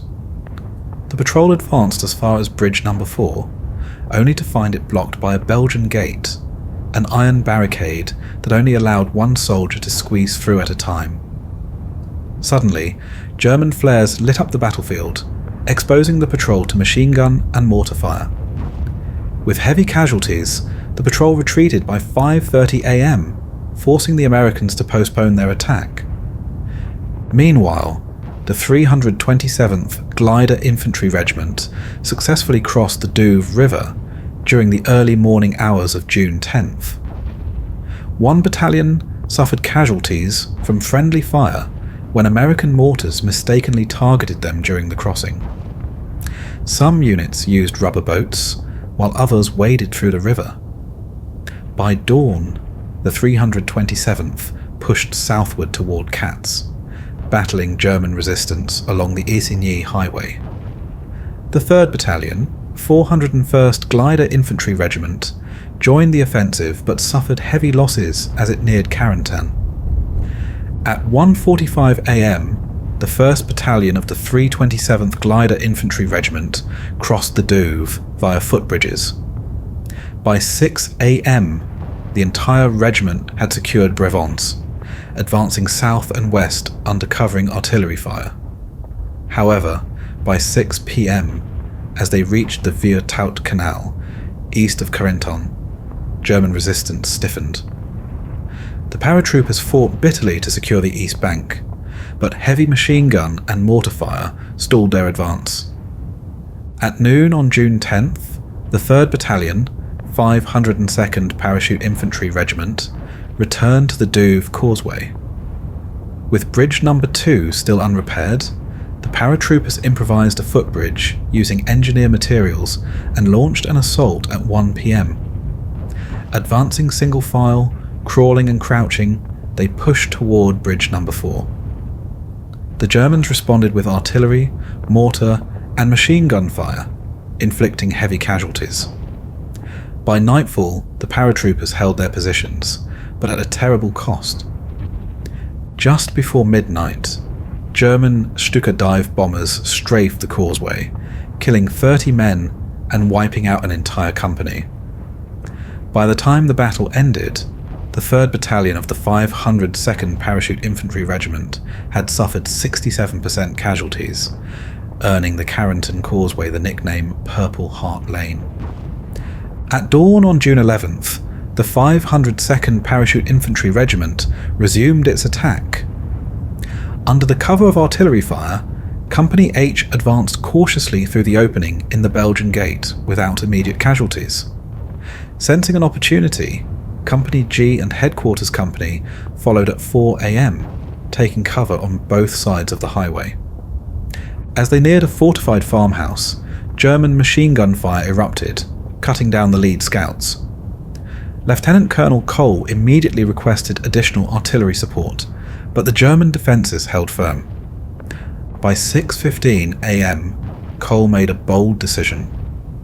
With a smoke screen for concealment, he ordered his executive officer, Major John P. Stopka, to relay a message: "Fix bayonets, prepare to charge." The signal came in the form of a whistle blast. Cole led the charge himself, charging across the open field toward the German positions. At first, only 20 paratroopers followed, but Major Stopka rallied 50 more. As the rest of the battalion saw the charge in motion, more men joined in, overwhelming the German defenders in vicious close-quarters combat. The fight was brutal. Bayonets, grenades, and rifle butts replaced gunfire. For his heroic leadership, Lieutenant Colonel Robert G. Cole was awarded the Medal of Honor. By midday, the 3rd Battalion, 502nd Parachute Infantry Regiment, had secured defensive positions. Reinforcements from the 1st Battalion of the 502nd Parachute Infantry Regiment attempted to continue the advance, but heavy mortar fire prevented them from making significant gains. A brief truce at noon allowed both sides to recover their dead and wounded, but it also gave the Germans time to resupply and reinforce their positions. By 6:30 p.m, the Germans launched a final counterattack, pushing the paratroopers back to their last hedgerow before the Douve. But then, the tide turned. In a desperate move, Cole's artillery officer managed to overcome radio jamming and called in a devastating artillery barrage from 7th Corps Artillery. The 5-minute bombardment was so intense that it even killed some American troops, but it shattered the German attack, forcing a full retreat. While the 502nd Parachute Infantry Regiment battled at Purple Heart Lane, patrols from the 327th Glider Infantry Regiment discovered a partially destroyed footbridge over the Veertoot Canal. Engineers repaired it by 10 a.m, and 2 battalions, Company G of the 2nd Battalion and Company A of the 3rd Battalion, 401st Glider Infantry Regiment, crossed and attacked German positions along the Bassin Floe. However, just like the 502nd, they were stopped by German machine gun and mortar fire. Realizing Carentan could not be held, the German Fallschirmjäger defenders withdrew under the cover of darkness. A Luftwaffe parachute resupply drop, intended to rearm the defenders, landed 7 miles southwest of the city. Too late to help. Meanwhile, the 17th SS Panzergrenadier Division, under General Major Werner Ostendorf, had been marching toward Carentan since D-Day, but constant air attacks and fuel shortages had delayed their arrival. By nightfall on June 11th, only a few elements of the 17th SS Division had reached their assembly areas. With Carentan nearly within American control, General Courtney Hodges of 1st Army ordered a final push to secure the town. To coordinate the attack, he assembled a task force under General Anthony McAuliffe. The mission to seize Hill 30, which had originally been assigned to the 502nd Parachute Infantry Regiment, was now given to the 506th Parachute Infantry Regiment. Meanwhile, the 501st Parachute Infantry Regiment, which had been holding defensive positions, was redirected to swing behind the 327th Glider Infantry Regiment and approach Hill 30 from the east. To cover these movements, the American artillery unleashed a relentless bombardment throughout the night of June 11th. Naval gunfire, heavy corps artillery, 4.2-inch mortars, and tank destroyers supporting the 327th Glider Infantry Regiment along the Eastern Canal pounded German defences inside the city, preparing the way for the assault. Under the cover of darkness, 2 battalions of the 506th Parachute Infantry Regiment advanced down the Carentan Causeway and passed through the 2nd Battalion of the 502nd Parachute Infantry Regiment around 2 a.m. on June 12th. The paratroopers moved cross-country, navigating the open fields under the ever-present threat of German machine gun fire, before reaching Hill 30, a small but strategically vital village known as La Billonnerie, by 5 a.m. The 1st Battalion of the 506th Parachute Infantry Regiment quickly set up defensive positions along the highway, preparing to hold against possible German counterattacks. Meanwhile, the 2nd Battalion received orders to push northward into Carentan itself. At the same time, under the cover of darkness, the 501st Parachute Infantry Regiment had moved into position behind the 327th Glider Infantry Regiment. By 6:30 a.m, after successfully crossing the canal, they linked up with forces at Hill 30, completing their manoeuvre. By 6 a.m, American forces launched their final assault on Carentan. The 1st Battalion, 401st Glider Infantry Regiment, attacked from the north, while the 2nd Battalion, 506th Parachute Infantry Regiment, pushed in from the south.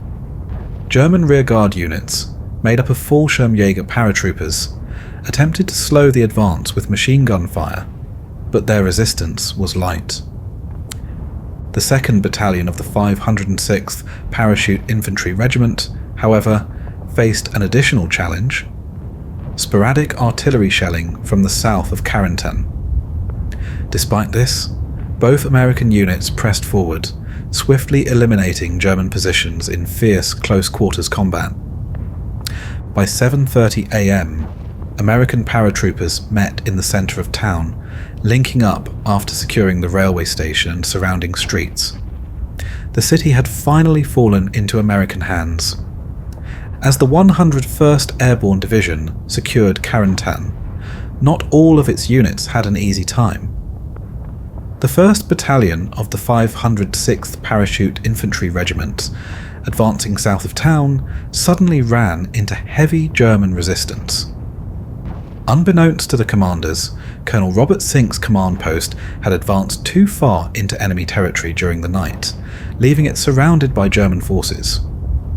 Pinned down by enemy machine guns and mortar fire, Sink's men held their ground as American reinforcements fought their way toward them. After an intense firefight, paratroopers from the 1st Battalion broke through the German positions, rescuing their trapped command and re-establishing control of the area. By the afternoon of June 12th, American forces attempted to push southwest, hoping to solidify their hold on Carentan and eliminate any remaining German threats.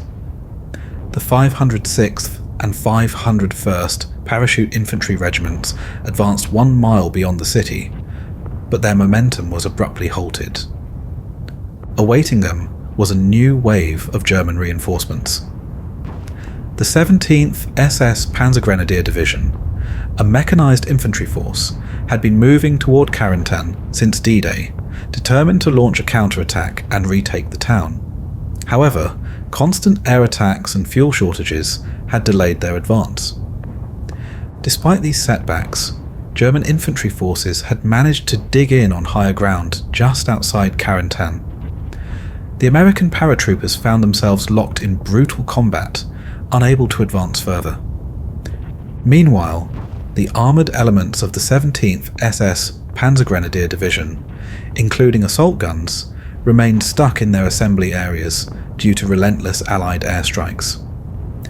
This temporary lack of armour support prevented the Germans from launching an immediate large-scale counterattack. As darkness fell on June 12th, the battle for Carentan had not yet reached its conclusion.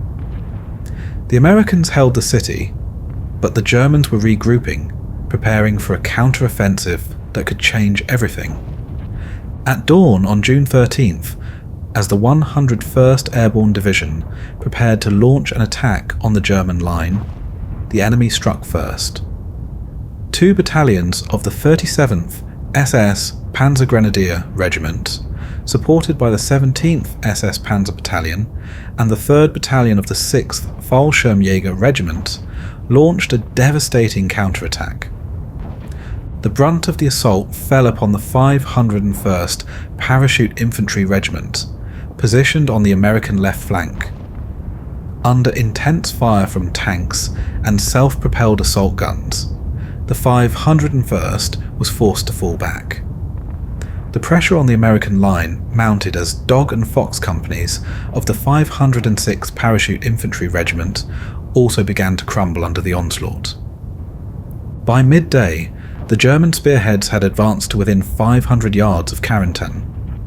The city, which had been so hard fought and finally won, now stood on the brink of being lost again.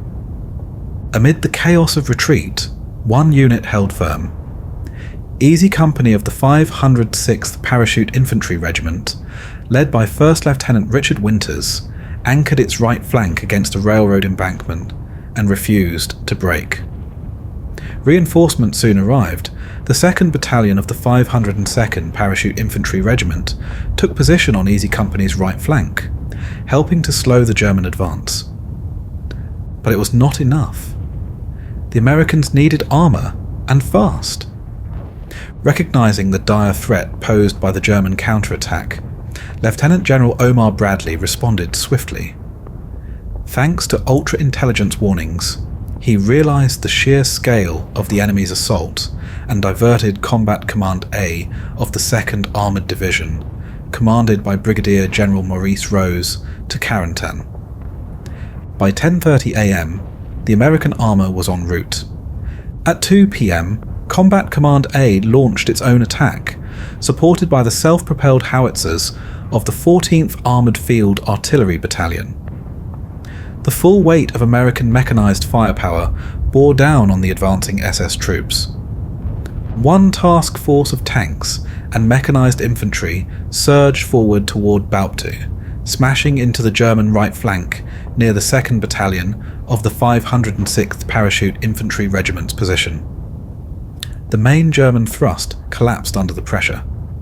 Meanwhile, a second armoured force drove down the Perrier Highway, shattering enemy formations, leaving the German ranks in disarray.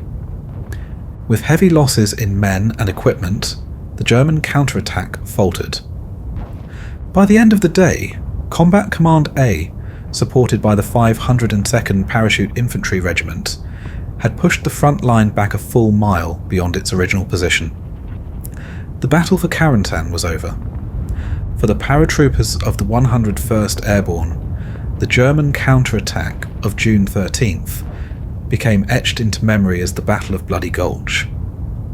It had been a desperate fight, one where paratroopers held their ground against overwhelming odds, buying just enough time for American armour to tip the balance. The fields outside Carentan were littered with the wreckage of war, destroyed German tanks, shattered American positions, and the bodies of fallen soldiers. Carentan remained in American hands, and with it, the bridgehead linking Utah and Omaha Beach was secured. The Carentan Peninsula was now vulnerable, and the drive toward Cherbourg could begin in earnest. The morning of February 19th, 1945, brought an eerie stillness to the black volcanic shores of Iwo Jima. As the first waves of US Marines pushed toward land, the island, just 8 square miles of hellish terrain, remained quiet. But beneath the surface, hidden within a labyrinth of tunnels and bunkers, Japanese forces lay in wait, prepared to unleash a firestorm. This was Operation Detachment, the American plan to seize Iwo Jima and its 2 critical airfields, South Field and Central Field. For months, US bombers had pounded the island, softening what they believed to be an already crippled enemy. But when the first landing craft hit the beaches, the reality of Iwo Jima's defences became brutally clear. The Imperial Japanese Army had transformed the island into a fortress, with concealed artillery positions, interconnecting tunnels stretching over 11 miles, and reinforced bunkers designed to withstand even the most relentless bombardments. Their strategy was simple: make the Americans pay for every inch of ground. Naval artillery pounded the shoreline, and American aircraft owned the skies, but the Japanese commander, Lieutenant General Tadamichi Kuribayashi, refused to waste his men in futile banzai charges. Instead, his forces waited, allowing the beaches to fill with US Marines before opening fire. Then the island erupted. Heavy machine guns rained down fire from hidden pillboxes. Mortars and artillery zeroed in on landing zones. Flamethrowers and demolition charges became the grim tools of war as Marines clawed their way inland, clearing one stronghold after another in brutal close-quarters combat. For 5 weeks, the island became a living nightmare. Nowhere was safe. Even behind the front lines, Japanese defenders emerged from underground tunnels at night to launch sudden deadly attacks. In all, over 21,000 Japanese soldiers had been stationed on Iwo Jima when the battle began. By the time the guns fell silent, only 216 had been captured alive. Some had been too wounded to continue fighting. Others simply refused to surrender, choosing instead to hold out in hidden caves, eking out survival for weeks, some even months, before starvation or American flamethrowers finally ended their resistance. But the cost of victory had been staggering. More than 26,000 American casualties, including nearly 7,000 dead, marked Iwo Jima as one of the bloodiest battles of the Pacific War. For every 2 Japanese soldiers killed, 3 American Marines or sailors were lost, a grim and haunting ratio. Despite its strategic value being questioned by some American commanders, the lessons learned on Iwo Jima would shape the coming battles, especially Okinawa, the next stop before Japan itself. And then there was the moment that defined the battle in a single image. 6 US Marines standing atop Mount Suribachi, raising the American flag. A photograph captured in the fleeting instant became one of the most iconic images of World War II, a symbol of sacrifice, endurance, and the brutal cost of war in the Pacific. But Iwo Jima was far from over. The island still had miles of defences, still held thousands of men willing to die before surrendering. The fight for the ridges, the tunnels, and the caves had only just begun. After the fall of the Marshall Islands and the devastating American air raids on Truk Atoll, the Imperial Japanese military faced a grim reality. The enemy was advancing, and all signs pointed to their next target, the Mariana Islands and the Carolines. If these islands fell, the path to Japan would be wide open. In response, Japan devised a desperate defensive strategy, an inner ring of fortifications, stretching from the Carolines to the Marianas, then up to Japan via the Volcano Islands, and westward to the Philippines through Palau. This was to be a last stand, a shield against the inevitable American onslaught. By March 1944, Japan activated the 31st Army under General Hideyoshi Obata to fortify this inner line. But unlike American or British armies, a Japanese army was closer in size to a Western corps. Fewer men, fewer resources, but an expectation to fight to the last breath. On Chichi-jima, the Japanese commander was given nominal control over both army and navy forces in the Volcano Islands, including Iwo Jima. The loss of the Marianas only heightened Iwo Jima's strategic importance. The tiny island became a critical early warning station, relaying intelligence of incoming American bombing raids back to the Japanese mainland, allowing air defences to prepare. By spring 1944, recognizing the growing threat, the Japanese rushed reinforcements to Iwo Jima. 500 troops from the naval base at Yokosuka, another 500 from Chichi-jima, bolstering the island's garrison to over 5,000 men. But the truth was inescapable. Japan was losing ground. The fall of the Marianas in the summer of 1944 sent shockwaves through the Imperial Command. With enemy bombers now launching daily attacks on Japan's home islands, Iwo Jima was no longer just a strategic outpost. It was a last line of defense. If the Americans took Iwo, Japan's war production would be crippled, its civilians terrorized, and the homeland itself exposed to invasion. But the final Japanese strategy for defending Iwo Jima was plagued by severe obstacles. The Imperial Navy was crippled. Its once mighty fleet had been shattered in the battles of 1944 and could no longer prevent an American landing. The Air Force was gutted. So many planes had been lost that even under ideal conditions, Japan's air strength would not recover until mid-1945, far too late. Distance was an enemy. Even if warplanes could be produced, their 900-kilometre range made direct support for Iwo Jima impossible. And there were simply no pilots left. The skies of the Solomon Islands, the Marianas, and the Philippine Sea had devoured Japan's most experienced airmen. By late 1944, Japan had aircraft, but too few skilled aviators to fly them into battle. Iwo Jima was to be defended, but it was a fight without hope. The garrison's fate was already sealed. The The Japanese knew Iwo Jima could not be saved. The island was isolated, cut off from resupply, and left with no hope of reinforcement. In a post-war study, Japanese staff officers laid out their grim strategy.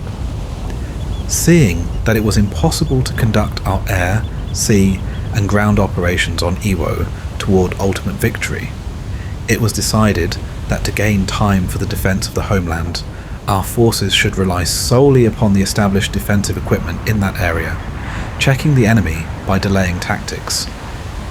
Even the suicidal attacks by small groups of Army and Navy airplanes, the surprise attacks by our submarines, and the actions of parachute units, although effective, could be regarded only as a strategical ruse.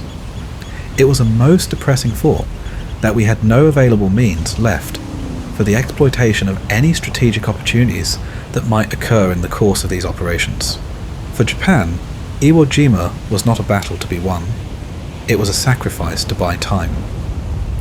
After the brutal fighting at Leyte in the Philippines, the Allies found themselves with a 2-month gap before the planned invasion of Okinawa. Iwo Jima stood directly in the path of their advance, a volcanic rock halfway between the Mariana Islands and Japan itself.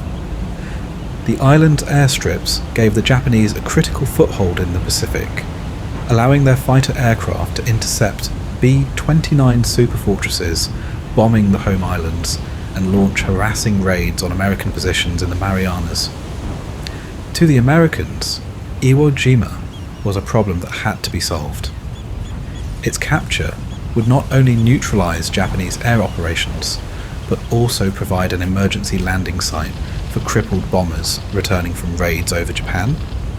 Intelligence reports were optimistic, predicting that the island would fall in just 1 week. Confident in their assessment, American commanders gave the order. The invasion of Iwo Jima had begun. In June 1944, Lieutenant General Tadamichi Kuribayashi was given an impossible task: defend Iwo Jima to the last man. He knew the island could not be saved, knew that American forces would eventually overwhelm his troops, but he also understood something else. If his men could make the Americans pay dearly for every inch of ground, if they could bleed the enemy dry, then perhaps the Allies might think twice about invading the Japanese homeland. Kuribayashi discarded the traditional doctrine of meeting the enemy at the water's edge. Instead, he designed a defence in depth, inspired by the brutal resistance seen at Peleliu. He ordered his men to dig in, not on the beaches, but deep into the island itself. Hidden bunkers, fortified pillboxes, and interlocking fields of fire covered every approach. Hundreds of artillery positions were concealed in rocky outcroppings, and tanks, normally meant for mobile warfare, were buried and turned into stationary gun platforms. Every single inch of Iwo Jima would be a kill zone. But this wasn't just a network of defensive positions, it was a fortress beneath the earth. By the time the Americans landed on February 19th, 1945, nearly 18 miles of tunnels connected bunkers, command posts, and supply depots. Below the surface, vast chambers were stocked with enough food, water, and ammunition to last for months.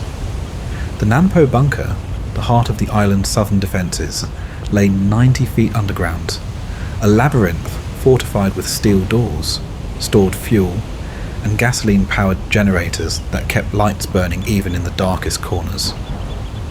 Kuribayashi's vision was clear. There would be no desperate, suicidal charges. Instead, the Japanese would allow the Americans to land unopposed, lull them into a false sense of security, and then unleash hell. For months, the island was pounded by an unrelenting barrage.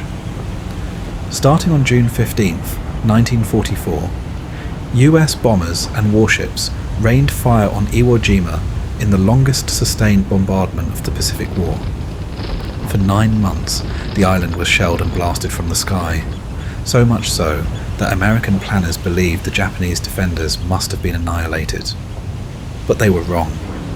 Deep within the tunnels, Kuribayashi's men waited. 2 days before the invasion, on February 17th, the Americans sent in Underwater Demolition Team 15 to scout the beaches. As they slipped into the surf, Japanese riflemen spotted them. Gunfire erupted, and one American diver was killed. That night, the destroyer escort USS Blessman, the ship that had deployed them, was struck by a Japanese bomb, killing 40 sailors, including 15 members of the demolition team. The Americans believed they had the upper hand, but Kuribayashi had ensured one thing. The moment they set foot on Iwo Jima, they would be stepping into a nightmare. Major General Harry Schmidt, commander of the Marine Landing Force, requested a 10-day heavy bombardment of Iwo Jima to weaken the Japanese defences before the amphibious assault. But Rear Admiral William H. P. Blandy, commander of the Amphibious Support Force, denied the request, arguing that his ships wouldn't have time to replenish their ammunition before the landings. Schmidt then pushed for 9 days of shelling. Blandy again refused, allowing only 3 days of bombardment. The decision frustrated the Marines, who knew they were up against some of the most well-entrenched defenders of the war. After the war, Lieutenant General Holland M. Howlin' Mad Smith, commander of all expeditionary troops, bitterly criticised the decision, arguing that a lack of sustained naval gunfire had cost countless Marine lives throughout the Pacific island hopping campaign. Each heavy warship was assigned a sector of the island to pound with shells, methodically covering the entire landscape. But the Japanese had spent nearly a year transforming Iwo Jima into a fortress. Thousands of bunkers, tunnels, and hidden artillery positions lay untouched beneath the surface, immune to naval bombardment. On February 16th, D-3, the operation began, but poor weather severely limited visibility, making targeting nearly impossible. On D2, the American ships closed in, only to find that the Japanese artillery was far from silent. When the heavy cruiser USS Pensacola moved into range, it was hit 6 times in quick succession, killing 17 crewmen. Later, 12 small craft attempting to land an underwater demolition team were all struck by Japanese gunners, forcing a retreat. The destroyer USS Leutze, rushing to help, was hit as well, losing 7 more sailors. On D-1, the final day before the landing, rain and thick clouds again hampered the bombardment. In total, out of 34 hours of available daylight, American warships only had around 13 hours of effective bombardment. Despite this, thousands of shells rained down on the island. Many bunkers and cave entrances were destroyed, but many more remained intact. The craters left by the bombardment offered cover not only for the Marines, but also for the defenders waiting for them. By February 19th, the Japanese were dug in and waiting. The bombardment was over. The real battle was about to begin. As night fell on February 18th, 1945, the ocean surrounding Iwo Jima churned with the arrival of Vice Admiral Mark Mitcher's Task Force 58, one of the most formidable carrier groups in the Pacific. In its ranks, the USS Indianapolis, carrying Admiral Raymond A. Spruance, the overall commander of the invasion, took position. But Lieutenant General Holland, Howlin' Mad Smith, leading the ground forces, was frustrated. Mitcher's powerful carrier group had spent crucial days striking the Japanese home islands instead of pounding Iwo Jima's defences. Now, with D-Day at hand, Mitcher's aircraft shifted focus, joining the battleships, cruisers and destroyers, unleashing hell on the island one last time. The barrage roared into the early morning, but below the surface, in the honeycomb of Japanese tunnels and bunkers, the enemy waited, patient, disciplined and unseen. At 8:59, 1 minute ahead of schedule, the first wave of Marines surged toward the shore. In the heart of the chaos, 6 Navajo code talkers of the 5th Marine Division transmitted over 800 messages without a single error. Their coded transmissions would prove vital in the battle to come. Major Howard Connor, their commanding officer, later declared, "Were it not for the Navajos, the Marines would never have taken Iwo Jima." The Marines had been told that the beaches were excellent, that their advance inland would be swift and decisive.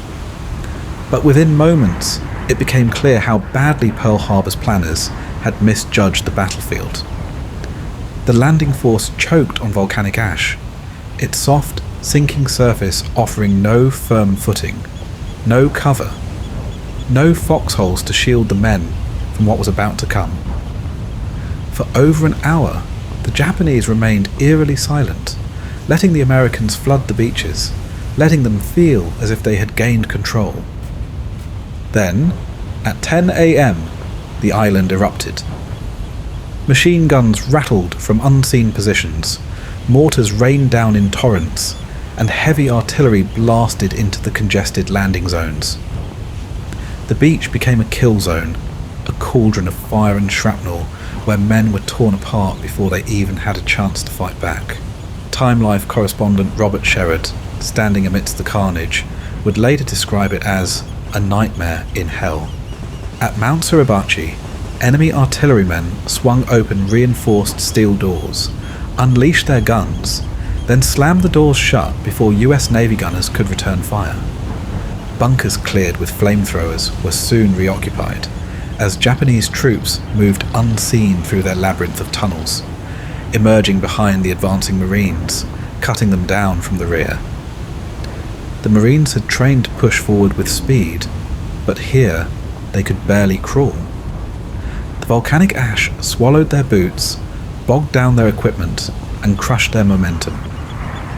First to be discarded were the gas masks, useless, dead weight in the scorching heat of battle. Then, anything that slowed the advance. All that mattered now was survival. And the battle for Iwo Jima had only just begun. The black volcanic sand of Iwo Jima was unlike anything the Marines had faced before. Soft, unstable, and nearly impossible to traverse, it swallowed boots, buried equipment, and left the tracked Amtraks struggling for traction. As the vehicles bogged down, their passengers were forced to dismount, trudging forward on foot under relentless Japanese fire. Naval Construction Battalions 31 and 133, the Seabees, worked under constant artillery and machine gun fire, clearing paths for tanks and reinforcements. Bulldozers carved roads into the ash, but the terrain remained a bottleneck of death. The beach became clogged with bodies, wrecked landing craft, and incoming waves of troops. Historian Derek Wright later wrote, "In virtually every shell hole there lay at least one dead Marine. By 11:30 a.m, small Marine units reached the southern tip of Airfield No. 1, one of the most critical objectives of the first day.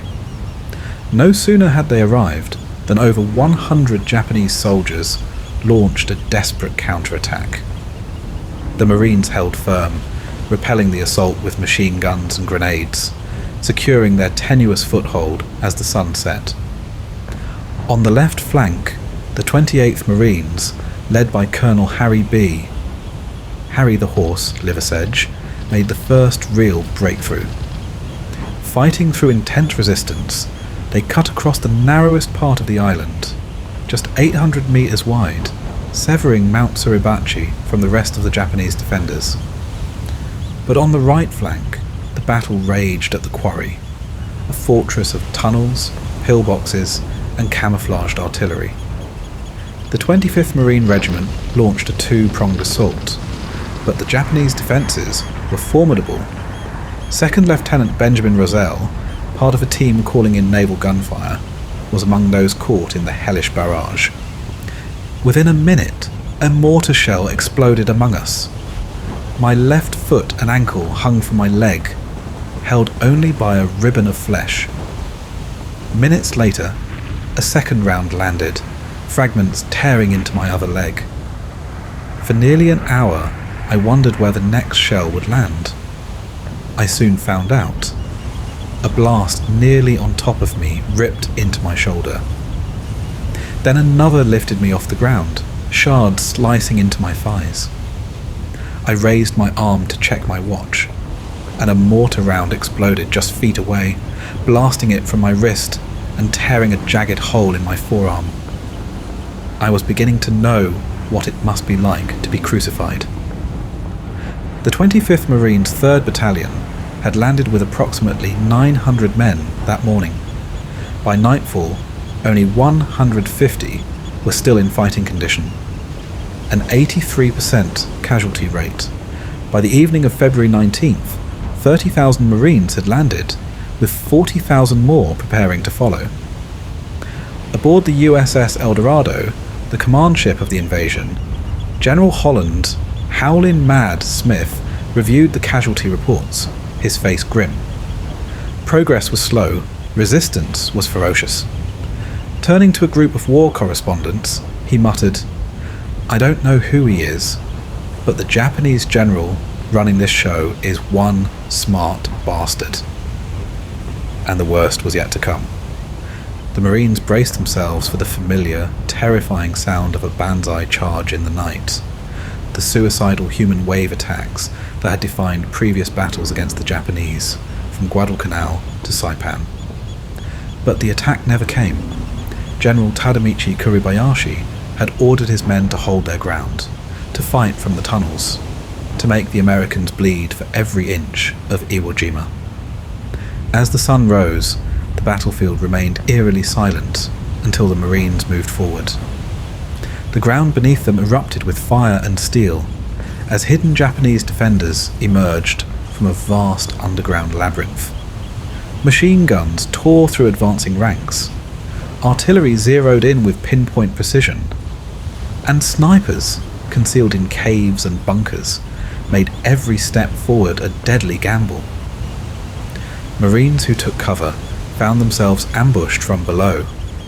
Japanese troops used spider holes, tunnels, and hidden exits to encircle and strike at close range. At night, they slipped out of their fortifications in small groups, infiltrating Marine lines and slitting throats, tossing grenades into foxholes, and whispering in perfect English, "Corpsmen! Corpsmen!" luring medics into deadly traps. The usual tools of war, rifles, machine guns, grenades, proved frustratingly ineffective against an enemy so deeply entrenched. The Marines turned instead to fire. Flamethrowers, grenades, and demolitions became the weapons of choice, forcing Japanese defenders out of their tunnels and into the open. Among the most devastating weapons were the M4A3R 3 Zippo Shermans, tanks modified with powerful flamethrowers. Impervious to small arms fire, they moved methodically across the battlefield, spewing sheets of liquid fire into bunkers and caves, incinerating everything inside. Japanese soldiers had only one way to stop them: suicidal close-range assaults with explosives, throwing themselves under the treads or into the flames. Even with tanks and flamethrowers, progress was painfully slow. The Marines fought day after day, clearing positions one tunnel, one bunker at a time. By March 6th, the airfields were still contested, but American P-51 Mustangs from the 15th Fighter Group began landing on the island, providing air support.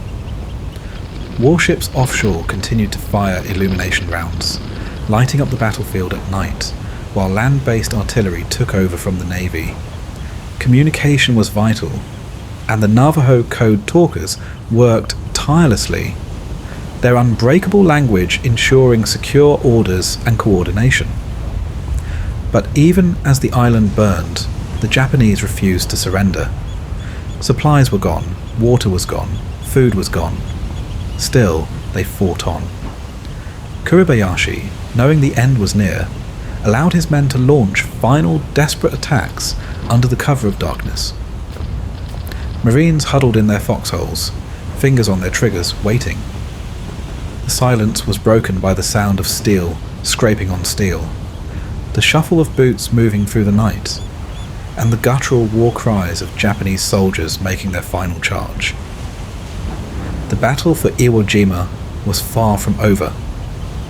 By the morning of February 23rd, 1945, Mount Suribachi was effectively cut off, its towering peak dominating the black volcanic wasteland below. But the Marines knew that beneath their feet, the enemy was still very much alive. A labyrinth of tunnels connected the mountain to the rest of Iwo Jima, and the defenders had no intention of surrendering. The order came down. A patrol from E Company, 2nd Battalion, 28th Marines were selected to climb the mountain and, if they made it to the top, raise the battalion's flag, a signal to every Marine on the island that Suribachi had been seized. First, Lieutenant Harold Schreier led his men up the steep slopes, bracing for an ambush at every turn. Snipers harassed them along the way, but no banzai charge came, no final stand materialized. The Japanese, for now, remained hidden in their tunnels.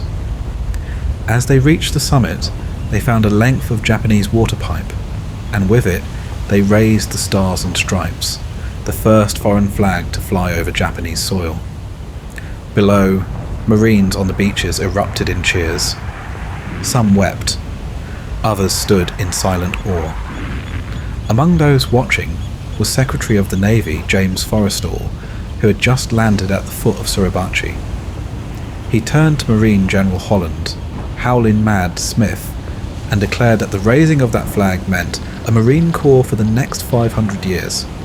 And then, to the surprise of many, he demanded the flag as a souvenir. But Lieutenant Colonel Chandler Johnson, the battalion commander, wasn't about to give it up. That flag belonged to his men, the ones who had fought and bled for it.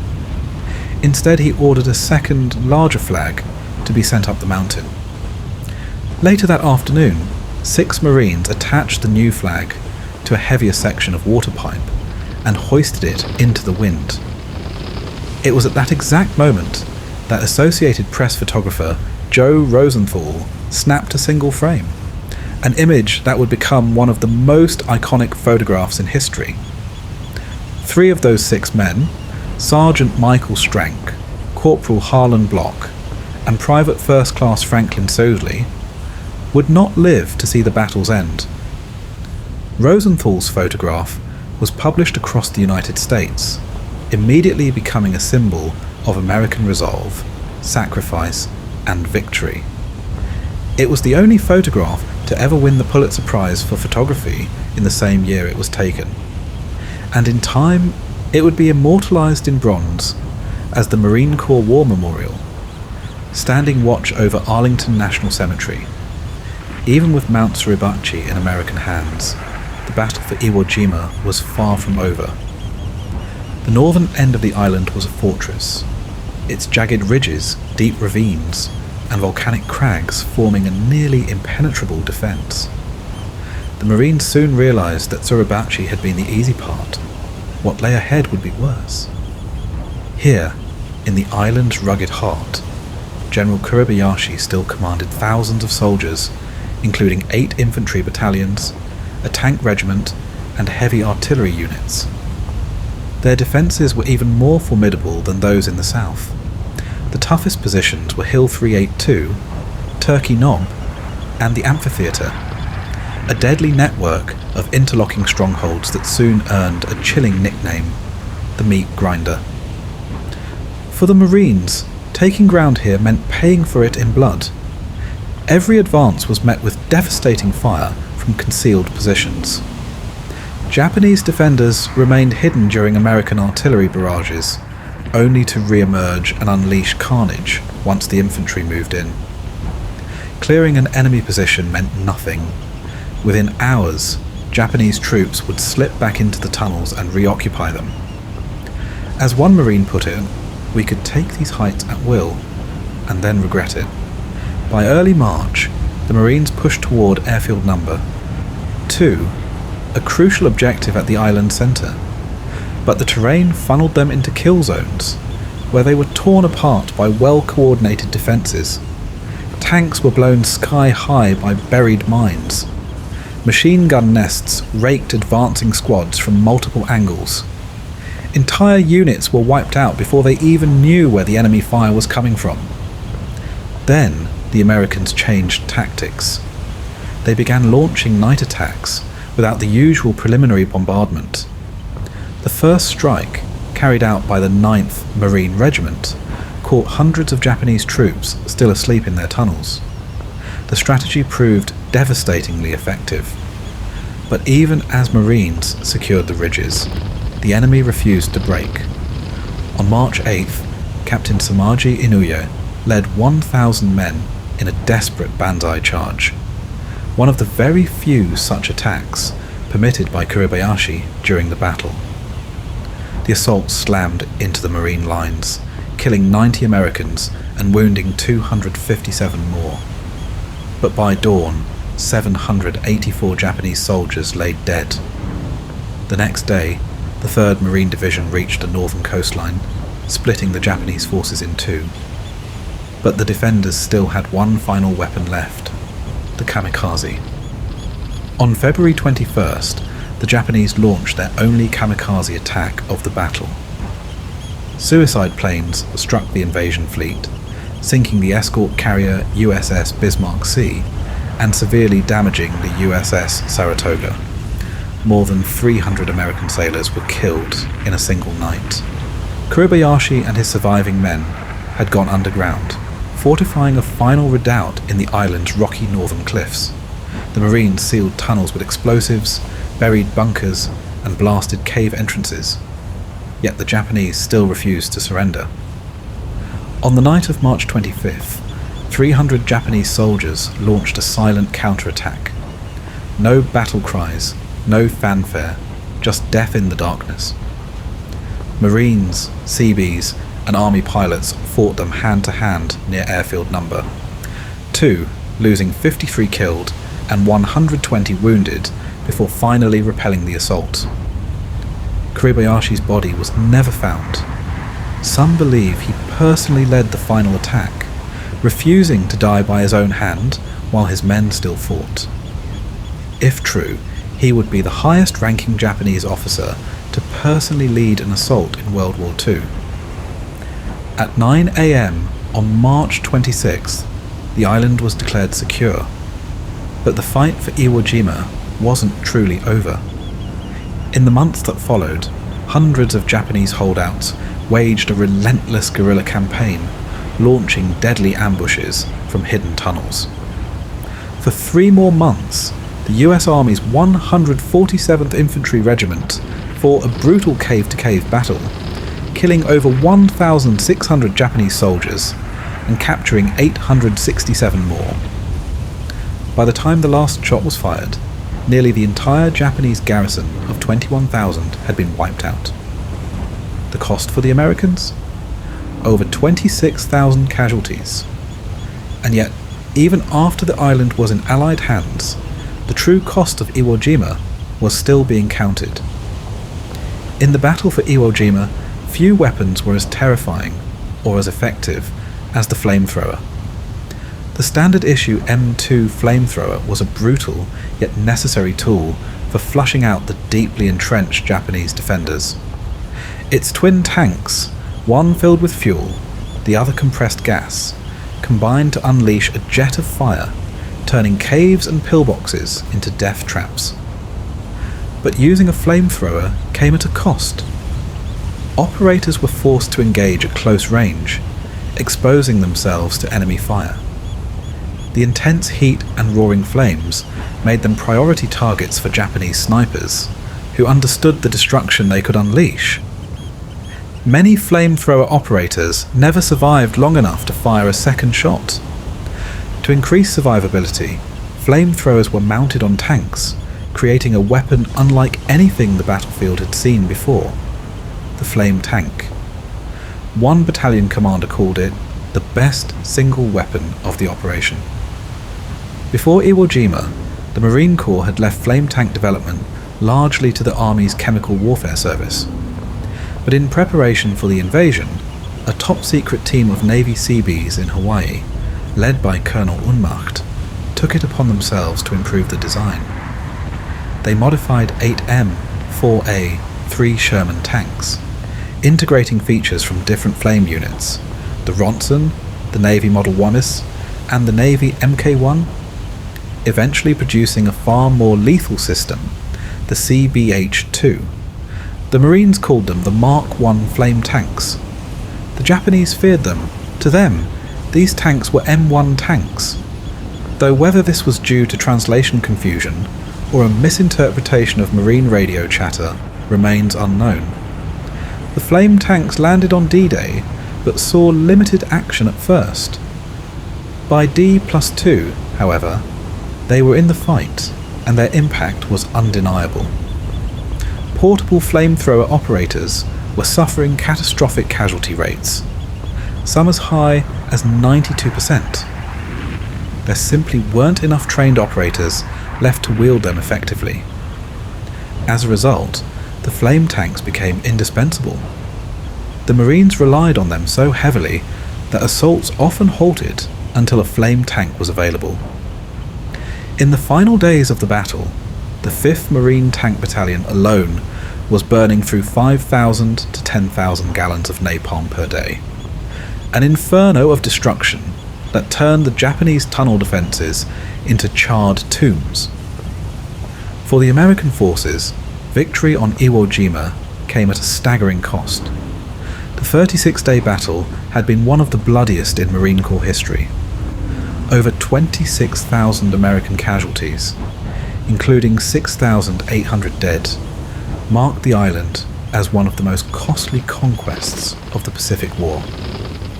The price of victory was steep, and unlike most previous engagements, American losses outnumbered those of their Japanese opponents. Yet for the Japanese, the scale of devastation was even greater. Nearly all of the island's 21,000 defenders were killed.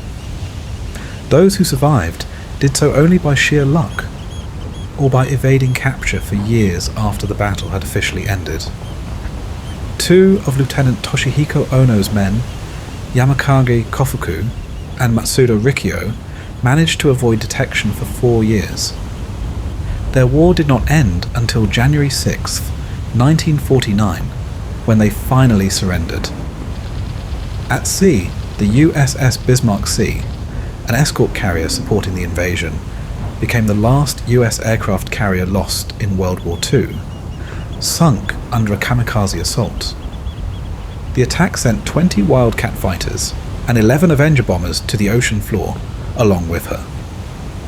The USS Saratoga, a battle-hardened aircraft carrier that had survived multiple engagements throughout the war, was crippled beyond repair by Japanese air attacks. Though she stayed afloat, she played no further role in combat.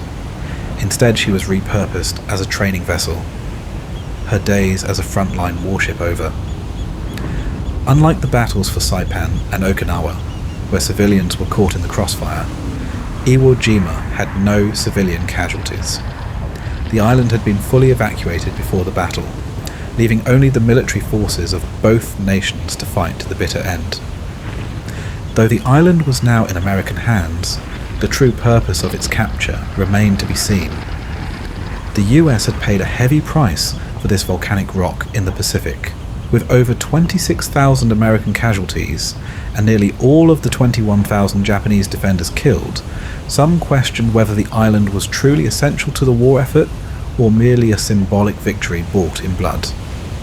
The Marines who had fought and bled for Iwo Jima had not been consulted in its strategic planning. As early as April 1945, retired Chief of Naval Operations William V. Pratt openly questioned whether the battle had been a waste of manpower, writing in Newsweek that the island was useless to the Army as a staging base and useless to the Navy as a fleet base. Did Iwo Jima serve a strategic purpose? That debate continues to this day. At the heart of the argument is the island's role as a landing and refueling site for long-range B-29 bombers. Officially, 2,251 B-29 landings were recorded, and the United States Army Air Forces cited the island's capture as a life-saving necessity for the crews of bombers returning from missions over Japan. But in retrospect, only a fraction of these landings were true emergencies. Most were routine refueling stops, minor maintenance checks, or training exercises. In fact, during the war's peak months in June 1945, of over 800 B-29 landings on Iwo Jima, not a single one was due to combat damage. Even if the island had never been taken, air-sea rescue operations already in place could have saved an estimated half of any downed bomber crews. Meanwhile, Iwo Jima's air defences, once seen as a major threat to the American bombing campaign, had little impact on the war's outcome. In the 3 months before the invasion, just 11 B-29s had been lost to Japanese fighters based on the island. By the time the US seized Iwo Jima, the bombing strategy had shifted from daylight precision strikes to massive nighttime incendiary raids, making long-range fighter escorts from the island far less necessary. Still, many argue that Iwo Jima's capture served a different kind of purpose, one beyond raw military strategy. The battle shaped the planning for Okinawa and a potential invasion of the Japanese home islands, providing harsh lessons that influenced US tactics. The casualties suffered on Iwo Jima forced American commanders to prepare for even higher losses if an invasion of Japan ever took place. But perhaps most enduring is how Iwo Jima became a defining moment in American history. The cost of the battle and the iconic image of the flag raising on Mount Suribachi solidified the Marine Corps' place in the American national identity. It became a symbol of sacrifice, resilience, and the brutal cost of victory. The price had been paid, the Medal of Honor, the highest military decoration of the United States, bestowed only upon those who display extraordinary valor, risking their lives beyond the call of duty. On Iwo Jima, 27 men received this honor, 22 Marines and 5 Navy sailors, 4 of whom were hospital corpsmen attached to Marine infantry units.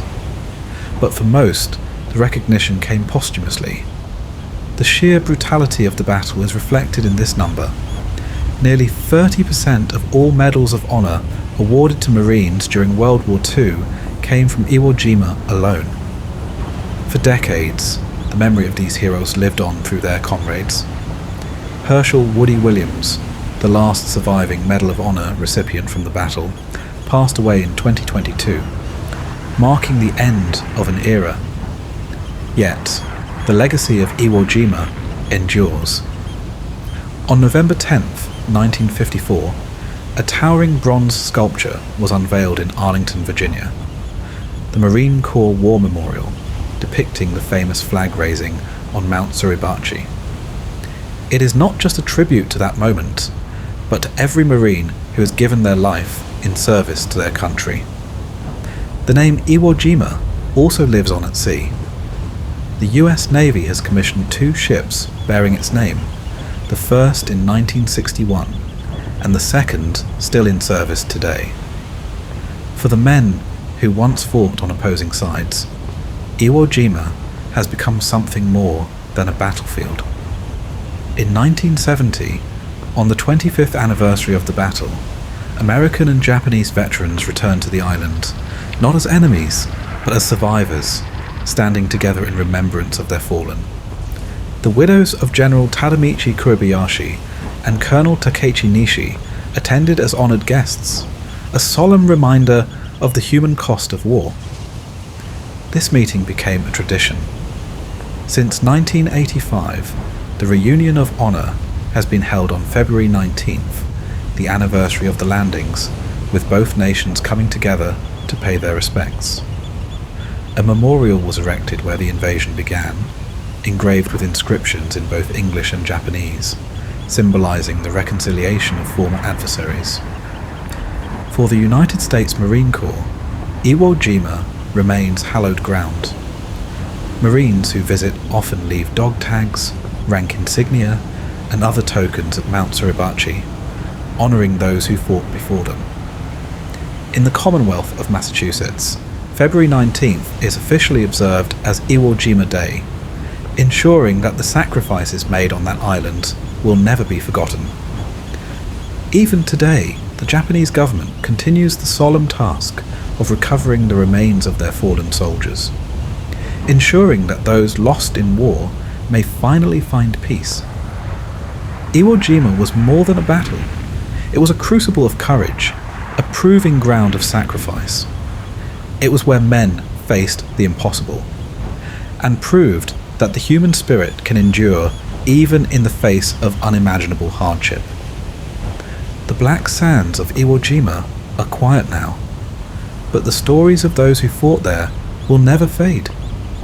Thank you for listening. Sleep well, my friend.